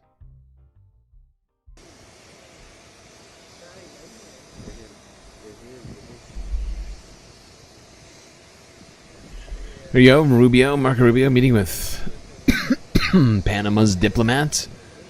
I think I see Panama's president in there. Hold on. Is that him? Maybe not. I can't. I don't know if he's bald in the back. I mean, that's short. No, I don't think that's him. I think these are just other diplomats.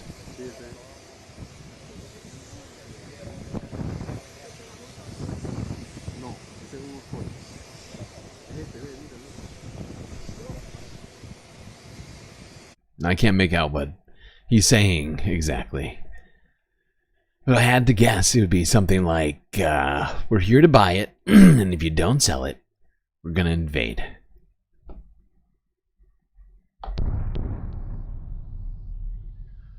Well, there you go. There's Marco Rubio's little trip to Panama. Don't worry about it, little Marco. Gentlemen. Seems to have this covered. I'm sure he'll avert disaster. He'll probably get Panama to turn over the canal, right? Definitely not happening. Now, apparently, this really was a shocking story when I heard this. I did not think I would be seeing this story at any point here. Certainly not immediately after Donald Trump started doing all of this, but Venezuela has come out. Well, not come out. Actually, Donald Trump has come out and said that Venezuela, so this is technically different. Donald Trump said that Venezuela has agreed to receiving migrants captured in the United States. Here's Reuters from 12 hours ago.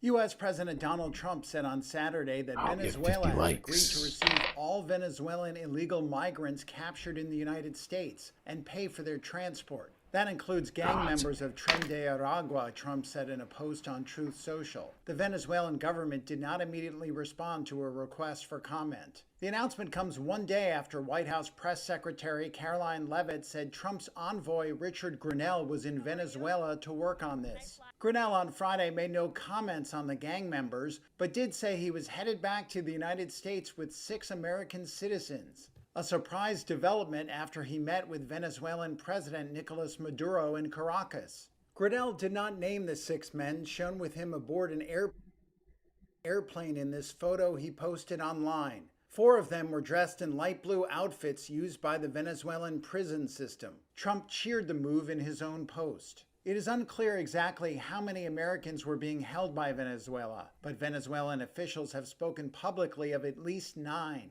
Maduro's officials have accused most of them of terrorism and said some were high-level mercenaries. Illegal. The Venezuelan government regularly accuses members of the opposition and foreign detainees of conspiring with the U.S. to commit terrorism. U.S. officials have always denied any plots.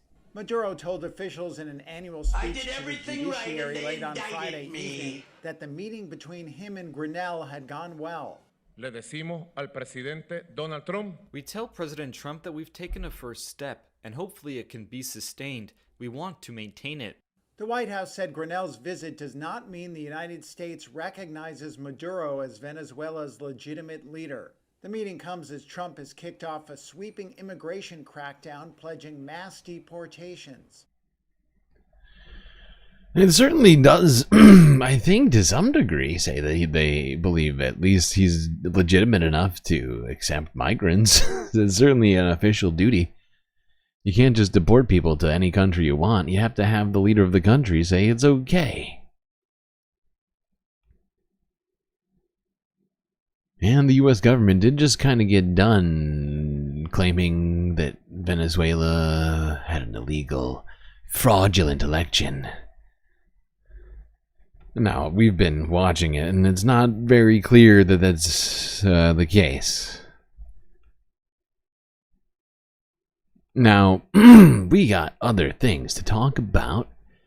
And we watched part of this yesterday, but I figured we'd watch a little bit more of this as we try and keep up with stuff in other countries as much as we can. And I do know that at least a portion, many of our viewers come from all sorts of places, but a sizable portion are in the UK and or Canada. So I do try to spend even more time in these two places. So let's go to not Canada, to UK and watch some more of the PMQs from yesterday. I think we ended somewhere around here, right?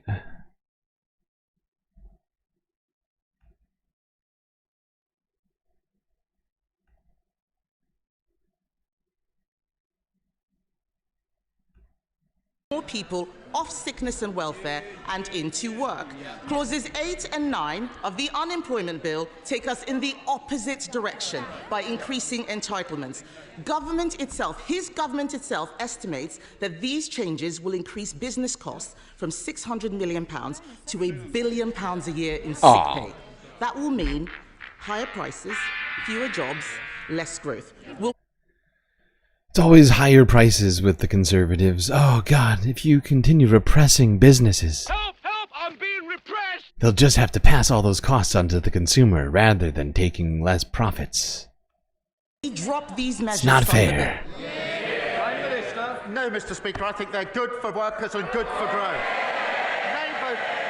This is the same argument they made against the minimum wage and every protection for workers. And she says they're their ideas. Mr. Speaker, she says she's in support of a third runway at Heathrow. Her shadow transport secretary says they're calamitous. The shadow business secretary is... I'm sorry. I just realized we were listening to this part of it yesterday. Let's get past the airport talk. Where is it? Maybe here. Are we done with airport talk now? It's definitely not businesses. They are being hammered with yet more burdens. Who benefits, Mr. Speaker?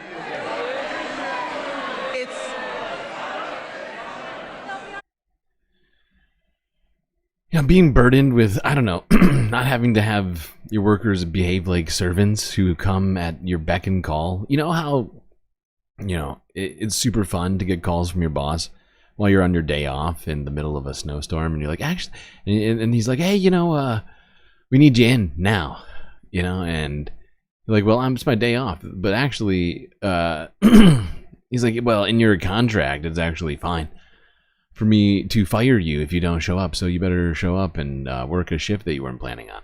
Well, that's one of the things that's coming with this bill, this this bill that she's complaining about right now. Who benefits? It's the trade unions. It's the trade unions. Part 4 of the unemployment bill, Part 4, they haven't read it, Part 4 of the unemployment bill is the biggest expansion of trade union powers for a generation. Not the trade unions. Oh, no. The public will have heard them cheer. Rather than deregulating for business who create growth, he's deregulating for the unions. Clause 61 alone reduces the notice period for strikes to just 1 week. If these strikes are catastrophic for growth, will he drop Part 4 of the bill? Mr. Speaker, it's good. I love that. How dare they only have 3 weeks with which to give notice? How are businesses to hire scabs to replace them with? Working people, and it's good for the economy. And she should keep up. The CBI have welcomed our positive steps this morning. Their quotes: the Chancellor's just given a brilliant speech on the economy, fixing the mess they left and growing our economy. CBI said they celebrate their positive leadership, a clear vision to kickstart our economy. That's the difference. We're growing the economy. They left it in a complete mess. Mr. Speaker, the arrogance of the Prime Minister. You think Cammy Badenoch lost weight? I honestly hadn't noticed. You think she's on the Ozempic? That he thinks that it's his government that creates growth. He's wrong. It is business that creates growth. Our economy is built by entrepreneurs, risk takers, and the hard graft of working people. They know that you can't tax your way to growth. You can't borrow your way to growth. You can't legislate your way to growth. Other countries That's the are only serious thing about freeing business. And you know, that's one of the things that I don't like about Labour's current platform is they keep talking about growth like it's the only thing that matters, regardless of people, like outcomes. It's just growth. As long as business grows, as long as GDP grows, everything will be fine. Okay, it's gonna solve everything. It's not, but the Conservatives they do genuinely believe that growth solves everything.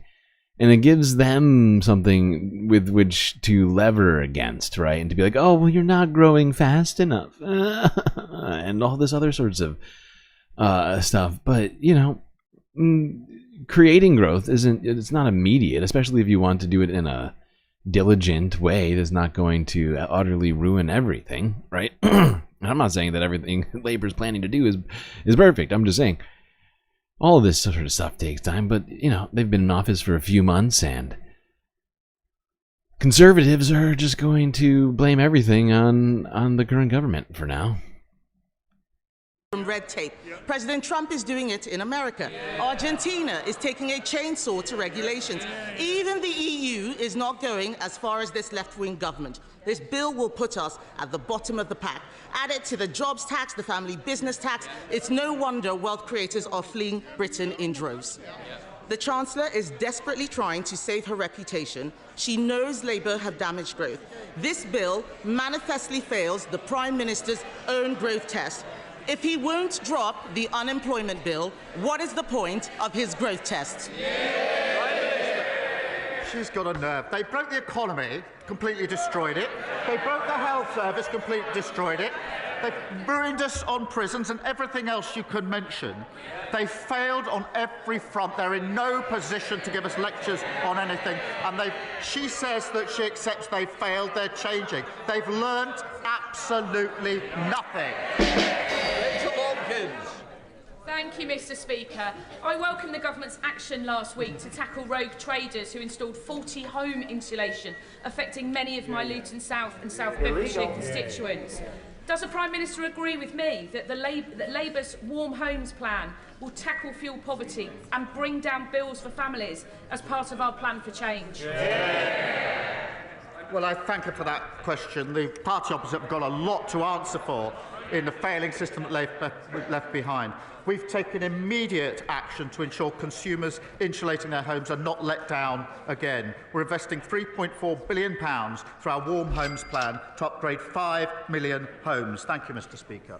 Leader of the Liberal Democrats, Sir Ed Davey. Oh, God. Speaker, can I take this opportunity to thank the Holocaust Memorial Day Trust for all their work in commemorating the 80th anniversary of the liberation of Auschwitz, and say what a privilege it was to meet Holocaust survivors at their Guildhall event. When the honourable member, my honourable friend for North Devon, and I recently visited a hospital in Barnstaple, a surgeon there told us that it was like a ticking time bomb. He explained that a hospital that size needs 12 operating theatres to meet demand. They've got just 4. The last Conservative government promised to rebuild it, and we all know that was a hollow promise. Now, the North Devon District Hospital is one of 9 across the country where their urgent rebuild programme has now been postponed for over 10 years.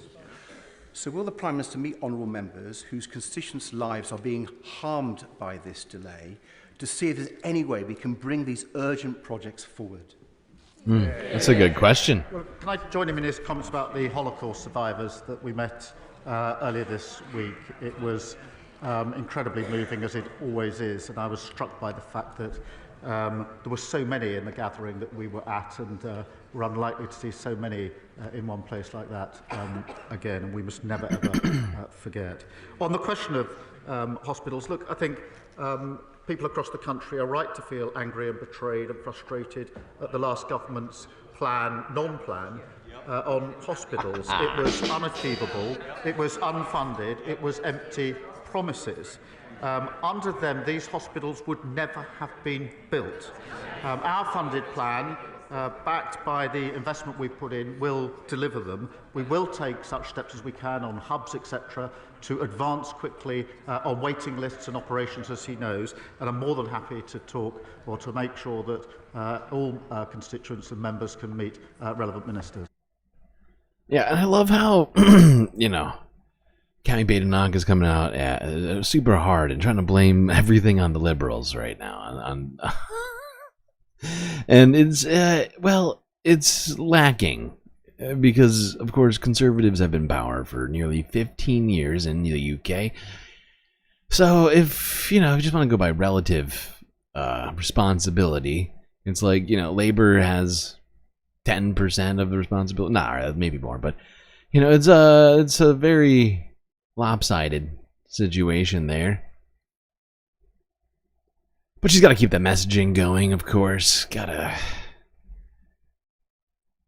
do something about that.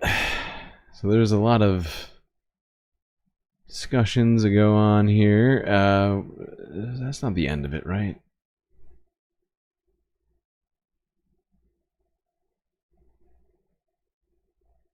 Was it a concept of a plan?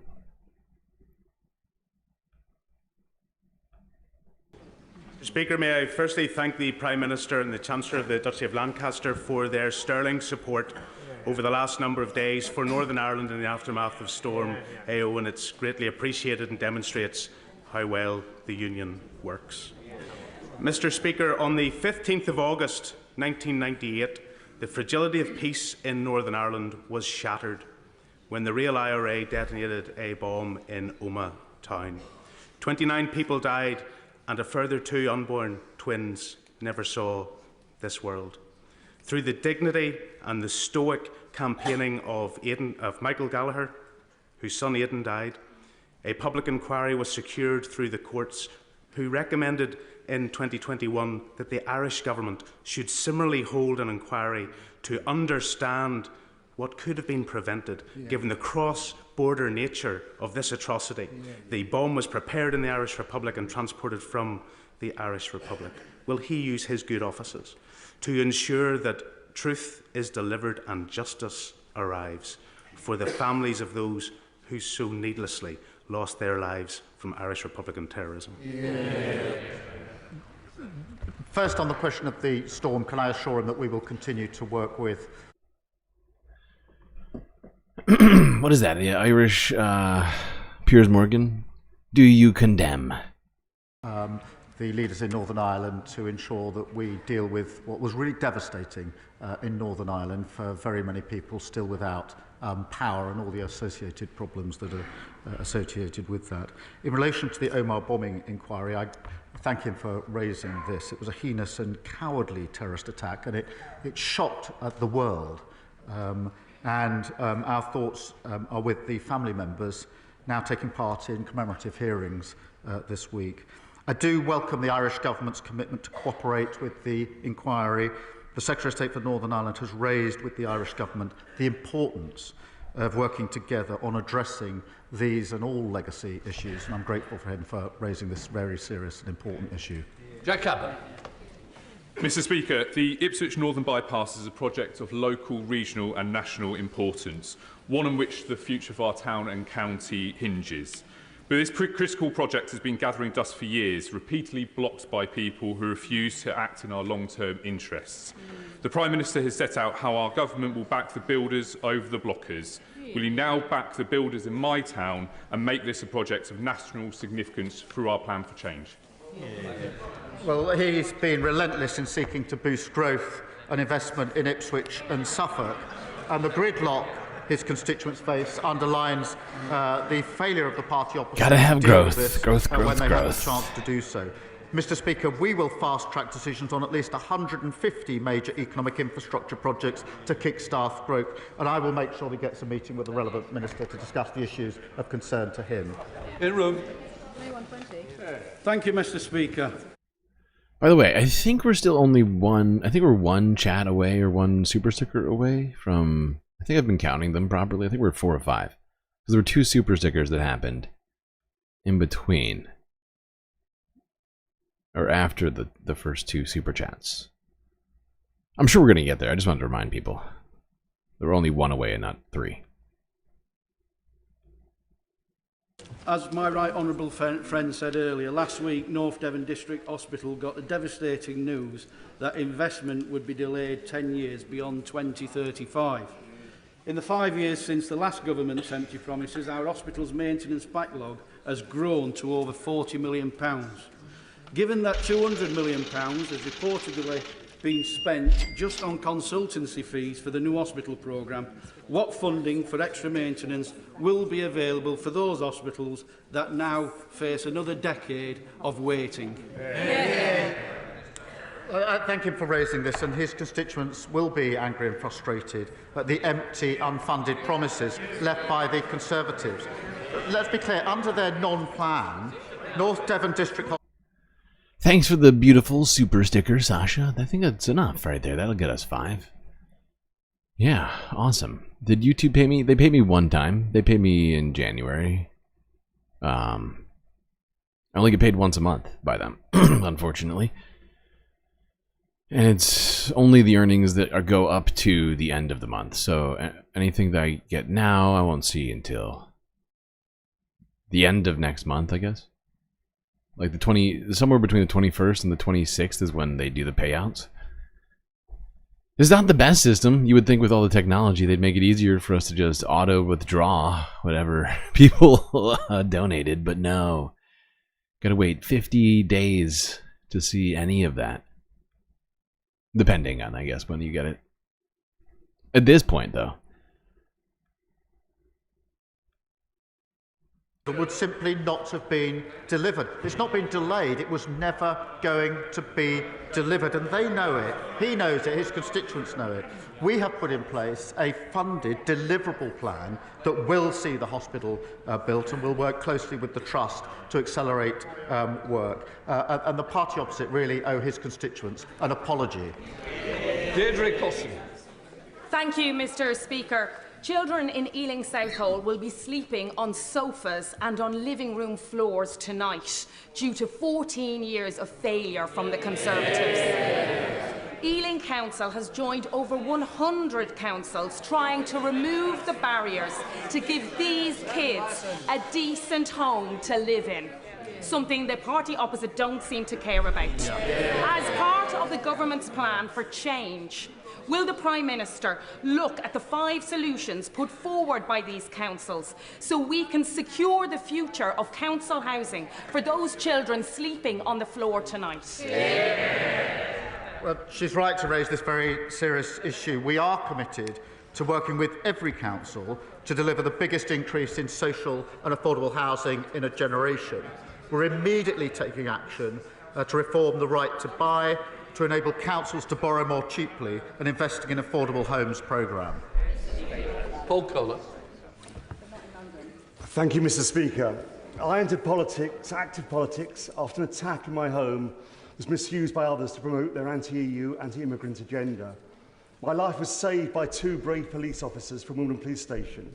As a family, our lives were transformed by a restorative justice session organised by the charity Why Me, where we met one of my 4 attackers in prison.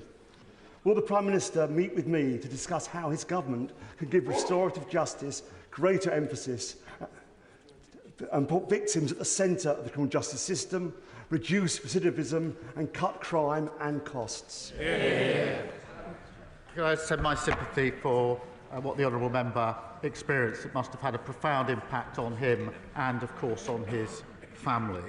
I too have seen the power of restorative justice, which does enable victims to receive answers, and perpetrators have to face the human cost of their crimes. Under the Victims Code, all adult victims must be told about restorative justice and how to access it. We can always do more, and I'll ensure that he gets the meeting that he wants with the relevant minister. Okay, that's all we're going to do on the PMQs today. But a lot of different topics covered there. Housing, homelessness. Oh, PB with a super sticker as well. Hey, thanks, PB. I appreciate you. There at Heathrow Airport, there was discussions of growth, economic growth. Yeah, and it goes on for a while, but we gotta keep the show going. We still got other things we gotta talk about.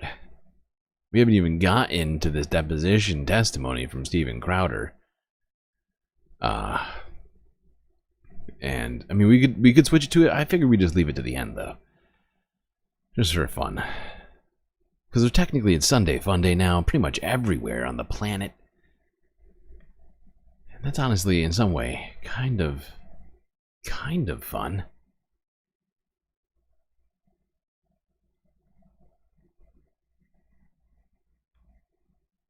So let's go now to a less fun place. Wait, why is this the wrong spot? Or not less fun place, but less fun situation. That's what I meant. I don't mean the place we're going to talk about is unfun, but the thing that we're talking about is unfun. That being the fact that not only is Guatemala and Venezuela and Mexico taking immigrants, so is Honduras. According to Forbes breaking news from 15 hours ago, they have footage apparently of Honduran migrants returning to their native country. God, I can't talk right now. After being deported from the United States.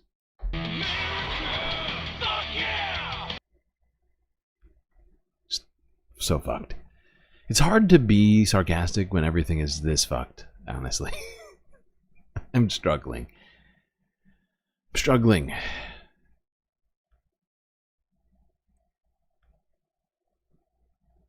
How many halves have we had? We're on the third half.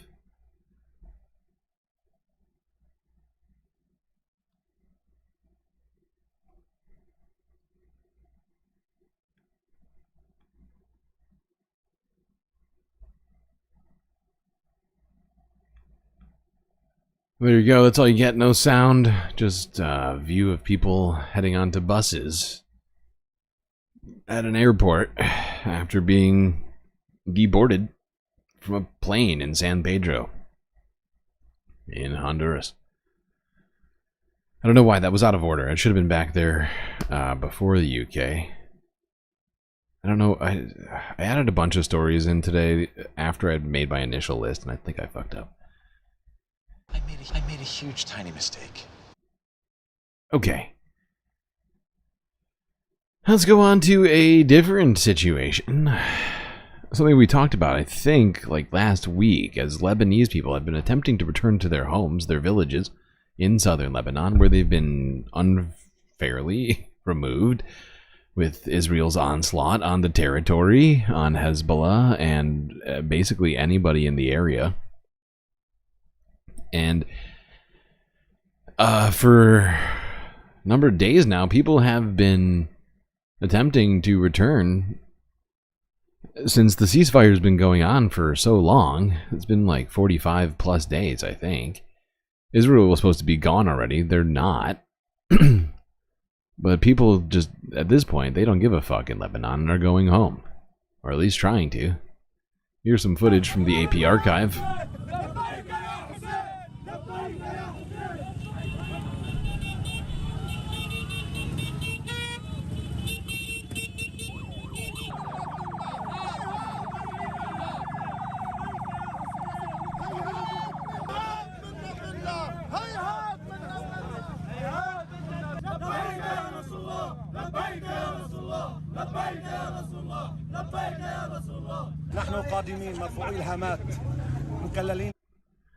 Yeah, unfortunately there's no subtitles for this, but you can see people going past, like, military, hand in hand, pushing their way into towns. I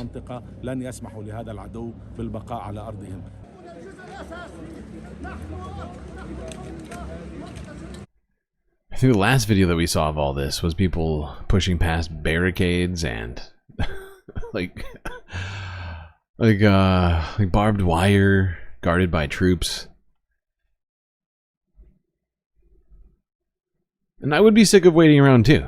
That ceasefire was supposed to have already taken effect, but Israel refused to abide by the deal. They never left. And I would just say fuck it. Now, remember how last week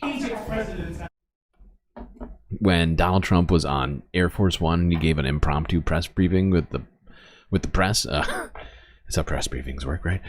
And he said that he was considering, and strongly considering, he believed that they needed to ethnically cleanse Palestine so they could clear it out and rebuild and whatever, real estate opportunities and shit. Remember that? And people were like, oh, he can't possibly mean what he means, right? He can't possibly mean that he wants to actually ethnically cleanse them. Well, he doubled down on that in his recent Oval Office briefing, where he was signing more executive orders. Here is TRT World from yesterday. Trump doubled down on ethnically cleansing Gaza. Okay. Egypt president and the King of Jordan have both said that they won't take in displaced people from Gaza like you suggested. Is there anything you can do to make them do that? I mean, tariffs against those countries, for example? Illegal. They will do it. They will do it. What makes you say that? They're going to do it. Okay? We do a lot for them. They will do it. And he's saying this with as much certainty as he possibly can muster, I think. This is horrifying. They will do it. They will do it. What makes you say that? They're going to do it. Okay? Talking like a mob boss again. Because you don't say no to the Godfather.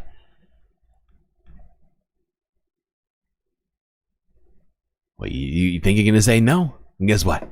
I got the biggest gun in the goddamn planet. If you say no, well, we're gonna make you say yes.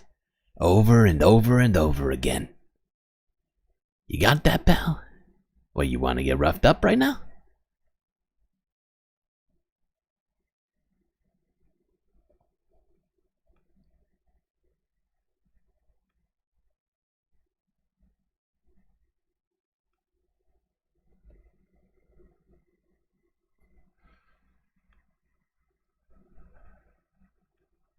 Let's go here to Al Jazeera.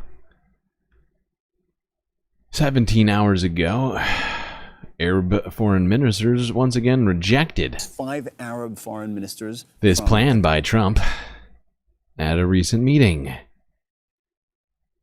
Here's Al Jazeera. Yeah. 5 Arab foreign ministers from Qatar, Saudi Arabia, Egypt, Jordan, and the UAE have united in their rejection of forced displacement of Palestinians. They've also voiced hope of working with Donald Trump on a two-state solution.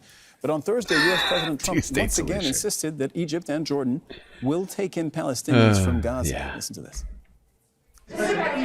Egypt's president and the King of Jordan have both said that they won't take in displaced people from Gaza like you suggested. Is there anything you can do to make them do that? I mean, tariffs against those countries, for example? They will do it. They will do it. What makes you say that? They're going to do it. Okay? We do a lot for them, and they're going to do it. Let's discuss this. I'm joined by Mohammed El-Masri, professor of media studies at the Doha Institute for Graduate Studies. I don't know what to say. They're going to do it. But Donald Trump's not saying how, why, what. Well, he did indicate that they have leverage, right? He says we do a lot for them. What do you make of this? Well, they do have leverage. They do have leverage. But first of all, let's remember that Donald Trump has made all kinds of promises and actually guarantees that have not actually come to fruition. I don't know that he's being advised by the right people. I don't know that he has a very strong understanding of Middle East politics and affairs. But the reality is this, that if the Egyptians and Jordanians or any other Arab country were to take in mass numbers of Palestinians, there would be very grave political consequences for those governments. And I think that whatever incentives there might be, there's been this discussion of debt relief for Egypt, potentially a lot of money for a country that is really struggling economically. But my sense is that Sisi, the president of Egypt, Abdel Fattah Sisi, would understand that the political cost of such an arrangement would be too great for his government to bear. He has not been a friend of the Palestinians per se over the years. I think that's putting it lightly. But I also don't necessarily think that he wants a second Nakba catastrophe to occur on his watch. So I think it's very unlikely that this ends up happening. I can't say it's impossible, but I would be very surprised if that ends up happening. And we shouldn't also, completely discount the Palestinians from this discussion. It's not just a political, they're not just sort of chess pieces. The Palestinians have made it very clear that they don't want to go anywhere. This is their home. Yeah, and I mean, we've been watching videos all week, people returning, just utterly joyful amidst the rubble that they're returning to. It just completely excited over being back, saying that they will never leave now that they're back, and all sorts of stuff. So I don't see how you're going to convince those people to leave. It'll be a completely unwilling relocation, otherwise known as ethnic cleansing. And they're not going to be pushed out by anybody. Well, this is the thing. Just reminding our viewers, Donald Trump. This all started because Donald Trump says about 1.5 million Palestinians can be relocated to Jordan and Egypt. Which, by the way, another word for that is ethnic cleansing. Can you explain to our viewers that removing Palestinians from their land is precisely what is at the heart of this conflict and has been since the beginning? Yeah, I mean, we can go all the way back to 1948. I mean, inbuilt into this whole project to create the State of Israel was the idea of population transfer. And actually, Benny Morris, one of the leading Israeli historians, has written about this, and he's acknowledged that this was inbuilt. That's actually his word that he has used, and that's exactly what he called it ethnic cleansing. Exactly, and that's what happened in 1948. You had hundreds of thousands of Palestinians who were forcibly removed from their homes. They became refugees, and many thousands also killed. And now we know that Israel has aspirations for what they call Greater Israel, based on their interpretation of the Bible. They believe that they are entitled to all of this land, including the West Bank and Gaza, and also beyond, and to Jordan and Syria and parts of Egypt and Saudi Arabia. That is very much a dream of the Israeli political elite. They talk about it openly. It's not just the Israeli political elite, it's the American political leaders right now, right? Republicans have said all sorts of stuff like this. John Ratcliffe, who is now in the administration, has said stuff like this. Who else? There's a bunch of these guys who are now in there. Mike Huckabee, I think, isn't he involved in all this? He said a bunch of insane things. What's her name? Elise Stefanik, the ambassador to the UN now. She's been out there. She's said that multiple times. My dogs with a gifted membership. Spreading the galactic love. Much appreciated. Bald PAB. Gifted membership. I don't think I've ever seen Bald Pab before. But there you go. Galactic membership for you. Enjoy. Enjoy the feeling of galacticness as well as all the sweet, sweet galactic emotes. Alright, now let's talk about some other places. Let's go to Germany.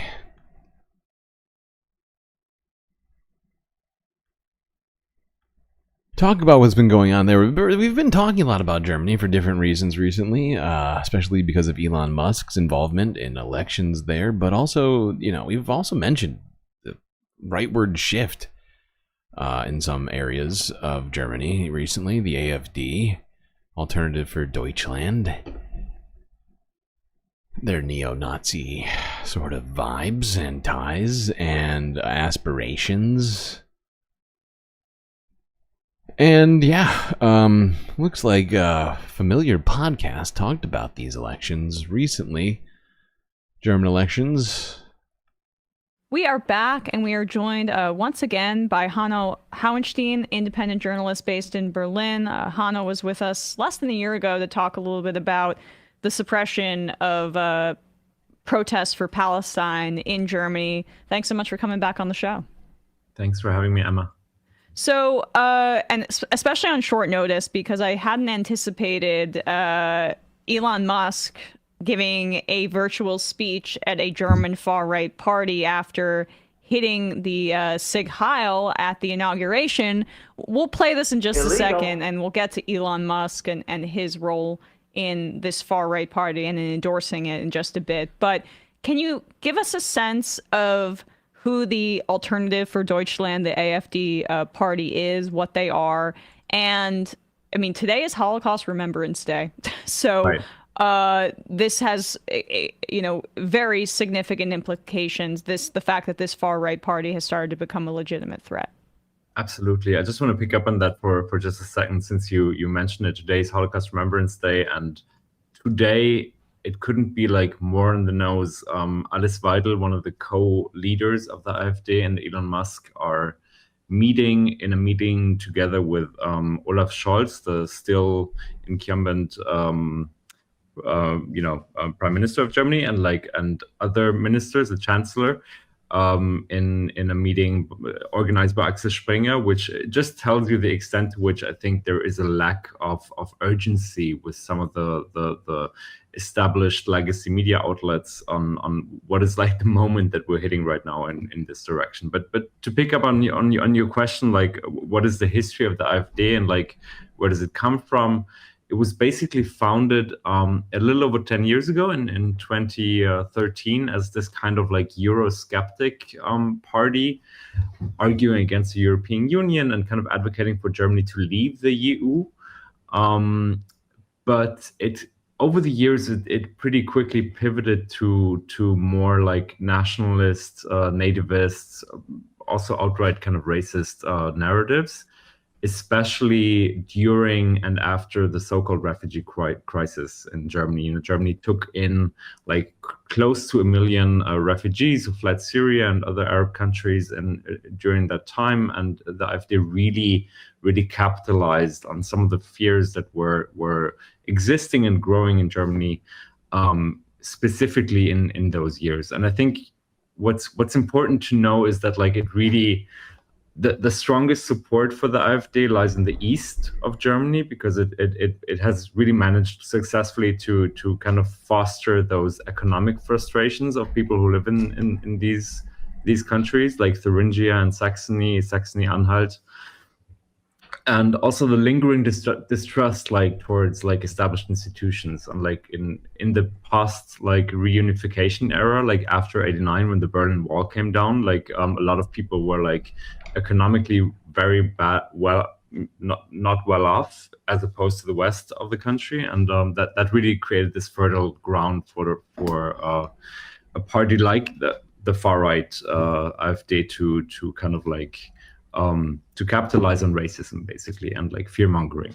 So that's kind of like the background from how the AfD has transformed from this kind of like niche anti-Euro kind of obscure party into like a really successful model of like far-right policies in Germany today. And you mentioned one thing I've been wondering, because he mentioned how many Syrians had made their way to Germany after or during the Syrian war, the most recent one. Not the most recent one, because I think technically the takeover last few months is certainly the most recent. But I guess my point is that during the previous one, during the 2010s and whatnot, a lot of Syrians left to go to Germany, but there's been a massive exodus of Syrians all over the place heading back to Syria, from my understanding. And I wonder if somehow that is going to, I don't know, make Germans miss Syrians? I don't know, maybe that's being too optimistic. But I'm sure they have all sorts of jobs and other sorts of things that they do to help Germany. But of course the AfD doesn't really care about that. They just care about racial purity, or having at least a racial scapegoat to use in their climb to power. Thuringia, I believe I read that they won a state election there in September or early, I guess, so 2024, late 2024. Right. Exactly. And that's the first time that a far-right party has won a state election in Germany since the Second World War. Right. That feels very significant. Can you speak a little bit more about those economic conditions and what Germany is facing that kind of left a vacuum for this far-right party to gain traction? Well, for like the past years, the leading coalition was like the so-called traffic light coalition. We always like name those coalitions by like by colors, because it's like the Social Democrats, the Greens, and the neoliberal FDP party. They formed this coalition, which basically collapsed back in November due to a few factors I won't go into too much detail on, but like it's the main thing was like internal disagreements on economic measures like public spending and climate questions. But that's basically where the vacuum emerged, and the AfD just like positioned itself as like a party advocating for kind of austerity dogmatism, and also yeah, they saw the opportunity and they seized it. And it has been, you know, a disturbing thing to watch. Wow, Disco Wolf getting into some real contentious arguments with Nightbot right now.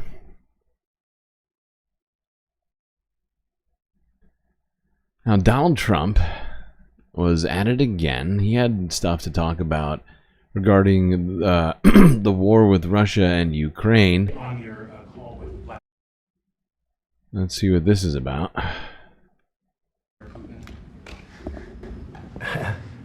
Well, we'll be speaking. We'll be speaking, and I think we'll perhaps do something that'll be significant. We want to end that war. That war would have never started if I was president, and we want to end that war. That war is a horrible war. Millions of young people are being killed, mostly on the lines now, mostly soldiers. But the cities have been largely destroyed, many of them. They're like demolition sites. But the soldiers are just shooting at each other. You know, it's a very flat land. I said this the last time, very, very flat land. The only place that a bullet stops is when it hits a person, and they're hitting a lot of people. They're hitting a lot of soldiers on both sides. How bullets work. You know, I think Russia would probably say close to 800,000, and Ukraine 600,000 or 700,000. And it's just a senseless situation, and it's got to stop. So whatever I can do to stop it, and we are having discussions. Yes. Ongoing, already scheduled. And ongoing? talking, yes. So you've already spoken to Vladimir Putin? I don't want to say that, but we are having very serious discussions about... I don't want to say it, but I am having serious discussions with Putin. We are, well, I just don't want to say that. We're having very serious discussions about that war, trying to get it ended. With Russia? With Russia, yeah. I don't want to say it because you'll say that I'm saying a thing, but yes, I'm saying that. But I'm not saying it, so write that down. Don't write it down. Wait, whatever. Oh, God.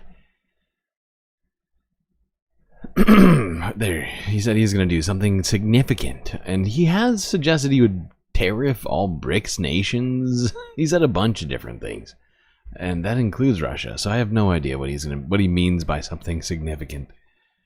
Really don't. I wish I did. I wish I did. But it doesn't make a whole lot of sense. Speaking of Russian-related stuff, something happened over here in the Baltic Sea. Apparently Norway has seized 2 Russian ships. Not Russian military ships, but Russian crewed, like, private vessels in the Baltic Sea, over what they are alleging to be damage once again to Baltic Sea telecommunications cables. Authorities seized and boarded a Norwegian ship with an all-Russian crew on suspicion of involvement in damage to a telecoms cable in the Baltic Sea. Officials say the Silver Dania cargo ship was seized at the request of Latvian authorities and with the help of Norway's Coast Guard. On Sunday, damage to the data transmission cable linking Sweden and Latvia was detected. Both countries are now investigating. This is the second vessel to be named by investigators in the case. The owners of both ships deny allegations of involvement in the damage. The Baltic Sea region is on high alert after a string of power cable, telecom links, and gas pipeline outages since Russia invaded Ukraine in 2022. The ship is a Norwegian-registered and Norwegian-owned ship. It was sailing on this occasion between St. Petersburg and Murmansk. The entire crew of 11 on board the ship is Russian. Led by Tromsø Police District, the ship was brought in last night with assistance from the Coast Guard. Ship arrived at the port of Tromsø early in the morning at 6:40 a.m. Both the crew and the shipping company we have been in contact with cooperated with the police. They were also brought to Tromsø voluntarily. Alright, well, I guess we'll find out more about this in the future, you would think, if this is about to be a potential court case. I don't know what's going to happen with all this, but there has been a bunch of accusations of Russian-related deep-sea telecommunications and interference. Multiple underwater cables cut. We've talked about over the last year. How are you doing on time?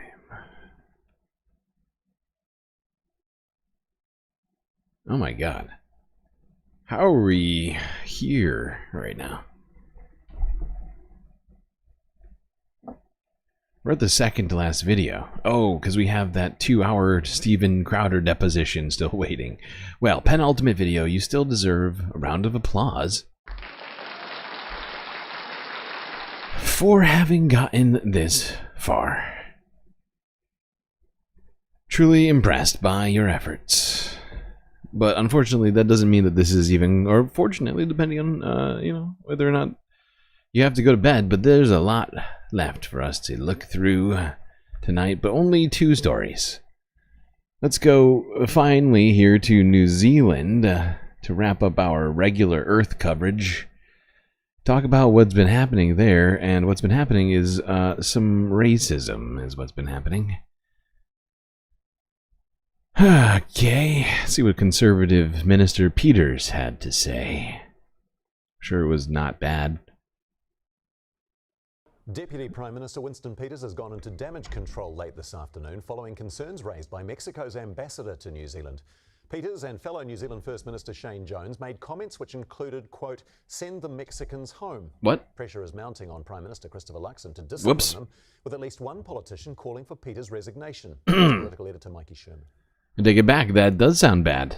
I made a huge, tiny mistake. You just arrived 5 minutes ago. Some have been here 1,000 years. Come to this country, show some gratitude? No. Winston Peters this week unleashed a tirade against migrant Green MPs. The very people who are here on the very refuge that we give to them have come here with their ideas foreign to our country. Wow. The same day, Shane Jones yelled, send the Mexicans home. Today, the Deputy Prime Minister offered no apologies. I'm a nationalist. I belong in this country. Defending New Zealand First's attacks on the Greens. They are separatists, divisionists and extreme. Oh, shit. And we're calling them out, and we're not going to back down. The reference to Mexico. I'm sorry, you didn't hear any of that? That was super low. Let's try this again. Let's hear what Mr. Peters had to say. You just arrived 5 minutes ago. Some have been here 1,000 years. Come to this country, show some gratitude? No. Winston Peters this week unleashed a tirade against migrant Green MPs. The very people who are here on the very refuge that we give to them have come here with their ideas foreign to our country, native to theirs. The same day, Shane Jones foreign yelled, ideas. send the Mexicans home. Today, the Deputy Prime Minister offered no apologies. I'm a nationalist. I belong in this country. Defending New Zealand First's attacks on the Greens. They are separatists, divisionists and extreme. And we're calling them out, and we're not going to back down. The reference to Mexicans was done in a derogatory way, therefore it is racist. Who gives a rat's derriere what Labor thinks? But the Mexican embassy has also raised the insults with Peters' own Foreign Affairs Ministry. Do you risk damaging that relationship? No, see, there you go. I just told you that our relationship's in the best shape possible. Go and ask Ambassador Bravo yourself. Well, we did. Oh. Kia ora, is that Ambassador Bravo? Yes, who's speaking? Yes, hello, Your Excellency. He confirmed concerns have been raised. I've been in contact with the ministry, but that's all. You've been in contact with the ministry? Yes. To raise concerns about what Winston Peters and Shane Jones have said? Well, I'm sorry, but I think to have this kind of conversation with the media, it's better through the official channels. So Shane Jones can make comments like send the Mexicans home, and that's not going to damage the relationship? Help your lawyer approach, so this and this and this. That's not how questions are asked. If these are the values of New Zealand First and the values of a Deputy Prime Minister and a Minister for Foreign Affairs, I don't think he's fit for the job. Opposition parties say the buck stops with the Prime Minister. Christopher Luxon. That does make sense. If he's going to be the foreign minister, Minister of Affairs, maybe he should not have problems with people who are foreign. That just seems like a sort of a general requisite for the job. Needs to take responsibility as the Prime Minister because that's a member of his team. And send a strong message that this outwardly racist and xenophobic rhetoric is not okay. Having seen remarks from members of parties across Parliament and even the last 48 hours, my call, as I said last year, was every MP needs to watch their rhetoric. Rhetoric now causing a diplomatic rift. And more developments, Mikey. After speaking with the media, Winston Peters has put out a statement. What did it say? Kia ora, yes, good evening everyone. Well, this afternoon Winston Peters issued that statement saying that he'd been made aware of concerns raised by the Mexican Ambassador Bravo. He said that he looked forward to discussing those concerns with the ambassador when they meet at Waitangi next. He looks forward to it, but so he can tell him to fuck off. tell him that he doesn't belong in his country. Is that the exciting? Wow. Hey, that's either an incredible flip-flop or he's planning on saying some terrible things to the Mexican ambassador. He then went on to add that he feels nothing but friendship for the Mexican people. Peters said in the heat of the moment, in the robust environment of Parliament, sometimes some members say things when provoked that, on reflection... Some members, not even him. You know, sometimes some people, they get a little crazy. They get on the Parliament floor. They just start talking. Not me, people. And, you know, it's very regrettable. Have been or as I should say, very regrettable. differently. Now, that is as close to a public apology as we will get from Winston Peters on this. Now, after I spoke with Ambassador Bravo, he did email me to inform me that today he, in fact, had a meeting at the Ministry of Foreign Affairs where he raised these concerns and they were discussed. He then said that when he saw Winston Peters' statement this afternoon, that he appreciated it. So some smoothing over there, but of course, Christopher Luxon, as the Prime Minister, certainly needs to demand more discipline from his ministers. More discipline, please. Okay. There we go. Very regrettable situation in New Zealand Parliament. I'm not even sure where it's left off. I mean, he started off so vehement with his sort of racist nationalist rhetoric, and then later, after he heard the Mexican ambassador wasn't a big fan, he's like, actually, I didn't mean any of it. I was just worked up. Parliament just gets a guy's racist blood flowing. You know, it just gets you, takes it to 11 when you should be at a 3 or a 0, especially in this regard. But, I mean, good God. It is, oh,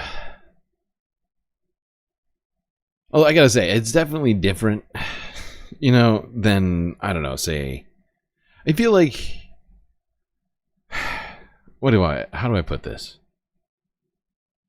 I feel like I'm willing to give him slightly more leeway than if it was like Tommy Tuberville saying the same thing. If it was Donald Trump saying the same thing.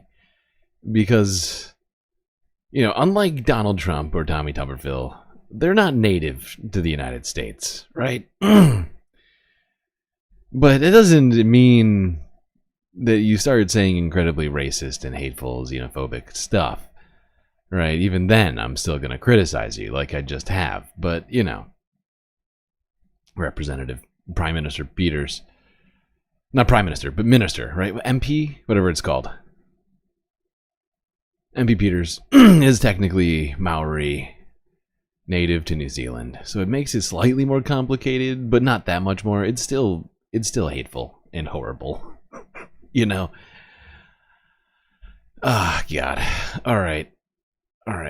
Now we have to go to, well, for one person, certainly very regrettable situation. Although I gotta stop using that accent. That won't be used at all during this next piece. I just like saying it like that. Gonna be going back to the United States because just for fun, since it's Sunday Fun Day, I figured we'd do this. And we deserve it. We deserve a little bit of fun, a little laugh, a little chuckle. Especially considering the last few weeks, months, however long you want to start, wherever history starts for you, October 7th. It's been a tough time around here. Both on Earth and in the rest of the Milky Way galaxy, I can attest to that. And this guy had a real tough time when people questioned some of his journalistic practices.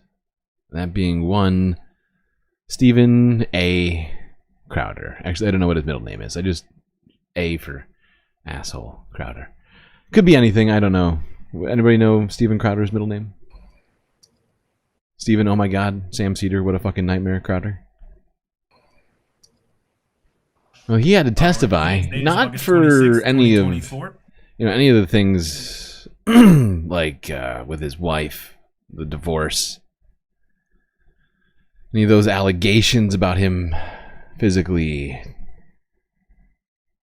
hurting his wife. I don't remember exactly what the details of that were, but it was not good. No, none of that.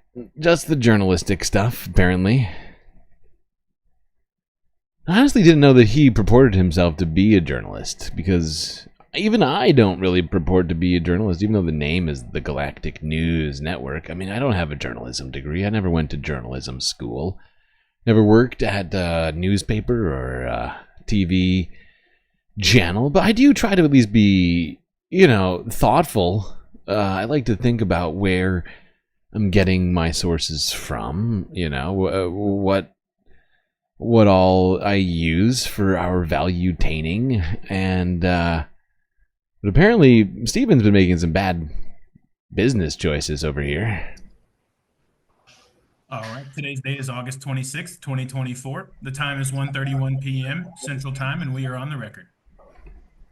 Mr. Crowder, if you'll raise your right hand, I'll swear you in. Do you solemnly swear or affirm that the testimony you're about to give in this matter will be the truth, the whole truth, and nothing but the truth? Yes, ma'am. Thank you. All right, sir, can you give us your name for the record? Stephen Crowder? You are the founder of Louder with Crowder, LLC? Yes. Okay.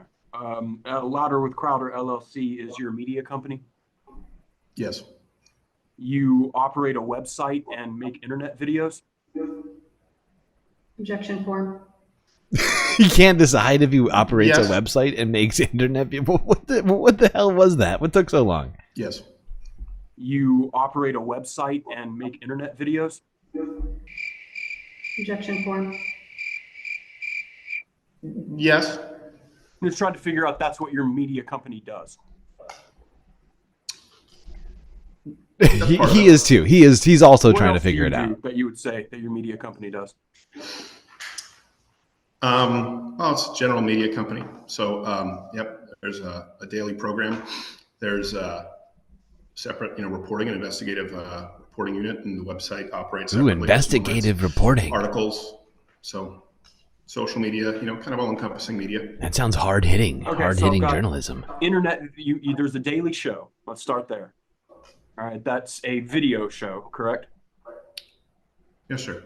And I know that it's also, you can get it in pure audio format too over podcasts. Right? Really? Yes. Audio only, Steven as far Crowder? as those videos. Jesus Christ. Who can just... I couldn't imagine just listening to Steven Crowder. It's already terrible with the video portion. But without video, just listening to this man talk with no visual entertainment value, that is... wow.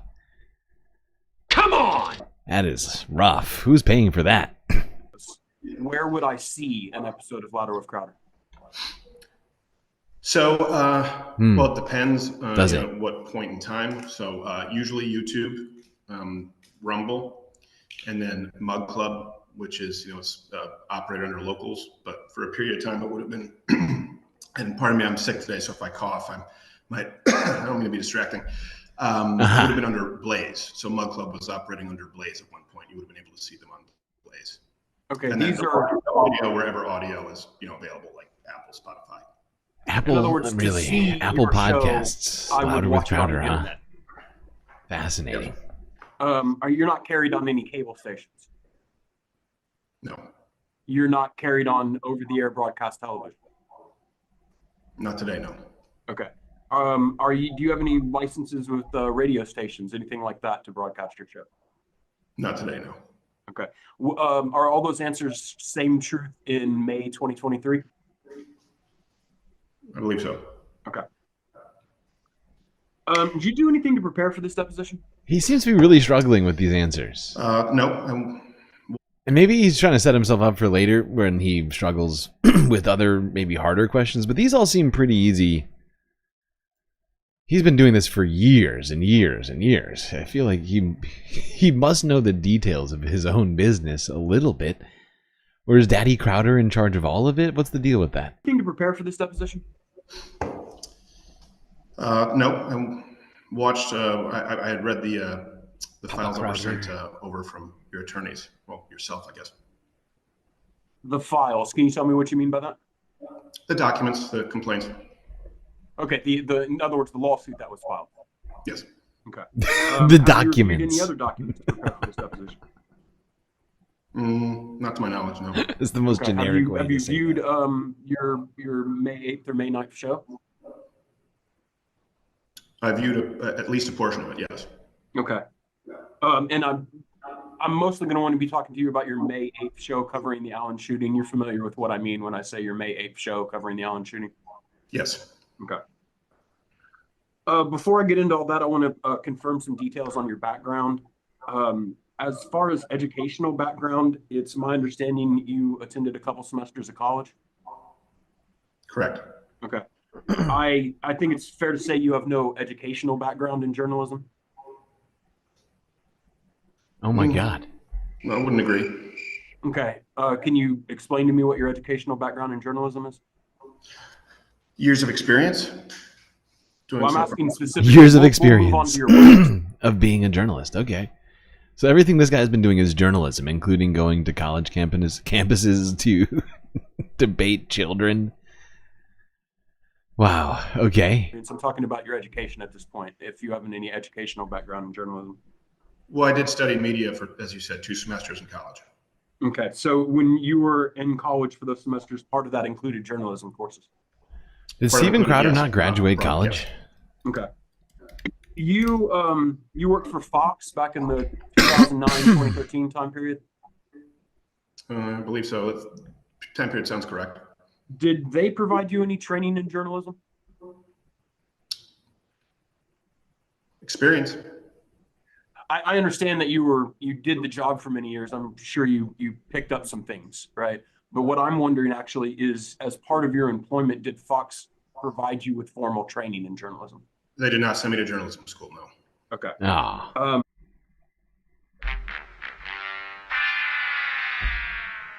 Interesting.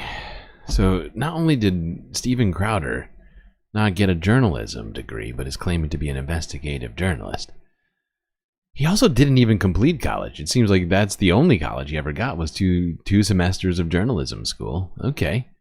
Interesting. Fascinating. The way that he was always behaving, going to colleges, telling these kids how stupid they are. Maybe he should have just stayed in school and finished that. Although, financially speaking, it certainly worked out well for him. I don't know about intellect, but it certainly doesn't seem to have helped. But man, maybe instead of attacking children, or at least young adults in college, he should have been there himself, finishing out that degree.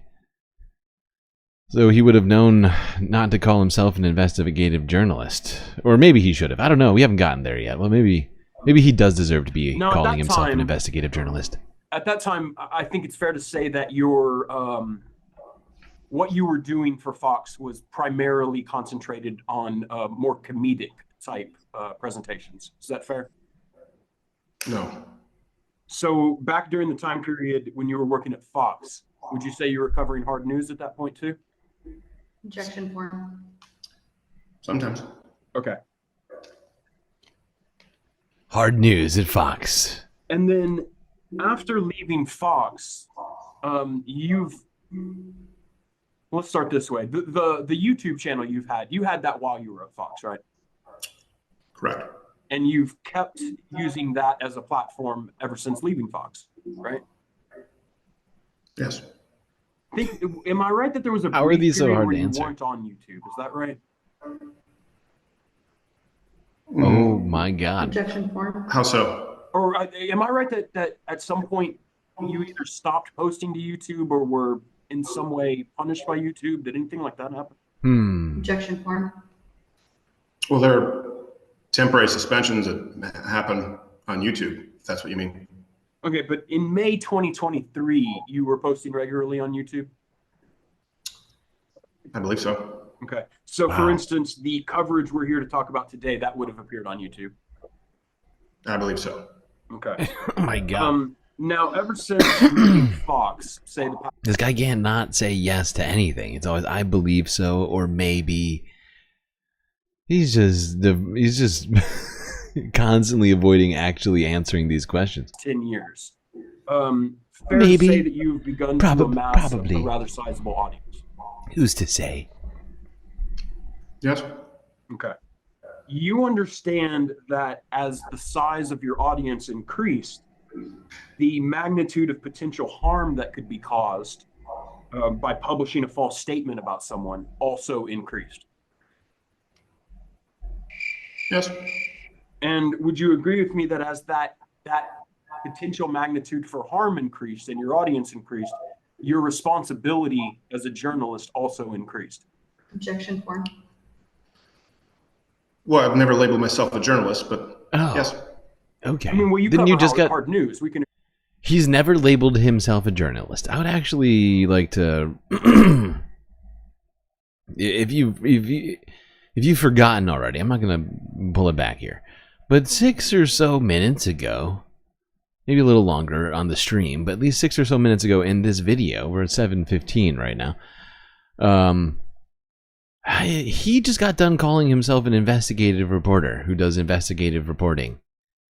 That's another word for journalist, if I'm not mistaken. Now, maybe 2 semesters of journalism school, or journalism classes, I guess, or a journalism class, doesn't cover that, but he definitely claimed that what he does at Louder Crowder is investigative journalism, or investigative reporting. It's the same thing. You could say either, and people would know exactly what you mean. So it's weird to go suddenly and say, no, I'm actually not a journalist. Well, I've never labeled myself a journalist, but yes. I mean, well, you cover hard news. We can agree with that. Sure. Yeah, right. Sometimes, right? So does Jon Stewart. Sure, absolutely. Right. And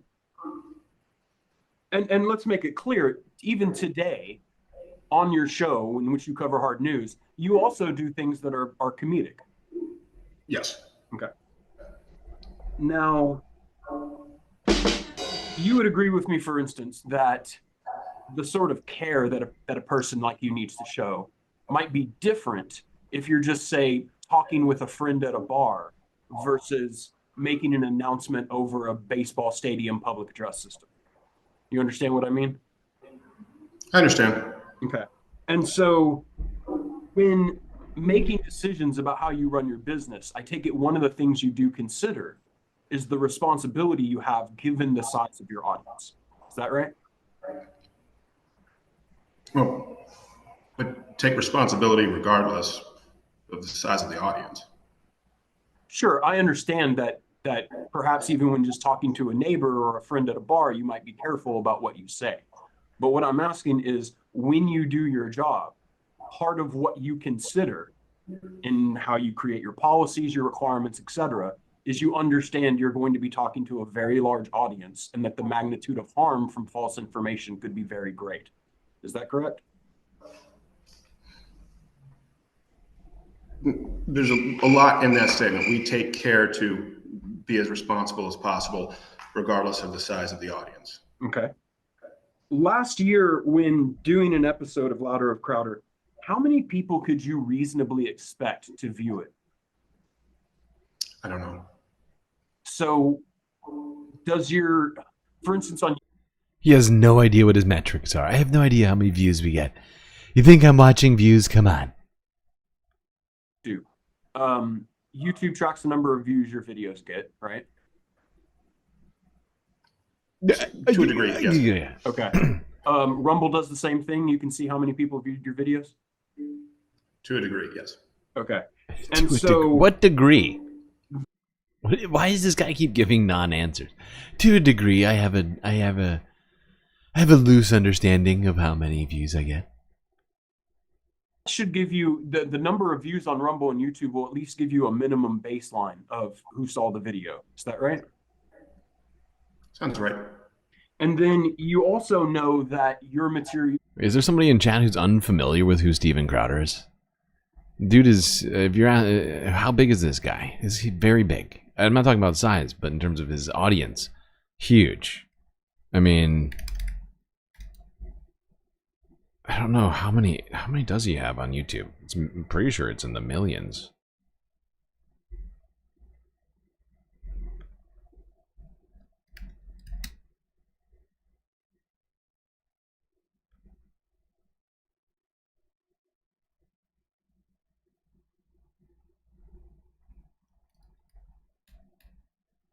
He's got 5.7 million subscribers on YouTube.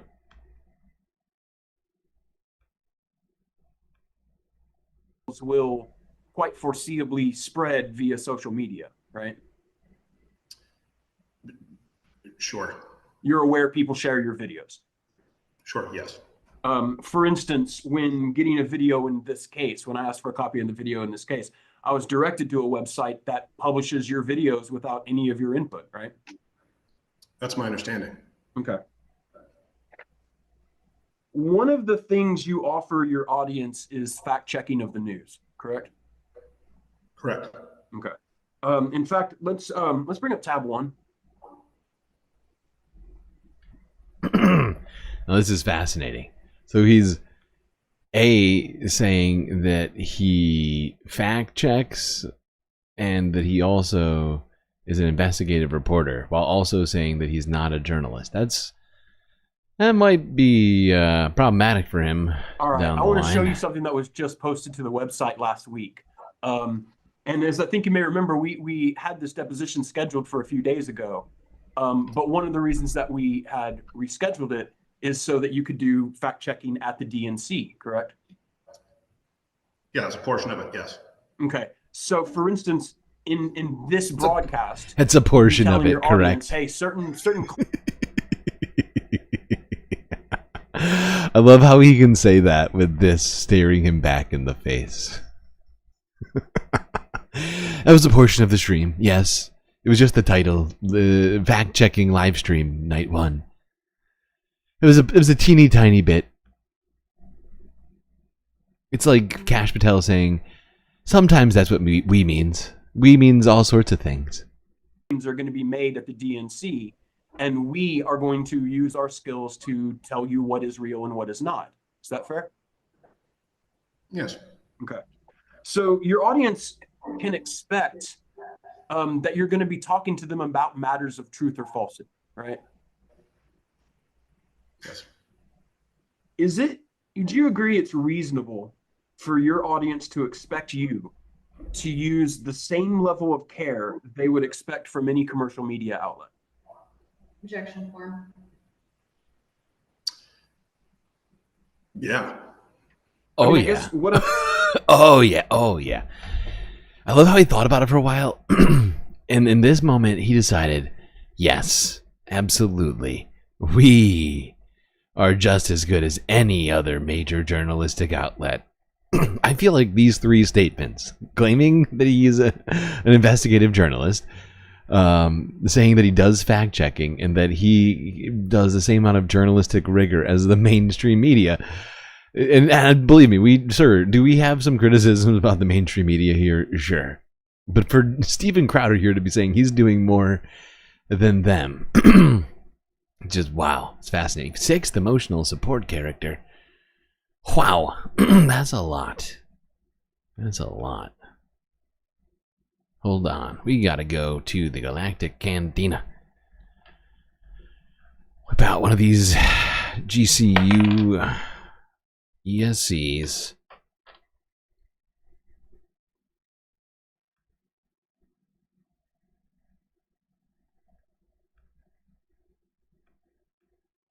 I'm getting at is it's not going to be your position that, hey, I'm just a clown, I'm just a guy who plays dress up, I'm not doing news. That's not what your position is. You do hard news.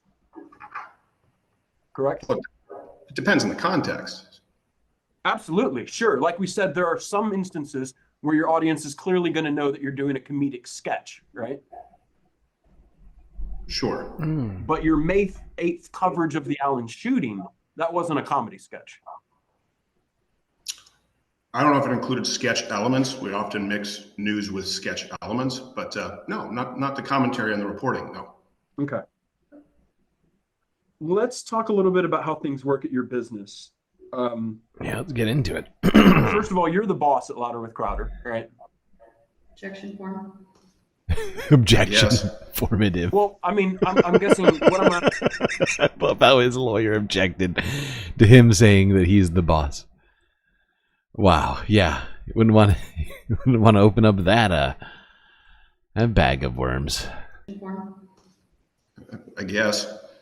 Well, I mean, I'm guessing what I'm asking is, if you're doing things throughout your workday, is there somebody who can come to you and says, Stephen, no, you can't cover that. You're not allowed to do that. Tell me it ain't so, Stephen.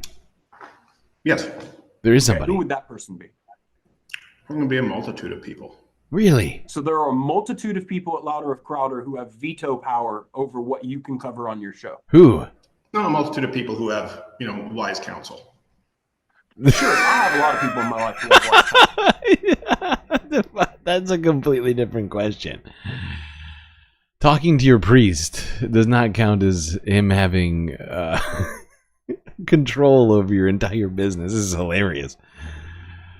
Oh boy. People who have, wise counsel. Talking to Daddy Papa Sure, Crowder. I have a lot of people in my life who have wise counsel. I listen to them and take their thoughts into consideration, but they don't have control over me.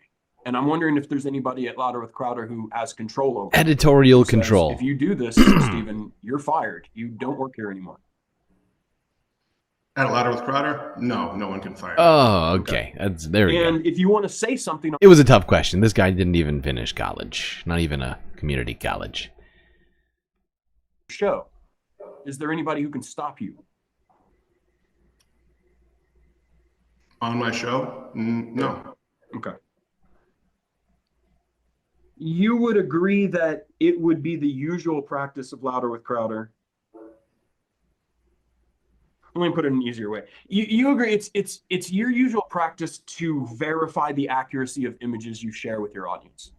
Objection form. Can you restate the question? It was telling me that. Sure. It's if you're going to share images with your audience of news events, right? Things that depict news events, it's your usual practice to verify the accuracy of those images before you show them. Objection form. Sometimes. Okay. Let's make it more specific. When you're going to share an image of a purported mass murder, it would be your usual practice to verify the accuracy of that image before showing it. Objection form. And to clarify, Mark, just so for reference, are you referring to Stephen individually or Louder with Crowder as a whole? Him individually. Okay. Go ahead, Nancy. Me individually? Then no. No. So there are, in other words, let's put it this way. If you're going to use on May 8th an image, you're going to show your audience an image of who is purportedly the mass murderer. Is that something you're going to see before you go air? Or is this like a Ron Burgundy situation where you're seeing it for the first time?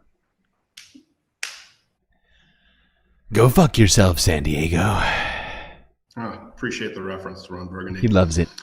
Based on Jim Walcott, actually, Canadian sitcom. I'm trapped in a glass cage of emotion. The difference between breaking news, for example, something that's exclusive to us, where there's obviously very strict, much more strict process. Baxter. Due diligence, if we are the news, then there's reporting on the news that is available publicly or reporting on someone else's report. So to answer your question, we would obviously ensure that the reporting on that person's reporting is accurate, meaning the original source would be the reporter. Okay. So in terms of sharing an image, right? I believe what I'm hearing is that if it is your original reporting, you would have a higher level of care than when you are repeating someone else's reporting. Is that fair? No, what I'm saying is that there's a difference between breaking news, being the subject of news, and reporting on someone else's news. So use your example like the DNC. That's their story. They run images or claims. So we report on what they are running. All right, let me give you an example. If the DNC puts up an image, right, and says, here is, let me give you an example. Says the DNC puts up an image of Mount Rushmore and says, this is the Washington Monument, right? You would be able to fairly and accurately report the DNC is saying that this picture is the Washington Monument. That's fine. Right? We're on the same page so far? Yes, and I would show their picture. He is not following. Right. It would be different to say, here is a picture that the DNC is showing that they say is Mount Rushmore. And I'm telling you they're right. That's different in your mind, right? No. That's the same thing. So you can report, in other words, this is what I'm trying to get at, is it is okay for you without investigating to report someone else's accusation as truthful. To report their reporting as authentic and truthful. Yes, if I believed it was Mount Rushmore and they told me it was Mount Rushmore and showed a picture, I'd show their picture. And do it without any further checking. He didn't follow it.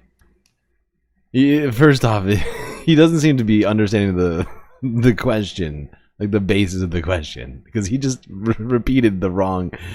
Because the lawyer who's asking the questions said they showed you a picture of Mount Rushmore, but it was actually the Washington Monument, or said it was the Washington Monument. But instead, he comes back. He's like, "Yeah, if they show me a picture of this Mount Rushmore and it is a Mount Rushmore, I'll say it's Mount Rushmore." But that's not actually what we're talking about. But like I said, he wasn't following the question from the beginning, and this just confirmed it for me. Great job. Great job here, Dave, Steven, whatever your name is, your stupid face. Myself, at that moment in time, if I believed it was Mount Rushmore that they were, why would I not believe the DNC? It's a good question. DNC is an organization you might not always believe, though, right? That's right. Well, you got to fact check them, right? Right, Steven? They have, in your eyes, they have some credibility issues, I would take it, right? It depends on who they are. So, in other words, what I'm saying is not all sources are equal, are they? That's fair. Okay. Would you agree that it's important to verify the accuracy of an image of a purported mass murderer before showing it to your audience? Yes. Okay. Why is it important to verify the image of a mass murderer before showing it to your audience? Good question. Well, same reason that it would be important to verify anything. Why is that? Really? If you are making a definitive claim, It'd be the same thing. you should do your best to be accurate. So I love that. It rises to the same level as making sure that you don't call Cheerios Rice Krispies. It would have the same effect on society. Right, okay, Steven. Weird. Because truth matters. Oh shit, Becky D, thank you for Just the... intrinsically, or Oh, why you... things happen? Oh, I feel What bad. can happen? Thank you for the super chat. Okay. I appreciate So, that. Do you understand, though, But that if false information... I just want to remind everybody, I thought I mentioned this. I was going to end the goal. I forgot to end the goal. We already got there with super stickers. I count the super stickers too. Either way, I really appreciate you helping keep the Galactic News Network alive. It's why I do these goals, so you've helped even more than I was asking for. Really appreciate it. Hold on, I'm going to end this goal so nobody else makes the same mistake. I'm sorry. How do I end it? I've never ended a goal early, I don't think. That's why I'm fucking up. There we go. All right. Either way, there we go. Thank you for everything you've done, everybody who helped get us here. I was going to end the content before this, but since we got our way to the goal, that's why we're watching this right now. And it's basically in its entirety. is posted about somebody, is published about somebody, that can have effects on the people who are the subject matter of those reports. I would assume so.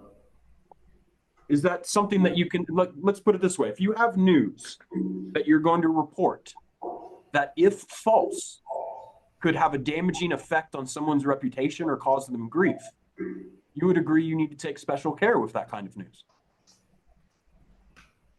No, he would. If one is making a definitive claim, he doesn't seem that worried about that. Mm-hmm. How did it take him that long to come up with an answer for that question? I think we all knew the answer to that question, and yet it took him how long?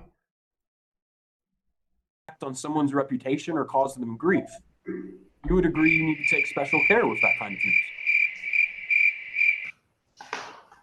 If one is making a definitive claim, they should do their best to be accurate. Mm-hmm.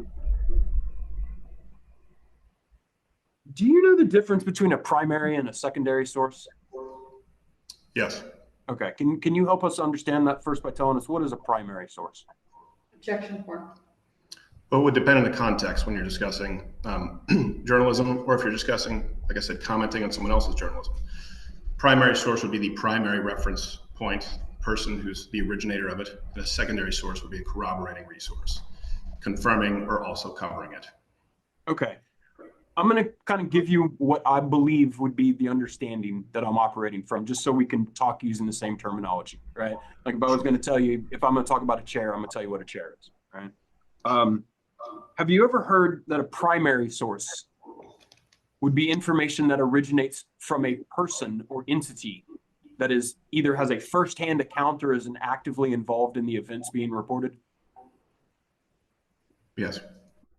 I don't think you did, because you just gave us your definition of a primary source, and it wasn't quite that, but okay.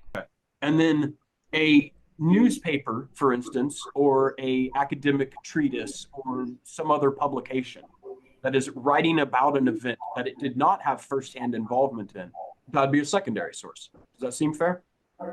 Yes. Okay. In terms of, let me do it this way. You would agree you should not display the image of a suspected mass murderer unless the image had been confirmed by someone involved in the official investigation or by reference to some kind of primary source. Would you agree with that? No. Okay. And would you agree that you don't fulfill your responsibility in verifying the photo of a mass murderer by assuming that another news organization has verified the photo? No. Okay. I don't agree. What are your requirements for publishing a photo allegedly showing a mass murder? Objection form. So the process would be similar for any stories in which we're not the primary source, to use your example, would be to find at least one source that would be viewed as legitimate. So usually that's why, when we provide references, we often use left-leaning sources, which we make available every day. Wait, what? For every show. Why? And then confirm it with another source where it is. Wait, why, Stephen? Why did he use the need to point out that they use mostly left sources? Left-leaning sources? Why would those be more credible than right-leaning sources? Oh, that's very weird. Very weird, Stephen. So usually that's why, when we provide references, we often use left-leaning sources, which we make it's so available strange. every day for every show, and then confirm it with another source where it is available. That would be the process when it's someone else's reporting. Does it matter who's reporting it? That's why I said you try and find the initial, the most credible source to use as a primary source, because it's a little different when covering news. Oh my God. So He doesn't know what a primary source is still. If there is a new study conducted on, let's say, a COVID intervention, primary source would be one on PubMed, right? The people who conducted the trial. Secondary source would be CNN covering said clinical trial. Okay. So you found your way It's a there. little different when covering someone else's reporting. So the primary source that we would look for would be as authoritative as available at that time. All right, so to use that example, if you didn't have access to the PubMed article, but you did have access to a CNN report in which they reported on the PubMed article and cited that PubMed article, that's probably okay to report on. You would agree? I would report according to CNN. Right. What if CNN didn't have any sort of primary source? What if CNN just reported a fact, but it didn't have any source? That's why I would report it according to CNN. Okay. And it would be important for you to make clear that you had not been able to verify that. Would you agree to that? No. Okay. Why is that, Let's Stephen? talk a little bit about this incident we're here about today. You understand that on May 6, 2023, a neo-Nazi mass shooter murdered several people at the Allen Outlet malls. Objection form. No. Oh my God, that one took You so don't long. understand that right now, sitting here today? Wow. The way you said it, no. Help me understand what you mean by that. Please enlighten What us. is it about that I don't understand a neo-Nazi mass shooter. No. Mass shooter, yes. No. Neo-Nazi mass shooter, no. Yeah, he just had a bunch You're of aware Nazi that tattoos. The shooter had tattooed neo-Nazi symbols on his body. Sure. Sure. You're aware he did it with a right-wing Death Squad vest. Right? Just because you have a Nazi tattoo doesn't make you a Nazi. Such nuance from Stephen.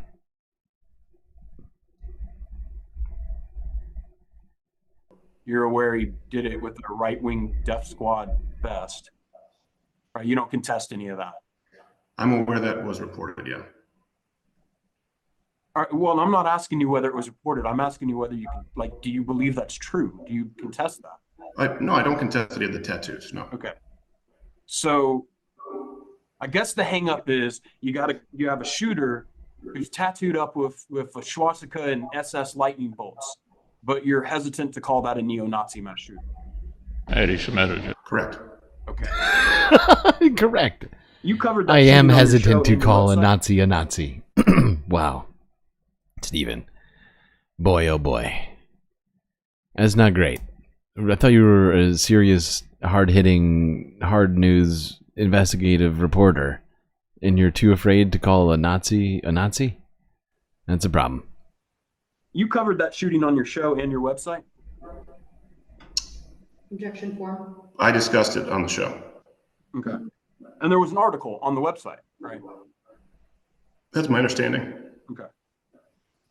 And you agree that in covering the shooting, that an image was repeatedly published of my client, Mauricio Garcia, who had nothing to do with the shooting. That's my understanding. Okay. Illegal. Let's talk about the show, the May 8th show. In that show, you told the audience that the media was lying about the shooting and that you were going to show them the true information, right? Objection form. I don't know if those are my words, but okay. Well, let's pull up tab 2. Yeah, tab 2. Let's go. All right, I'm showing you now what is tab 2. We'll be offering this as exhibit 2. This is every day with your show. There's also a web page posted. Oh called my show God. notes, right? This is the name of his client right here. That's not great. Yes. Okay. And today I'm just going to read the first paragraph here. There was a deadly mass shooting in Allen, Texas, and we have information on the killer, Mauricio Garcia. We'll be refuting the media's lies about the fact that he was a white supremacist and so much more. You see that? I do. Okay. So again, you had information on the shooter and you were going to refute the media's lies, right? Yeah, there's a lot of claims in this sentence here. We have information on the killer, Mauricio Garcia, Mauricio Garcia. We will be refuting the media's lies. Wow, that's a lot of claims. Goes on to say that he wasn't, or was essentially alleging that this man's not a white supremacist, and so much more, even more than that? Wow. Yes. I wonder what more is. So when viewers tuned into this, they could reasonably expect that you were going to be trying to provide them with true information about the shooter. Yes. And that in providing that information, the information that you had, you demonstrate that the media was lying about the shooting. Primarily, the media was lying about the shooter. Seems to be the copy written there by Wobegon. Yes. Sure. Let's change that. Media. Because the shooting itself is a bigger topic than the shooter, right? Just one person. So let me ask that again. You had information on the shooter, and you would be refuting the media's lies about the shooter. Well, that's a description. That's a description written by Wobegon on the website, a synopsis of the show. I spoke on the program regarding the media lies and what they were. Well, let's take a look at that. Let's bring up tab 3.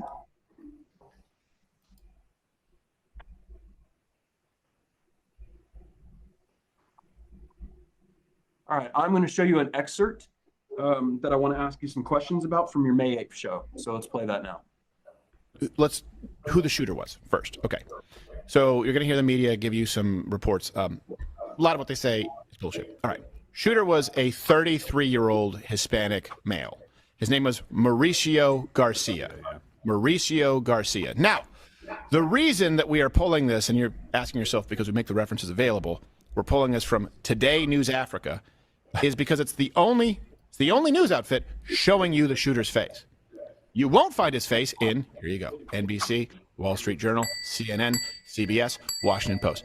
They want to tell you that he was a white supremacist, yes, and not see his very Hispanic-looking face. Right. A second ago, I actually signaled you because CNN had that lower kind of chyron that said basically, he's got a very, very Hispanic-looking face, does he? Does he? Oh, Stephen. that this person was influenced by white supremacy. That's the headline that they're running with right now, over. Yeah. To make sure they drill it in. Okay, my first question is, in the lead up to that show, you had been reviewing a lot of media coverage about the shooting. What I love about this, it's like, it's the best. This is the best form of Republican react videos ever. It's a sad Steven Crowder reacting to a very a very proud Steven Crowder, you know? You get them both at the same time, right? You got Steven reacting in real time to these things that he said previously that he was reacting to. It's like a goddamn Russian nesting doll of Steven reacting in different ways. Very Hispanic-looking face. Right. And a second ago, I actually signaled you because CNN had that lower kind of chyron that said basically that this person was influenced by white supremacy. That's the headline that they're running with right now, over. Yeah. To make sure they drill it in. Okay. And of course, you can't have a Hispanic-looking neo-Nazi. But of course, recently we did a story about a guy who did a mass shooting in Tennessee who was a black neo-Nazi. Also, Mark Robinson. Need I say more? You know, you don't have to be even. You know, it's the neo-Nazis. They've made strides. You know, they are inclusive to anybody who wants to also, you know, get on their fascist bandwagon, essentially. I mean, maybe you won't make it to the top of the ranks, but they'll at least celebrate when you do some sort of a horrible act of violence or whatever. We know that exists. And I just love how somehow a quote-unquote, was it Hispanic or looking face or whatever it was, to Stephen is somehow evidence that someone can't possibly be a white supremacist or a neo-Nazi. First question is, in the lead up to that show, you had been reviewing a lot of media coverage about the shooting. Really? Objection form. Yes. Okay. In that review of the media coverage, that answer was not worth all of that eyebrow movement from this guy. Look at this. Look at this.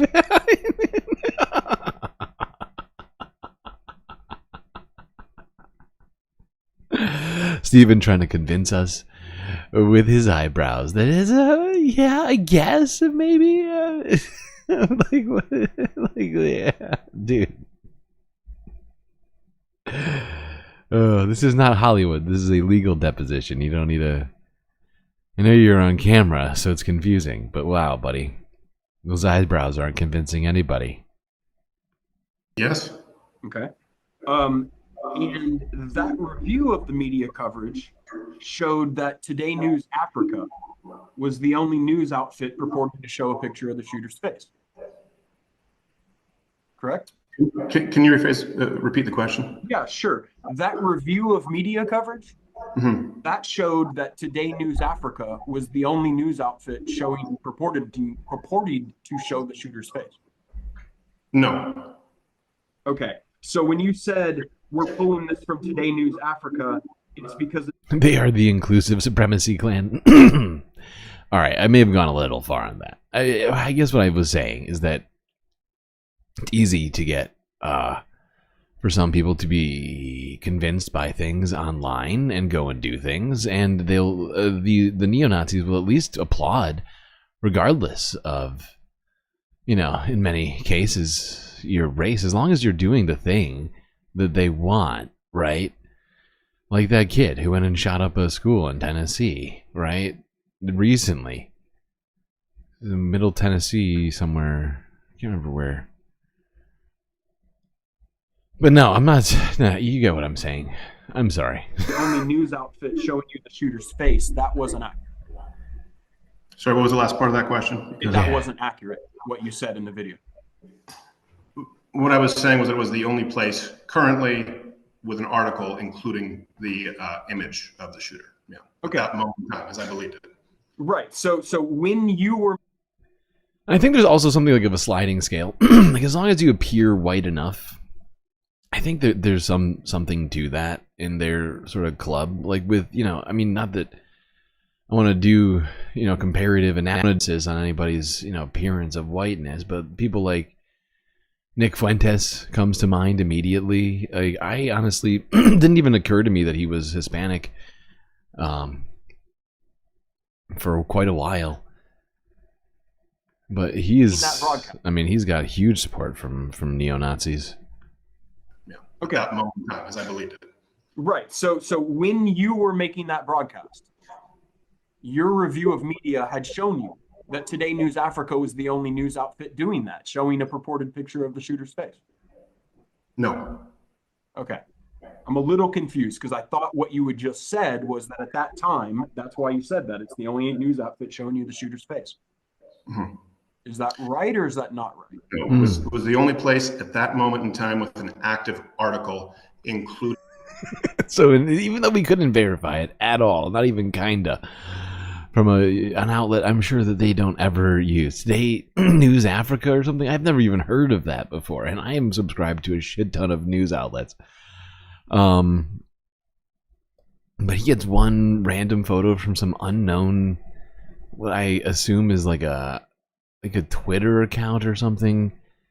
He's like, well, we gotta run with this. We gotta run with this. I mean, Jesus Christ.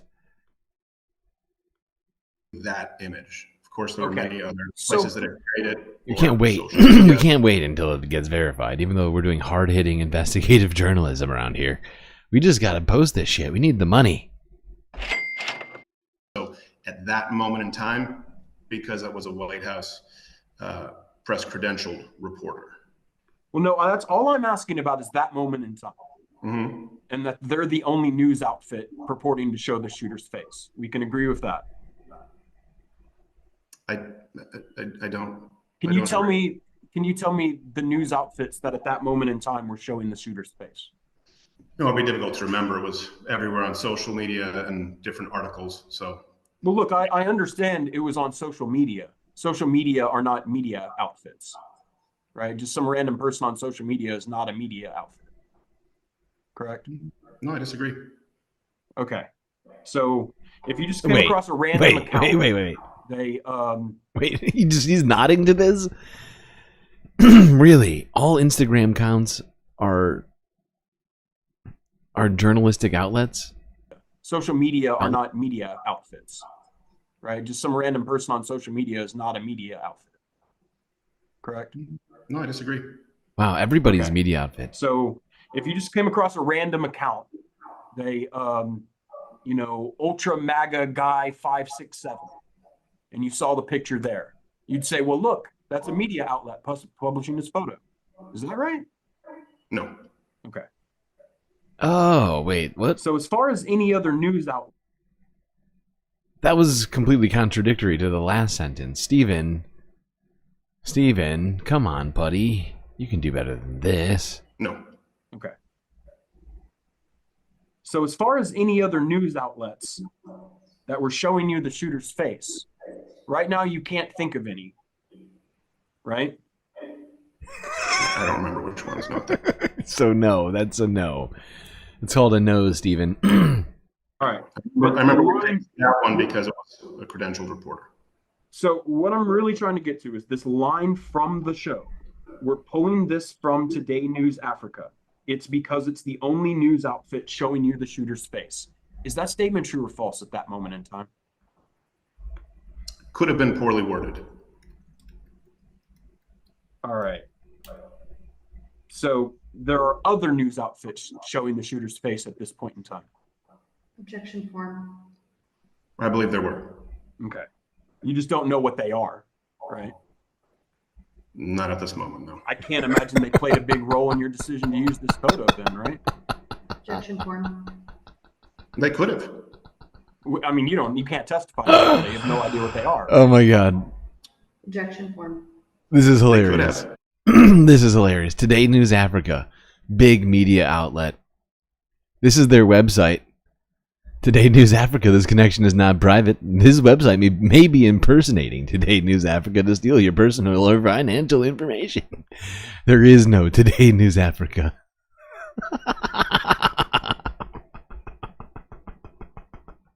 Doesn't exist. Oh my God, he keeps talking about Today News Africa. Doesn't exist. That's a completely non-existent website. Holy fuck. I couldn't testify to, for example, fact checks at the DNC when one primary source is used, other corroborating sources, because I don't remember if we check it once or twice with another source. We provide usually one. DNC is a primary source, technically, unless you're like, what is he even talking about? Like, react vids at the DNC? Because like the footage of the DNC is essentially a primary source, right? As long as it's not cut up, and even then, I mean, is like my understanding of it, that's how that would work, I think. Because that camera would be on the ground at the DNC. Unless the DNC is suddenly doing journalism now? I didn't think that they were a journalistic outlet in any way. Just a political convention. Could be wrong. We gotta take another break.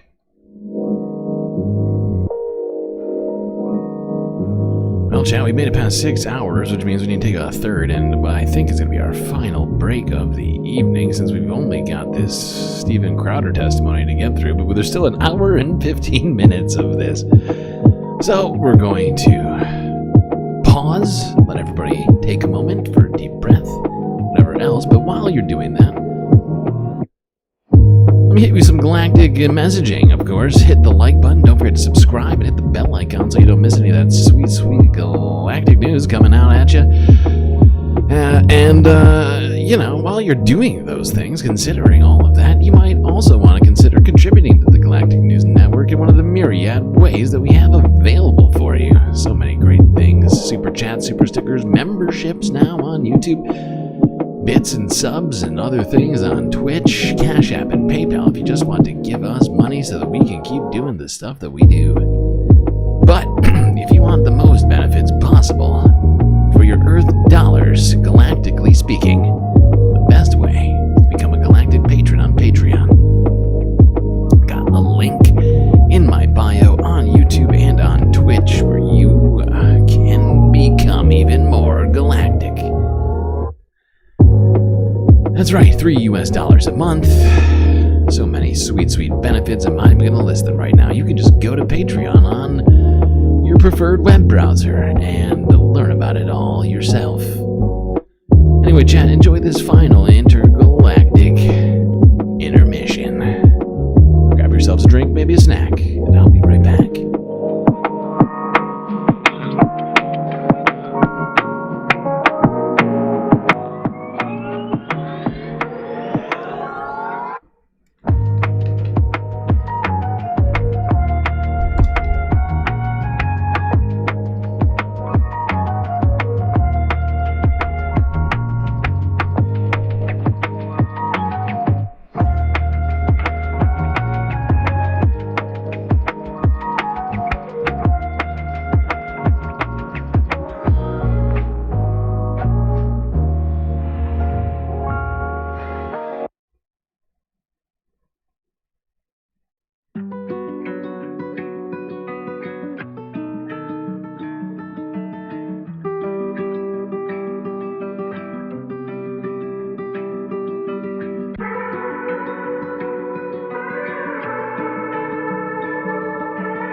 finishing this here Steven Crowder deposition.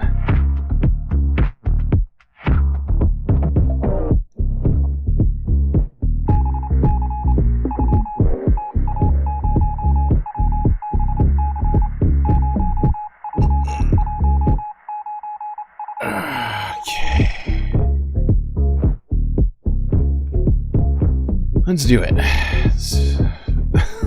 Let's let Steven Crowder continue to bury himself in this deposition.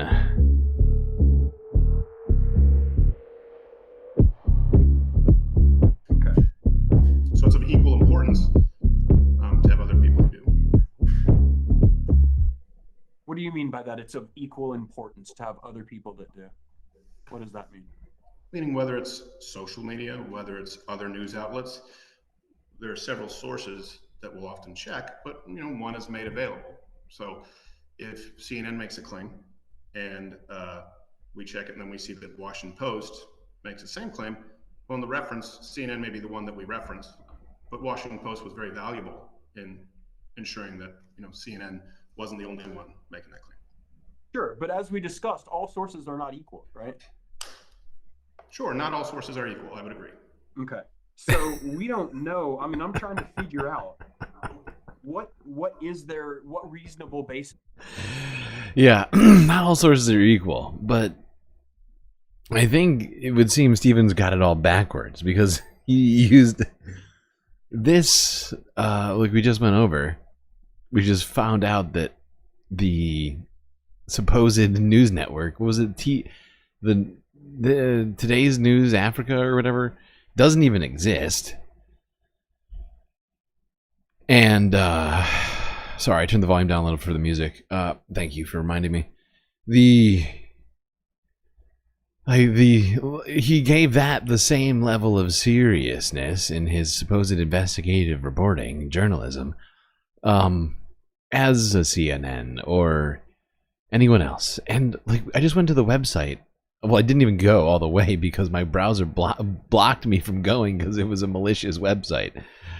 Like, it doesn't seem like much consideration went into this, but there was a ton of marketing consideration. You saw the post that was written about it and all this other stuff. They didn't feel like taking the time to double check if the actual information had any validity to it. They're fine with some completely unknown, unheard of Instagram account. Did you have to believe that this photo was being? You thought the Africans were? That's the thing. As I heard other people talk about this, I heard MR's quick look at this. I think I saw parts of NCC talking about it. I think I saw Serves talking about it. Everybody's talked about it a little bit. But I decided to do, well, I mean, I'm just a spacecaster.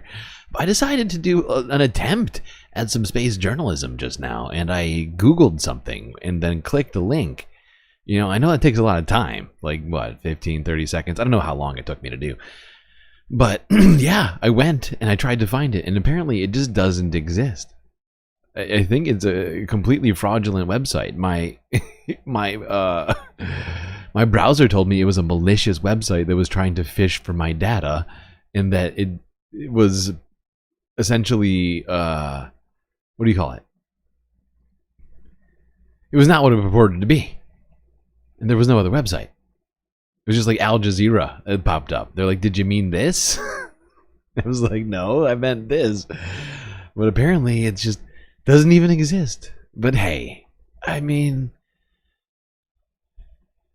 The investigative reporter, hard-hitting journalist, Steven Crowder, he just got done at the beginning of this, very beginning of this. He explained to us what he is. He does investigative journalism, or investigative reporting. Not that we went over how there's no difference in saying those two phrases, saying that you're a hard-hitting reporter, a hard-hitting journalist. Same idea, pal. And so, he did. Hard-hitting news journalist Steven Crowder couldn't be bothered to do as much effort as I just put in. Just clicking a link. Going any deeper than a simple Instagram post you found in your feed. I'm also not on Instagram. I don't look at Instagram as being a source as a primary source of anything, aside from the woes of teenage girls and other things like that. People in each other's DMs, whatever, what have you. But certainly not a place for space casting discussions, I'll say that much, and certainly not hard-hitting Earth journalism. And so far I'm hearing Today News Africa, and I'm not sure if I'm hearing anything else. Oh no, that's not the reason that I believe it was accurate. I believe that everything else mentioned in the clip you even just showed was correct, as far as the age, as far as the weapons used, and most importantly, the African American officer, the black officer who took out said shooter, which wasn't being covered, and the media coverage of it, and then there was the image that was incorrect, but all that other information was correct. Right, but I'm here because my client was misidentified, right? I don't care too much about this African American police officer or whatever, right? Like, I'm trying to figure out. I mean, the whole point of me having you here today is to try to figure out, did you have any basis to think this thing was real in terms of this picture? In terms of this picture, all right. He saw an Instagram post. Come on. Can you tell me any other reason you had to think that it was real? No, what I'm saying is that all the other reporting information was correct, and a White House press credentialed reporter also included an image. Everything else reported was correct. The image was incorrect from the White House press credentialed reporter. All right, put a pin in that. We're going to come back and talk to you about that. I promise we're going to talk about this reporter and White House credentials and all of that. So make sure to remember that. Yes, yes. Let's get into that. In the video, oh, by the way, said I actually, this is bonus content, right? And we're getting it because all of you have helped to give it to us, but I haven't actually seen this whole thing. So I'm seeing all of this for the first time with you right now, trying to figure out what the fuck I'm looking at right now. I know I usually watch most of my, at least try to listen to the stories. I don't always watch them, but I listen to them. Like, I add them all in a list, and I listen to them throughout the day while I'm, you know, just trying to get through things. I mean, I do look at, that's not true, I look at them sometimes. It depends. It depends on what I'm trying to do. Because I also have to do, like, space dishes and space laundry and other sorts of things like that, as well as all of the, like, the editing stuff. At least I was doing. I haven't been doing as much editing lately, unfortunately. So I have been trying to watch more of these, but I still haven't actually gotten through this whole thing yet. So some of this is just hitting me at the same time as maybe some of you. What else was I saying just now?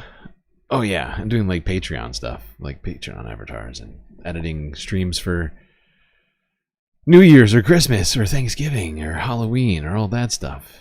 You know, because we gotta bring the valuetainment around here. Not in space for no reason. We gotta have a little fun. And this definitely qualifies. That's why I decided, you know what, if I put this in here, I'm gonna have fun with it. I am not watching this twice. Fuck that. Find his face in NBC, Wall Street Journal, CNN, CBS, Washington Post. They want to tell you that he was a white supremacist and not see his very Hispanic-looking face. You remember seeing that in the video? I remember it. All right. So we can agree that you told your viewers that mainstream media outlets were hiding the picture from the public for nefarious political reasons.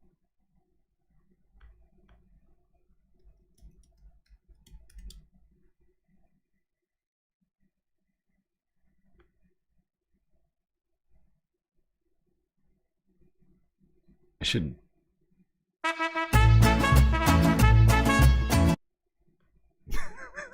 I'm sorry, I had to. Objection form. Which picture? The picture you were displaying from Today News. No, I don't agree. Okay. So when you said that you won't find his face in those outlets, and they want to tell you that he was a white supremacist and not see his very Hispanic-looking face, you're saying that's a choice thing. It's the most offensive. Made a choice. The way he says it.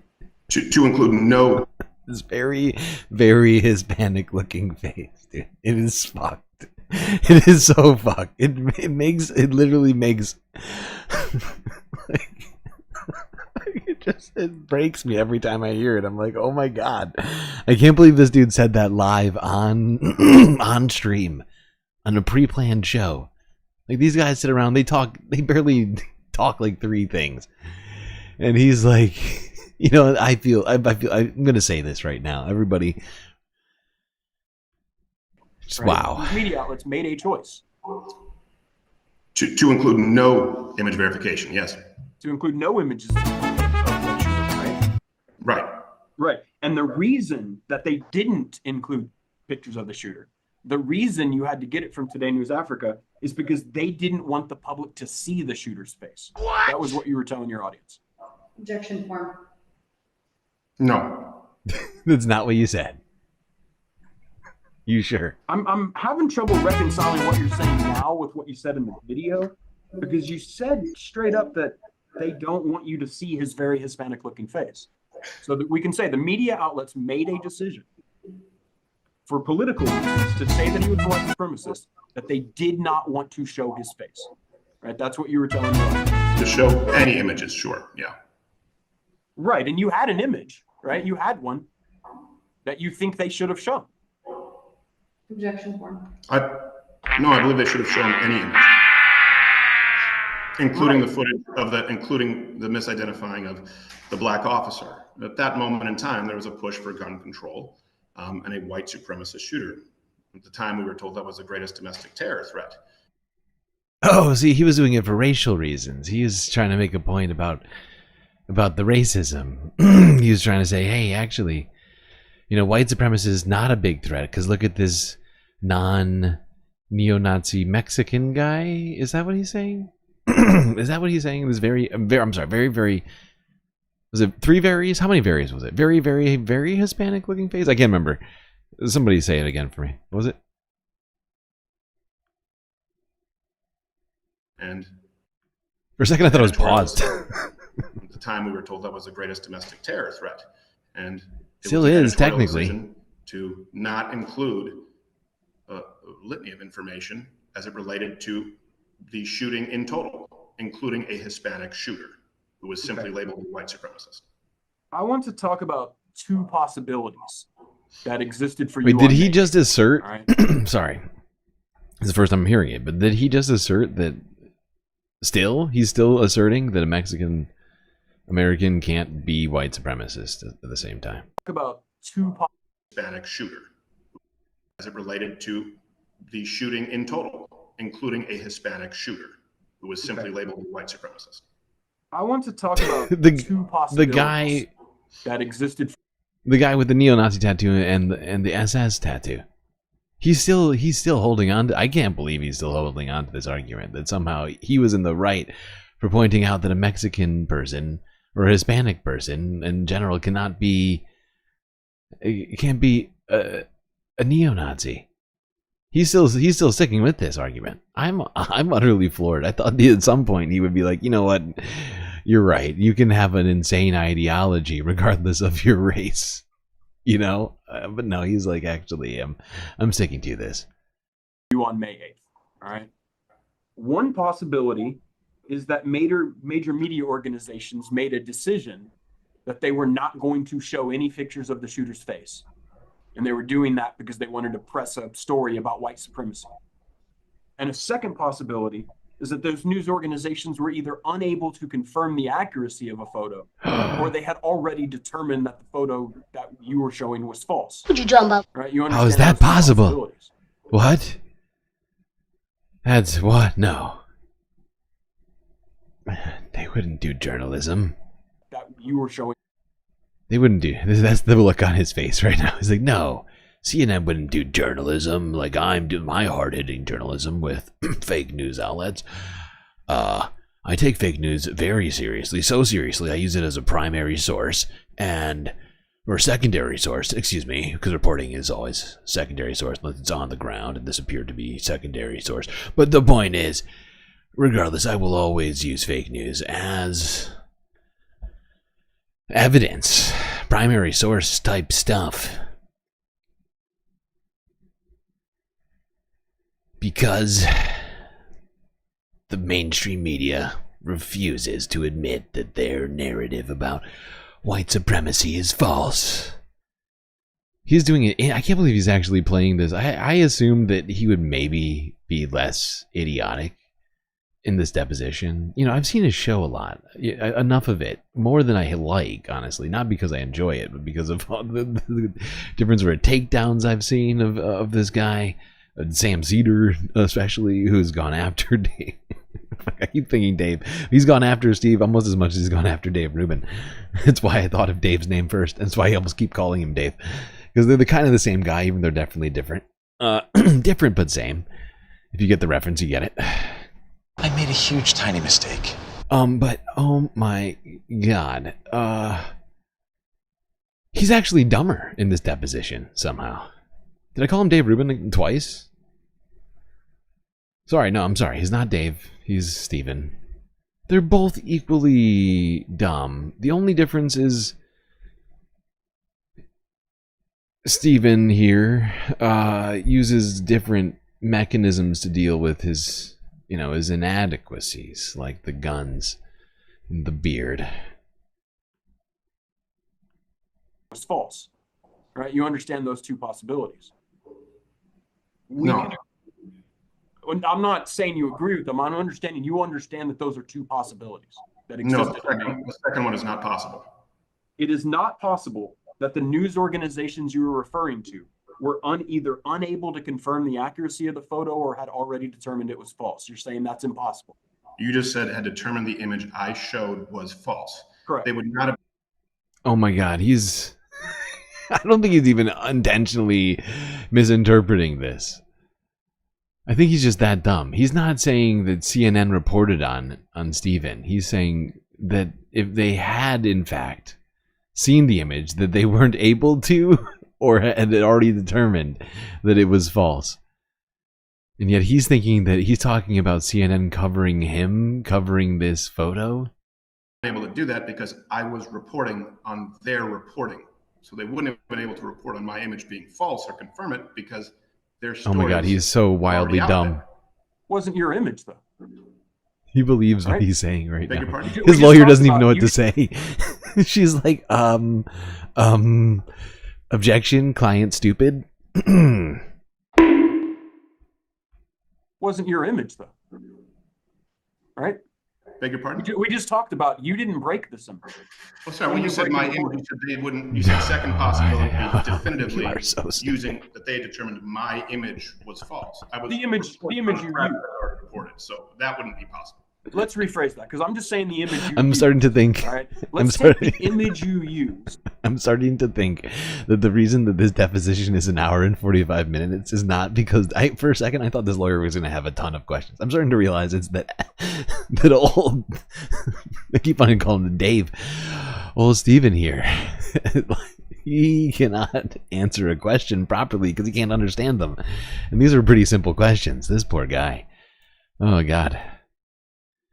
He should have. I've said it once already this stream, but I allege that Steven should have not gone on to campuses to attack students in debates of the mind, and rather gone to college, finished, and learned a few things, rather than becoming this social media star for being this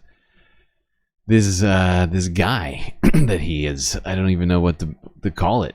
What is this persona exactly? Jesus with a gun? Let's rephrase that because I'm just saying the image you used. All right. Let's take the image you used and divorce it from your production. Right. That is a physical image that existed out there in the world.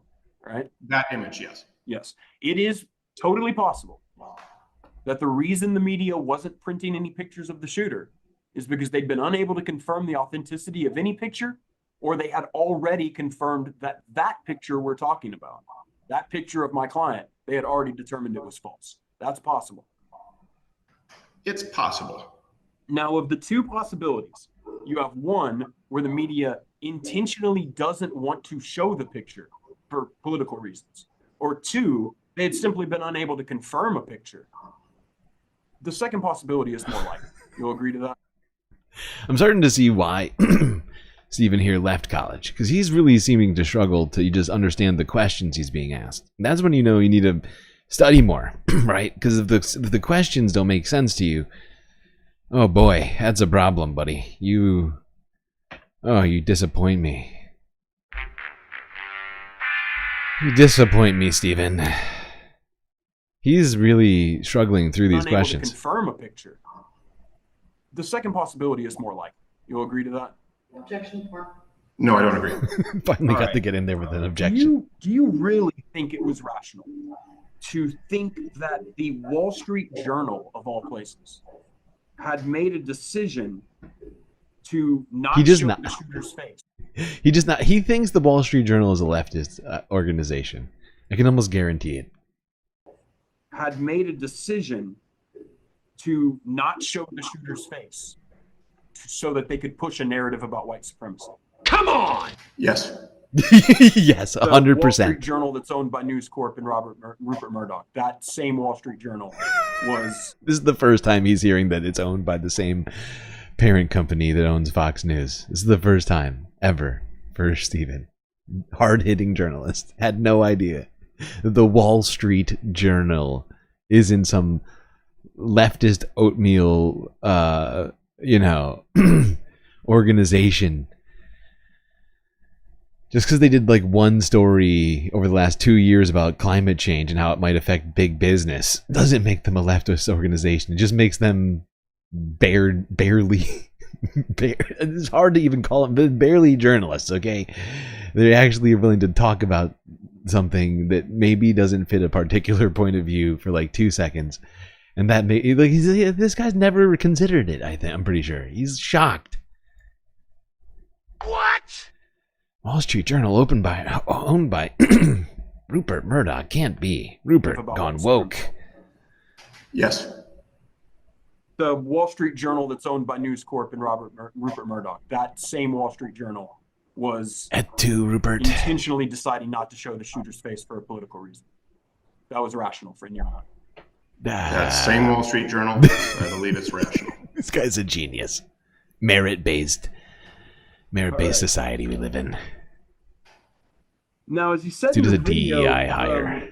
You acquired Reverse the photo DEI from hire. something called Today News Africa, right? I believe so. Okay. Where did Today News Africa source the photo from? Objection 4. I don't remember at this moment in time. Did they say in their reporting?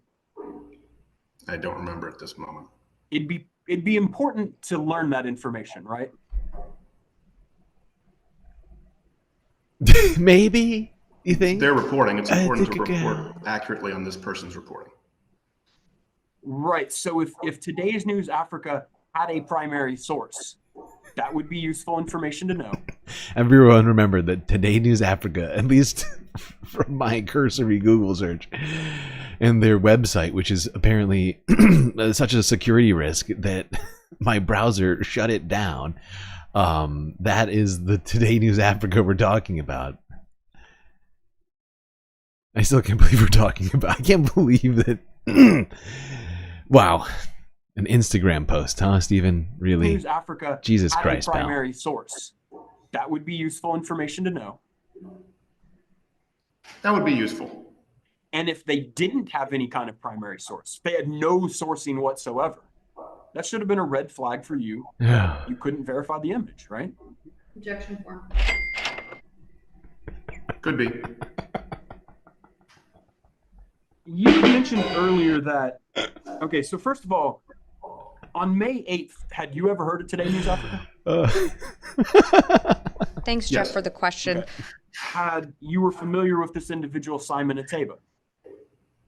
I don't remember. Okay. That, to help refresh your memory, that's the person You that said he was an you referred accredited to as a journalist. White House credentialed reporter. I believe so. Okay. What credentials, White House credentials, did he have?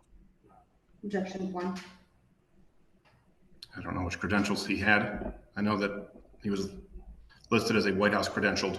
I don't know if it was a member of the press corps. There are different kinds of credentials. Like on the White House website? I mean, how'd you gain this understanding? Objection 4. I don't remember. At that point in time, there would have been people who verified that and told me that was the case. Okay. Do you think he had any credentials that were any different than any member of the public who applies to access the White House grounds? Well, than any member of the public, or than members of the public who are allowed to access the White House grounds? Right. Do you know what a hard pass is to the White House? A hard pass? A hard pass. Yeah. No. Come on. Okay. You understand that any member of the public can apply to the Secret Service to get a pass to enter White House grounds. Did you know that? I know people can enter a process, sure. Okay. Do you have any reason to think that he had any different credentials than just getting a hard pass? What's the information at the He time? didn't even know what a hard pass was. So how would he know before learning what it was, whether or not somebody had one or didn't? I mean, what it would mean. What's the information at the time I did? Okay. And do you have any reason to believe that, well, for instance, like, did you think he was a member of the White House Correspondents Association? Objection form. I don't recall at this time. Okay. Hard news. There are a lot of media organizations who have something that they call White House correspondent, right? Correct. Okay. There are even organizations that have people who belong to things called press galleries. They have credentials from a press gallery. Are you familiar with that? Yes. Okay. Kinda. Maybe. Did you think that Mr. Ateba had credentials from a press gallery? Objection form. I don't recall at this time. Okay. So in terms of, let me ask you this, in terms of why you believed, well, let me stop because I'm making an assumption. Did you believe that Today News Africa was a credible and reliable news source? It's my recollection that at that moment in time, I was informed that it was. Okay. And why did you believe that? Objection form. I knew it was coming. You know, I'd be guessing. I would assume because there were other places that were including that image at the time, and people on my staff said that it was. There were, let's first start with the first part. There were other places using that image at the time. Sitting here today, you can't name any of those, right? I can't remember them unless I go through perhaps your suit. I believe you include some. There's definitely some.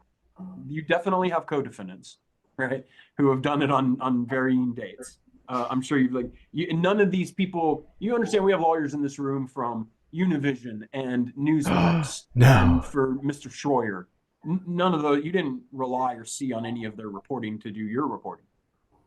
Objection form. They would have been included. Did you? Well, some of them occurred after the reporting, so that wouldn't have been them, right? Well, the ones that occurred before, as you just mentioned. Right. And do you know any of those? Objection form. I would have to go through your suit. Okay. I think we can assume, let me take a publication. I'll take one out of thin air. I think we can assume that you would find a publication like Huffington Post to be frequently unreliable. Am I right in that?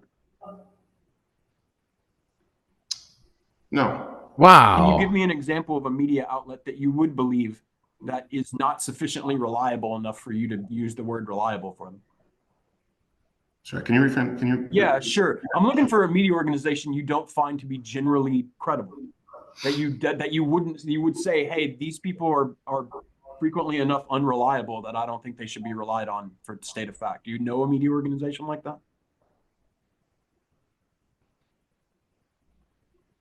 Well, the issue is there can be many different news outlets that are reliable at that moment in time, especially if it's original reporting.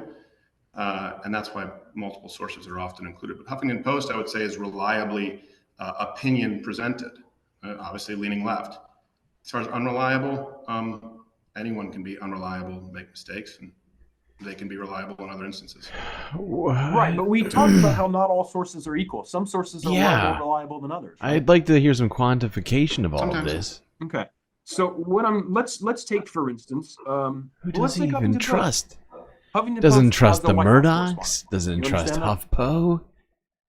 Who does he trust? CNN? Does he? MSNBC? The Associated Press? If you say so. Okay. That fact, the fact that they have a White House correspondent, that doesn't make them reliable, does it? It would be something taken into consideration. I would tend to imagine that you would find the majority of White House correspondents to be generally unreliable. Is that not true? Objection form. I would generally disagree with many of them. Well, I mean, you tell your audience on a pretty regular basis that various mainstream organizations are lying to them, right? That's correct. Not just unreliable, not just makes mistakes, actively.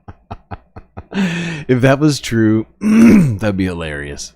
If he came back with the answer, actually, I think the most credible journalistic outlet on the internet, on the planet, it's the Majority Report with Sam Cedar and now Emma Vigeland. I mean, that would be amazing.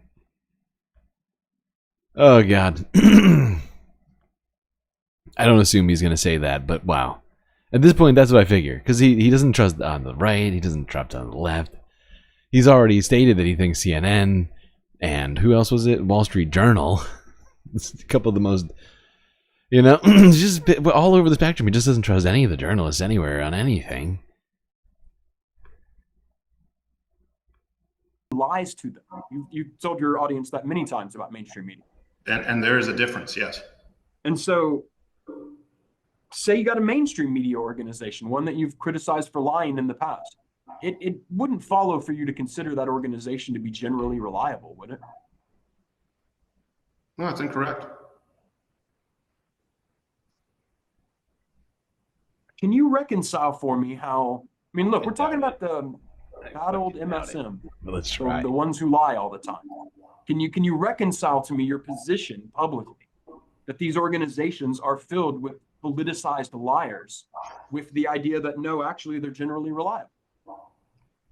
I didn't say they were generally reliable. Okay, that's what I want to make sure of.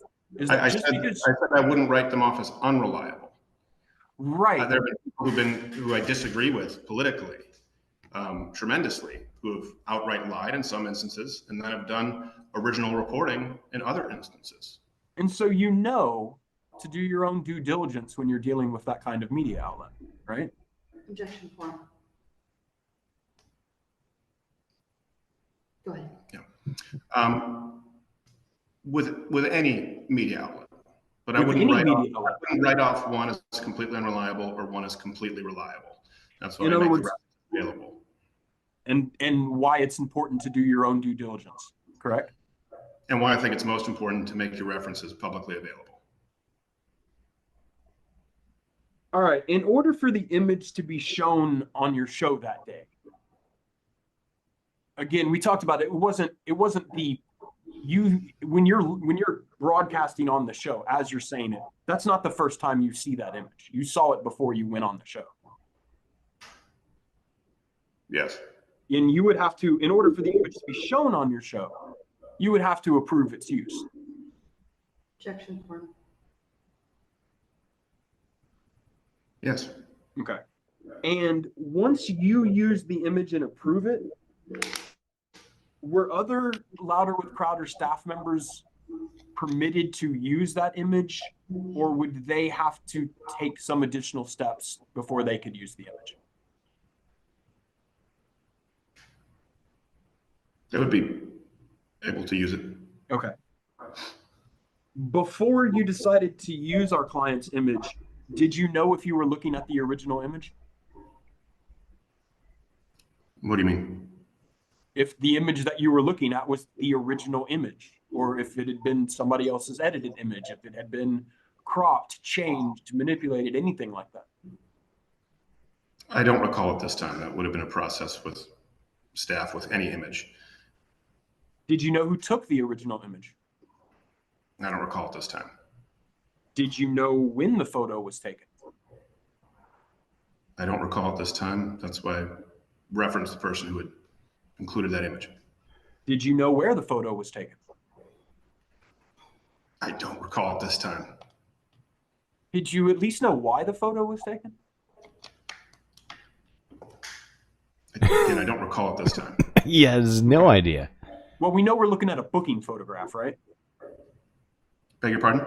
We know we're looking at a booking, the photo that you used in my client, we know we're looking at a booking photograph. A booking photograph? Correct. You mean do you mean a mugshot? Correct.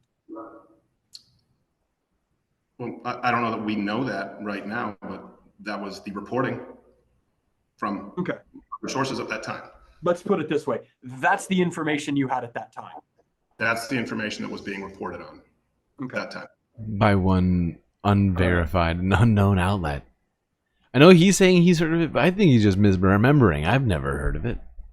And it doesn't seem a very serious journalistic outlet with everything we found out about them at that point. Considering it was in other words, if the information you relied on is, hey, I'm looking at a mugshot, I'm looking at a booking photograph. Well, let me go back. Let me actually scratch that question. You knew the shooter wasn't arrested for the shooting, right? Yes. Okay. And you knew that from law enforcement on their announcement of his name and age and details that he had no criminal history, right? That the shooter had no criminal history? Right. The shooter who was killed in Allen? Correct. I don't recall that at this time that he had no criminal history. Would it be the normal practice of your show when covering an event like this to keep up with the announcements from DPS and City of Allen Police, the law enforcement officials? Objection form. Jesus Christ. I don't know at that specific instance in time. I would imagine there'd be an aggregation of. It seems to me all that they were aggregating was a single picture and an opinion together and saying that's good enough. That's journalism, right? And claiming it's hard-hitting reporting, investigative reporting, like you just said. That's insane. That is insane. We just have a picture up there, and that is an amalgamation. That's an aggregation of important, hard-hitting journalism, and I refuse to do any more effort into it. My God. That is painstaking effort with detail here over at Louder with Crowder. I had no idea they were so serious about journalism. Sources. Okay. Well, let me ask you this: if you had, I imagine that's where we got the footage. I don't know where we got the footage of the officer who, shot the shooter. Sure. Okay. But again, I don't remember. Assume for me that you had taken the efforts to find out about the details of the shooter, right? That he was Mauricio Garcia, 33 years of age, Dallas, Texas, no criminal history. If you had known that information, you would have known the image that you were looking at, this mugshot, was not the shooter, right? No. All right, well, let me try to walk you through the logic of this. I'm going to go ahead and assume for me that you knew, right? And I don't know if you did. I don't know if you did or you did not look at this or whatever. I'm not making that assumption. But if you did know the shooter had no criminal history and you knew he wasn't arrested for the shooting, you knew that mugshot wasn't a picture of the shooter, right? That way, if you had known that information, you would have reached that conclusion. No. Can you explain to me how a person with no criminal history and no arrest for the shooting, how they would have a mugshot?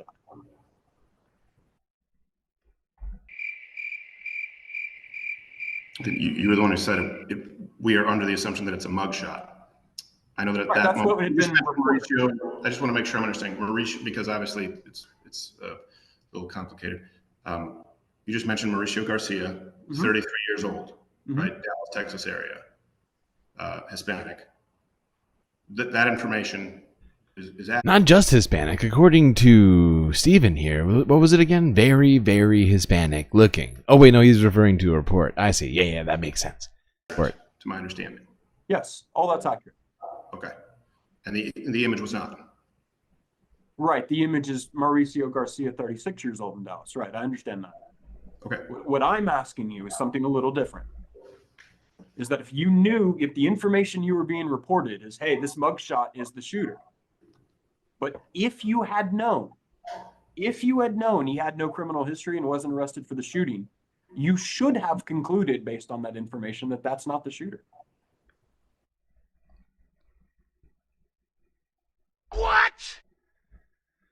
Oh, how dare he suggest that Stephen is smart to be able to those two things together?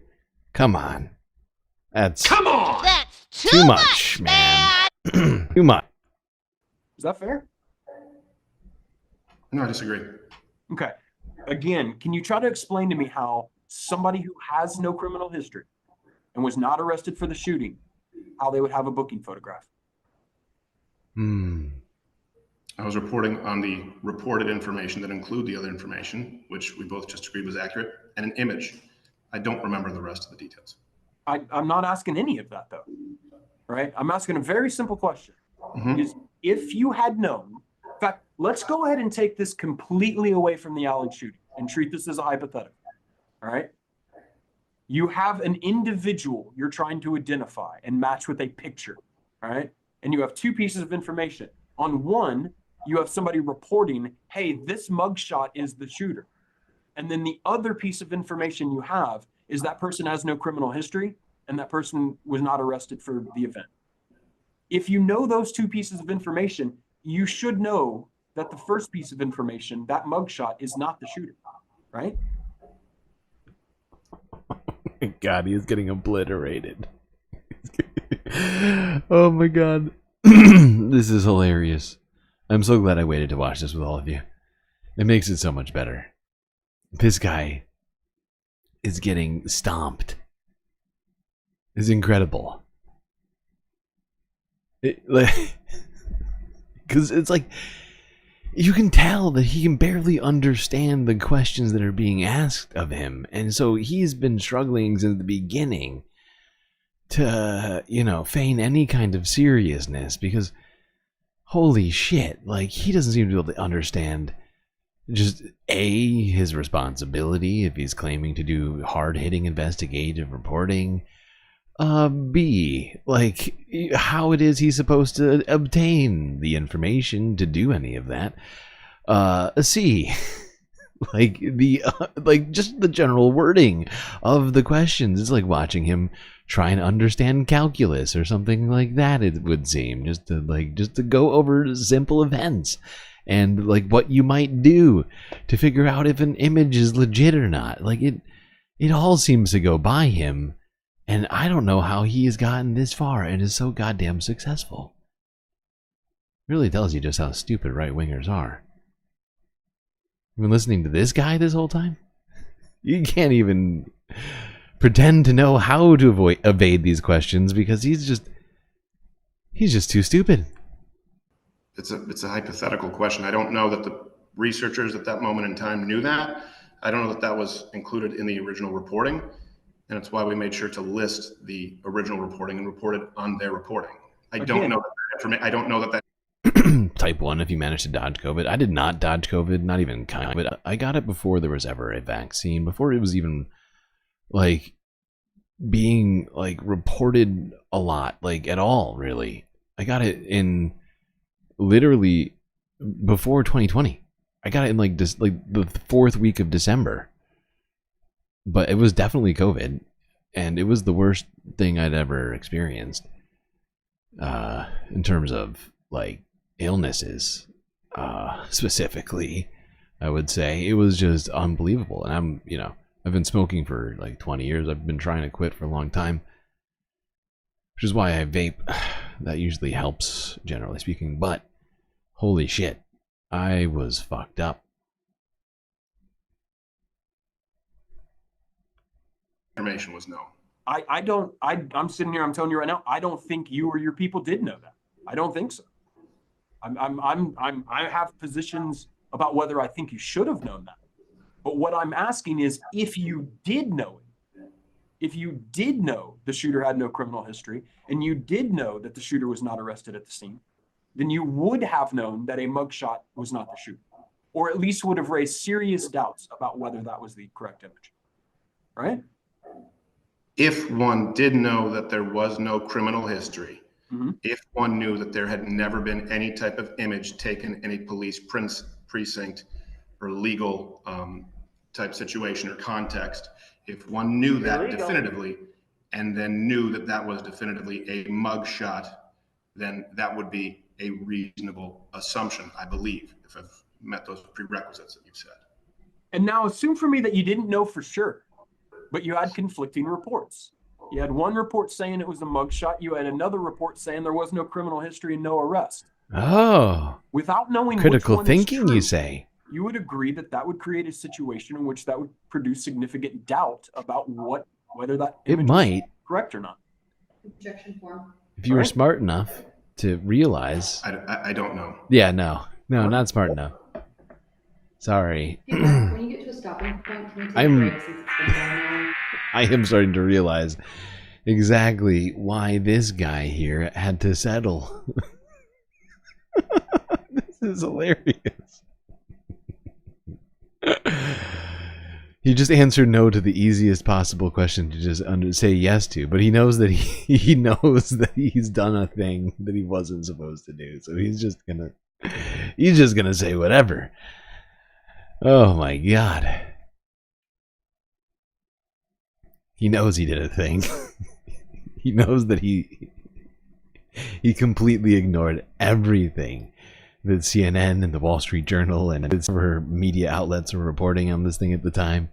He saw all of those people, said, they're all lying to us. They're all lying to us, and I have to do some hard-hitting investigative reporting. I don't care how flimsy it is. As long as I can find a picture of a guy named, what is it, Mauricio something or other, Garcia, something like that. As long as I can find a guy with the same name who looks brown enough, well, guess what? I'm gonna do some media. Get ready, folks. Louder with Crowder is coming, regardless of the facts and the conflicting reports. Yeah, absolutely. That's not a bad idea. Let's do that. And tell you what, you want to take a 20-minute maybe, something like that? Is that okay? Can we take a hot 20? Yeah, sure, that's fine. Okay, yeah, back at 250. Hot 20. Yep, that sounds good to me. That'll work. Off the record at 2:29 p.m.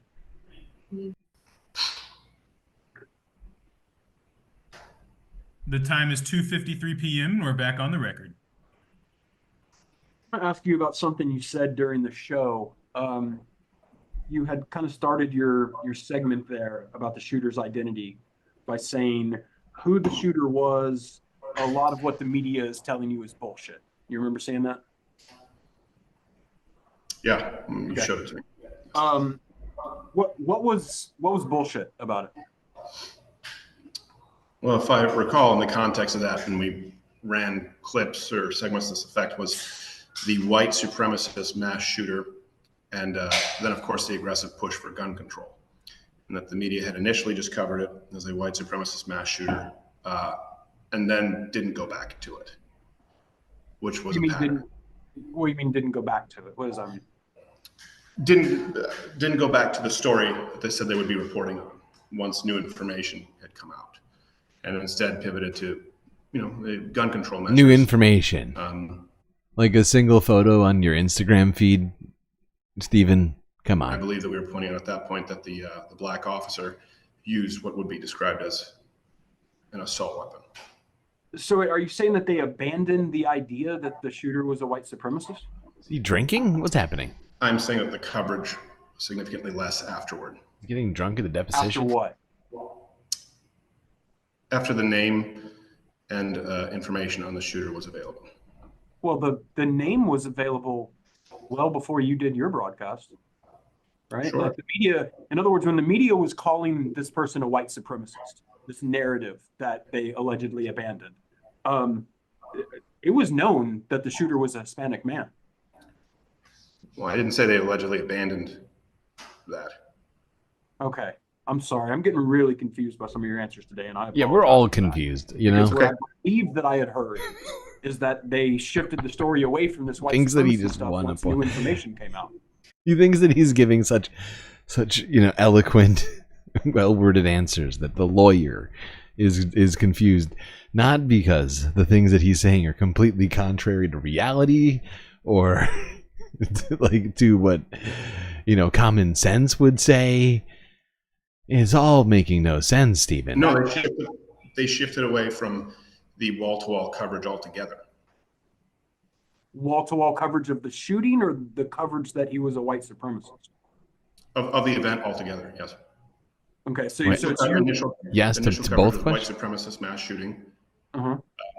And then when the story was Hispanic male mass shooter taken out by black officer with, I believe, an AR-15 or something equivalent, the story was not covered with the same zeal. And I believe that's the point that we were addressing.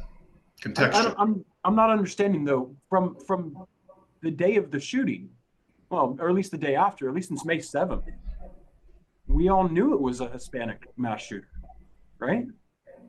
I believe you're correct the day after, yes. And so when the media was pushing this story about that, law enforcement sources were saying that he was a white supremacist, they did that knowing he was Hispanic. Not initially. What? I don't understand, Mr. Crowder. We knew his name was. We knew his name was. Hold on, let him talk. We knew on May 7th, before your reporting, a full day before your reporting. He thinks this is a debate. It's hilarious. This is not a debate, Stephen. I'm sorry, buddy. Mr. Crowder, we knew his name was. We knew his name was. Hold on, let him talk. We knew on May 7th, before your reporting, a full day before your reporting. The whole world knew that this was Mauricio Garcia, a Hispanic mass shooter, right? That's what we reported that day. Yes, I believe. I'm going on. I believe your memory is correct. It was the day after. He is not understanding the question still. Right. Yes. He is struggling. And then the day after that is when you did your reporting. Right. So we already knew he was Hispanic. That didn't change. Nothing changed in terms of his identity. I did, because I believe the information became available after I believe what you just showed me was a Monday. I'll take your word for it. I think that was the clip that you So you had all weekend to figure this out, or what? So if it would have been available during the weekend, but not when the shooting had just taken place. So initially it was simply white supremacist mass shooting. And that was covered with great enthusiasm. And He already admitted that the story came out before he reported it. Like, that's just the facts on the ground. But now he's trying to undo what he... And the fact is, regardless of whether or not he admits it, it existed. And he ignored it. I believe your recollection is correct. Hispanic male, it wasn't covered with the same extensive coverage. And that was... This isn't about the media critique, Stephen. This is about your just complete ignoring of the facts for something else that you then put out. This is wild. This is utterly wild. I see why he wound up having to settle with this guy. I believe I think it was like 58,000 he shelled out to the other Mauricio Garcia that he falsely identified by way of Today News Africa. What's it called again? This unknown, potentially non-existent media organization that he found on Insta, doing hard-hitting journalism on Insta.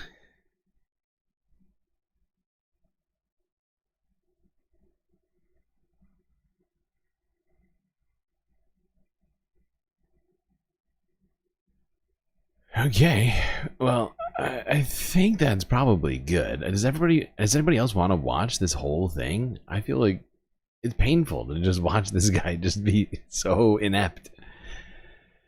So inept at censoring all of this. I feel like we got the picture. Stephen Crowder, cell phone, live on deposition. Not cell phone. I think the lawyer was definitely part of it. He helped. But Stephen Crowder certainly dug his own grave as well. And at points he didn't have to. But he just kept going and saying insane things. I feel like that's pretty good. I think we get it. Alright,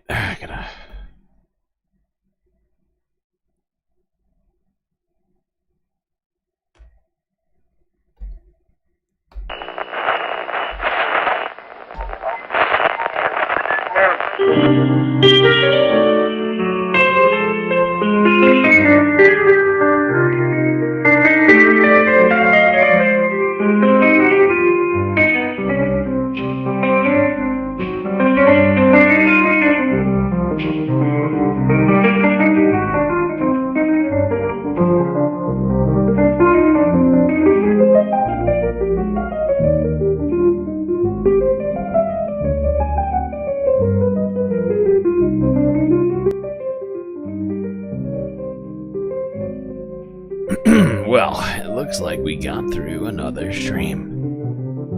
It's incredibly long and difficult, but thankfully we had each other to get through it.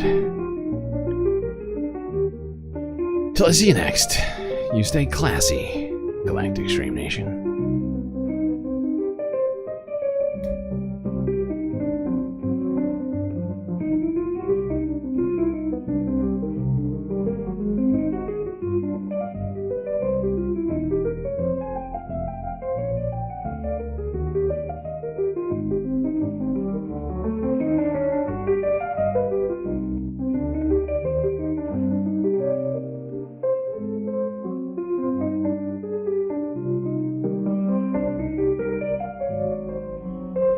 You didn't think I'd forget this, did you? Can't do that. These are your galactic patrons.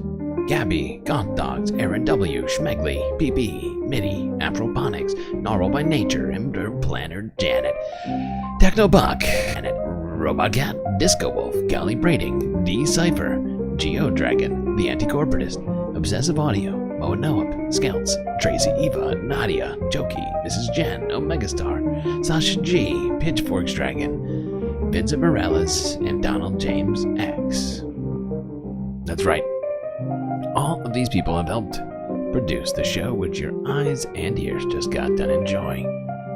You can too, for just a few US dollars a month.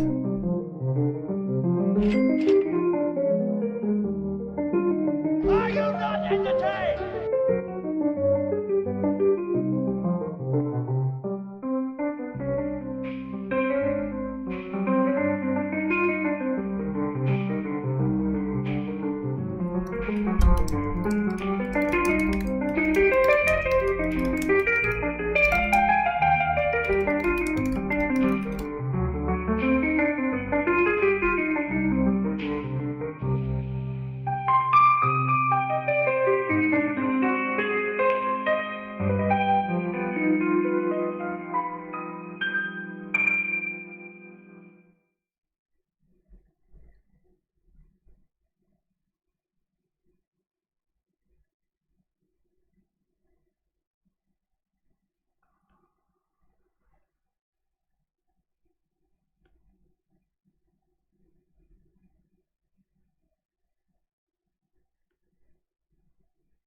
Tax proposal. Mr. President, as I think everyone knows, the President of the United States, President Obama, and the Republican leadership have reached an agreement on a very significant tax bill. In my view, the agreement that they reached is a bad deal for the American people. I think we can do better. And I am here today to take a strong stand against this bill.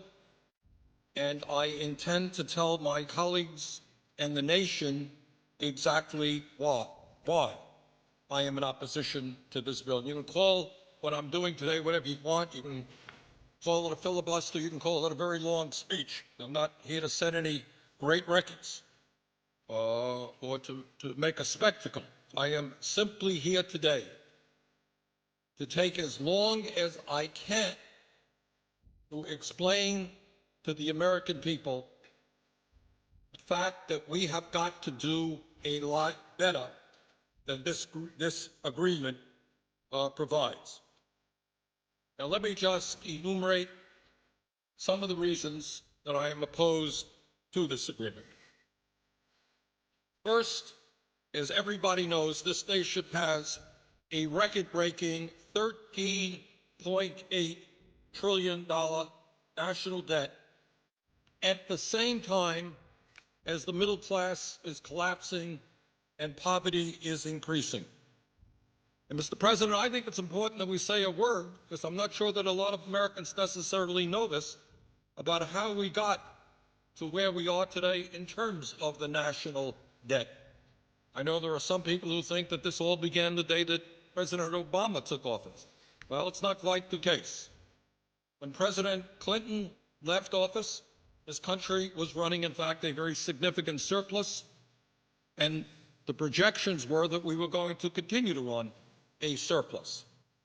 During the 8 years of President Bush, for a number of reasons, including the war in Iraq, the war in Afghanistan, including huge tax breaks for the wealthiest people in this country, including a Medicare Part D prescription drug program, and including the Wall Street bailout, among other things, all of which were not paid for.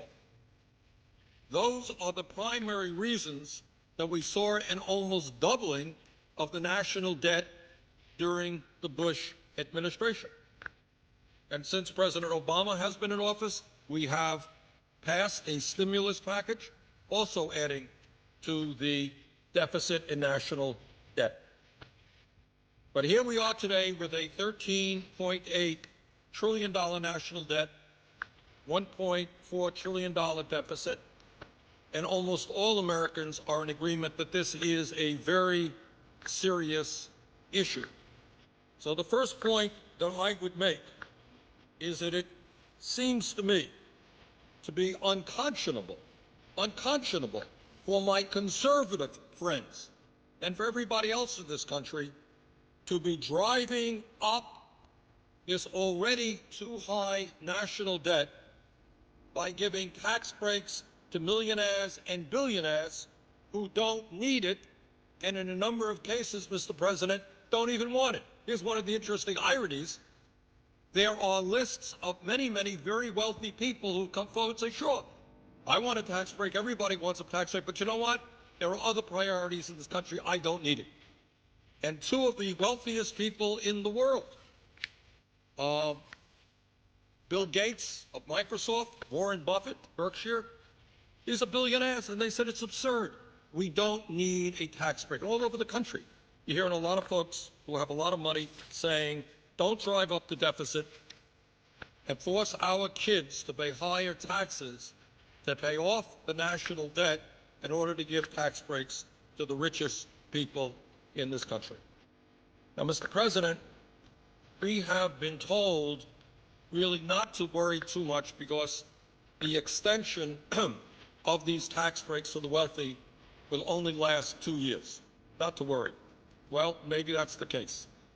But given the political reality that I have seen in Washington, my guess is that 2 years from now, these tax breaks for the wealthiest people in this country will be extended again. What happens around here is that the argument will be made that if you end these tax breaks, you're raising taxes. It's what we're hearing right now. I see no reason why in the middle of a presidential election, those arguments will not be made again. And I see no reason not to believe that those tax breaks will be extended again. And clearly we have a number of Republicans who want to make that extension permanent. Now, whether it will ever be made permanent or not, I don't know. But the point is, when you hear folks say that it's only a 2-year extension, I would suggest take that with a grain of salt. And let me just say that if, in fact, we do what the Republicans have wanted to do right now, as we enter this debate, they wanted a 10-year extension. That would add $700 billion to our national debt, $700 billion. Now, I've got 4 kids, and I've got 6 grandchildren. And I think it is grossly unfair. None of them have a whole lot of money. I think it is grossly unfair to ask my kids and grandchildren, children all over this country, to be paying higher taxes in order to provide tax breaks for billionaires because we've driven up the national debt. That is just plain wrong. And Mr. President, I think the vast majority of the American people, whether they're progressives like myself or whether they're conservatives, I think they perceive that that concept, that giving tax breaks to billionaires when we have such a high national debt, makes no sense at all. Furthermore, Mr. President, it is important to point out that extending income tax breaks to the top 2% is not the only unfair tax proposal in this agreement. This agreement between the President and the Republican leadership also calls for a continuation of the Bush era 15% tax rate on capital gains and dividends, meaning that those people who make their living off their investments will continue to pay a substantially lower tax rate than firemen, teachers, nurses, carpenters, and virtually all the other working people of this country. And I just don't think that that's fair. That's wrong.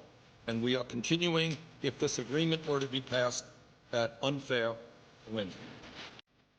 Mr. President, on top of that, this agreement includes a horrendous proposal regarding the estate tax. And that is a Teddy Roosevelt initiative. Teddy Roosevelt was talking about this in the early years of the 20th century. It was enacted in 1916. And it was enacted for a couple of reasons. Teddy Roosevelt and the people of that era thought it was wrong that a handful of people could have a huge concentration of wealth and then just give that wealth, transmit that wealth to their children. He didn't think that that was right. Furthermore, it was a source, a progressive and fair source of revenue. Under the agreement struck between the Republican leadership and the president, the estate tax rate, which was 55% under President Clinton, and let's all remember, we had problems with the economy under President Clinton, but very few will deny that during those years we were creating a heck of a lot more jobs than we did under President Bush. That's the fact. Over 20 million jobs under President Clinton. We lost 600,000 private sector jobs under President Bush. During the Clinton era, the tax rate on the estate tax was 55%. What this arrangement would do is lower that tax rate to 35% with an exemption on the first $5 million of an individual's estate, $10 million for couples. Now, here's the important point, Mr. President, that I think many people don't know, because I have to confess, my Republican friends and their pollsters and their language people have done a very good job. This is the so-called death tax. And I think all over America, people are saying, oh, this is terrible. I have $50,000 in the bank and I want to leave that to my kids. And the government is going to take 55% of that, 35% of that. What an outrage. So let us be very, very clear. This tax applies only to the top 0.3% of American families. 99.7% of American families will not pay one nickel in estate tax. This is not a tax on the rich. This is a tax on the very, very, very rich. And if my Republican friends had been successful in doing what they want to do, which is eliminating this estate tax completely, it would have cost Mr. President, our Treasury, raise the national debt by $1 trillion over a 10-year period. Families like the Walton family of Walmart fame would have received as one family about a $30 billion tax break.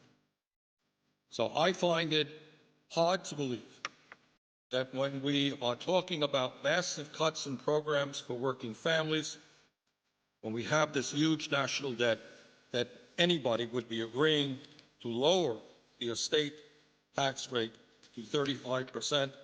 That is what this agreement does, and I think that that is a very, very bad idea. And once again, while the agreement on the estate tax is for 2 years, once again, there is very little doubt in my mind that the Republicans will continue to push for lower and lower estate tax rates because what they want, and I think Senator Kyle has been pretty clear about this, they want to permanently repeal that tax. That is $1 trillion in tax breaks to the top 0.3%. So I think we're down a bad path there, and that's another reason why this agreement does not make a whole lot of sense. Mr. President, I would say thirdly, here's a very important point that I think has not yet got the attention that it deserves.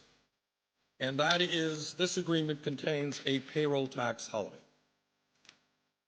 which would cut $120 billion from Social Security payroll taxes for workers. And I think there are a lot of folks out there who say, well, this is pretty good. You know, I'm a worker. My contribution will go from 6.2% today down to 4.2%. I'll have more money in my paycheck. It's a good idea. Let's take a deep breath and let's think about it for a second. Let's understand what this whole thing is about. This payroll tax holiday concept, as I understand it, originally started with conservative Republicans. I know the Vice President recently made the point this was originally a Republican idea. Now, why did the Republicans come up with this idea? Well, these are exactly the same people who don't believe in Social Security.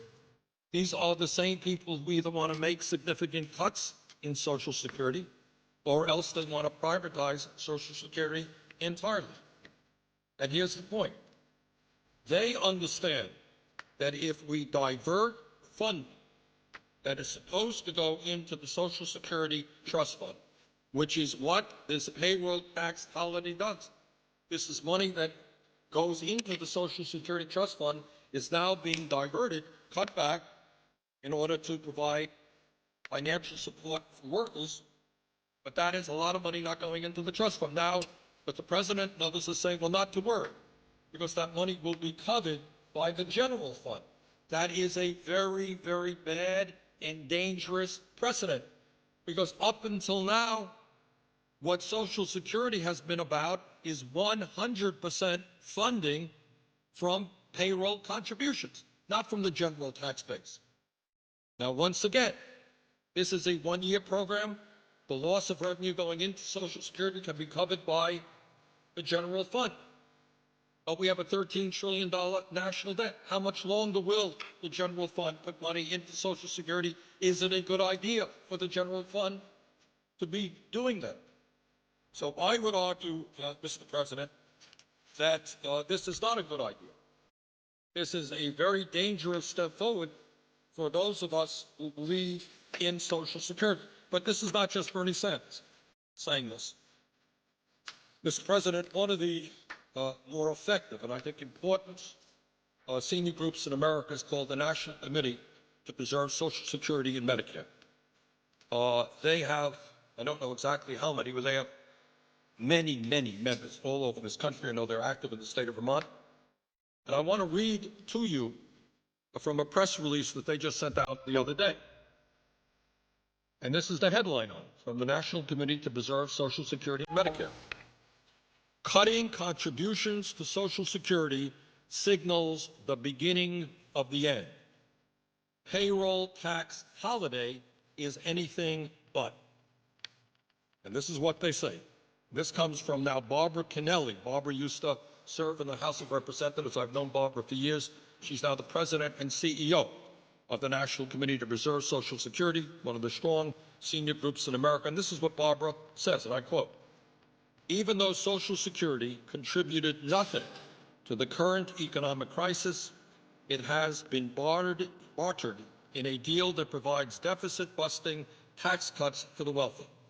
Diverting $120 billion in Social Security contributions for a so-called tax holiday may sound like a good deal for workers now, but it's bad business for the program that a majority of middle-class seniors will rely upon in the future. And that's what the National Committee to Preserve Social Security and Medicare says about that agreement, and I agree with them. So for all of us who understand that Social Security is life and death for tens of millions of Americans today and will be vitally important for working people as they reach retirement age, that we understand that Social Security has done a great job. You know, Mr. President, a few minutes ago you were on the floor talking about the strong work that our federal employees do, and you're absolutely right. Sometimes we also take for granted that Social Security has been an enormous success. It has done exactly what those people who created it wanted it to do. Nothing more, nothing less. It succeeded. It has taken millions and millions of seniors out of poverty, given them an element of security. It has also helped people with disabilities maintain their dignity. Widows and orphans are also getting help. For 75 years, it has worked well. It has a $2.6 trillion surplus today, and it can pay out benefits for the next 29 years. It is strong. We want to make it stronger. This payroll tax holiday, I'm afraid, is a step very much in the wrong direction, and that is one of the important reasons why this agreement between the president and the Republicans should be defeated. Mr. President, included in the agreement are a number of business tax cuts. And I'm not going to be here to say that some of them may not work. Some of them may work. Some of them will work better than others. There are a whole list of them. But this is what I will say. Economists on both ends of the political spectrum believe that if we are serious about addressing the horrendous economic crisis that we're in now, 9.8% unemployment, that there are far more effective ways of creating the jobs that we have to create than those tax proposals. With corporate America already sitting on close to $2 trillion cash on hand.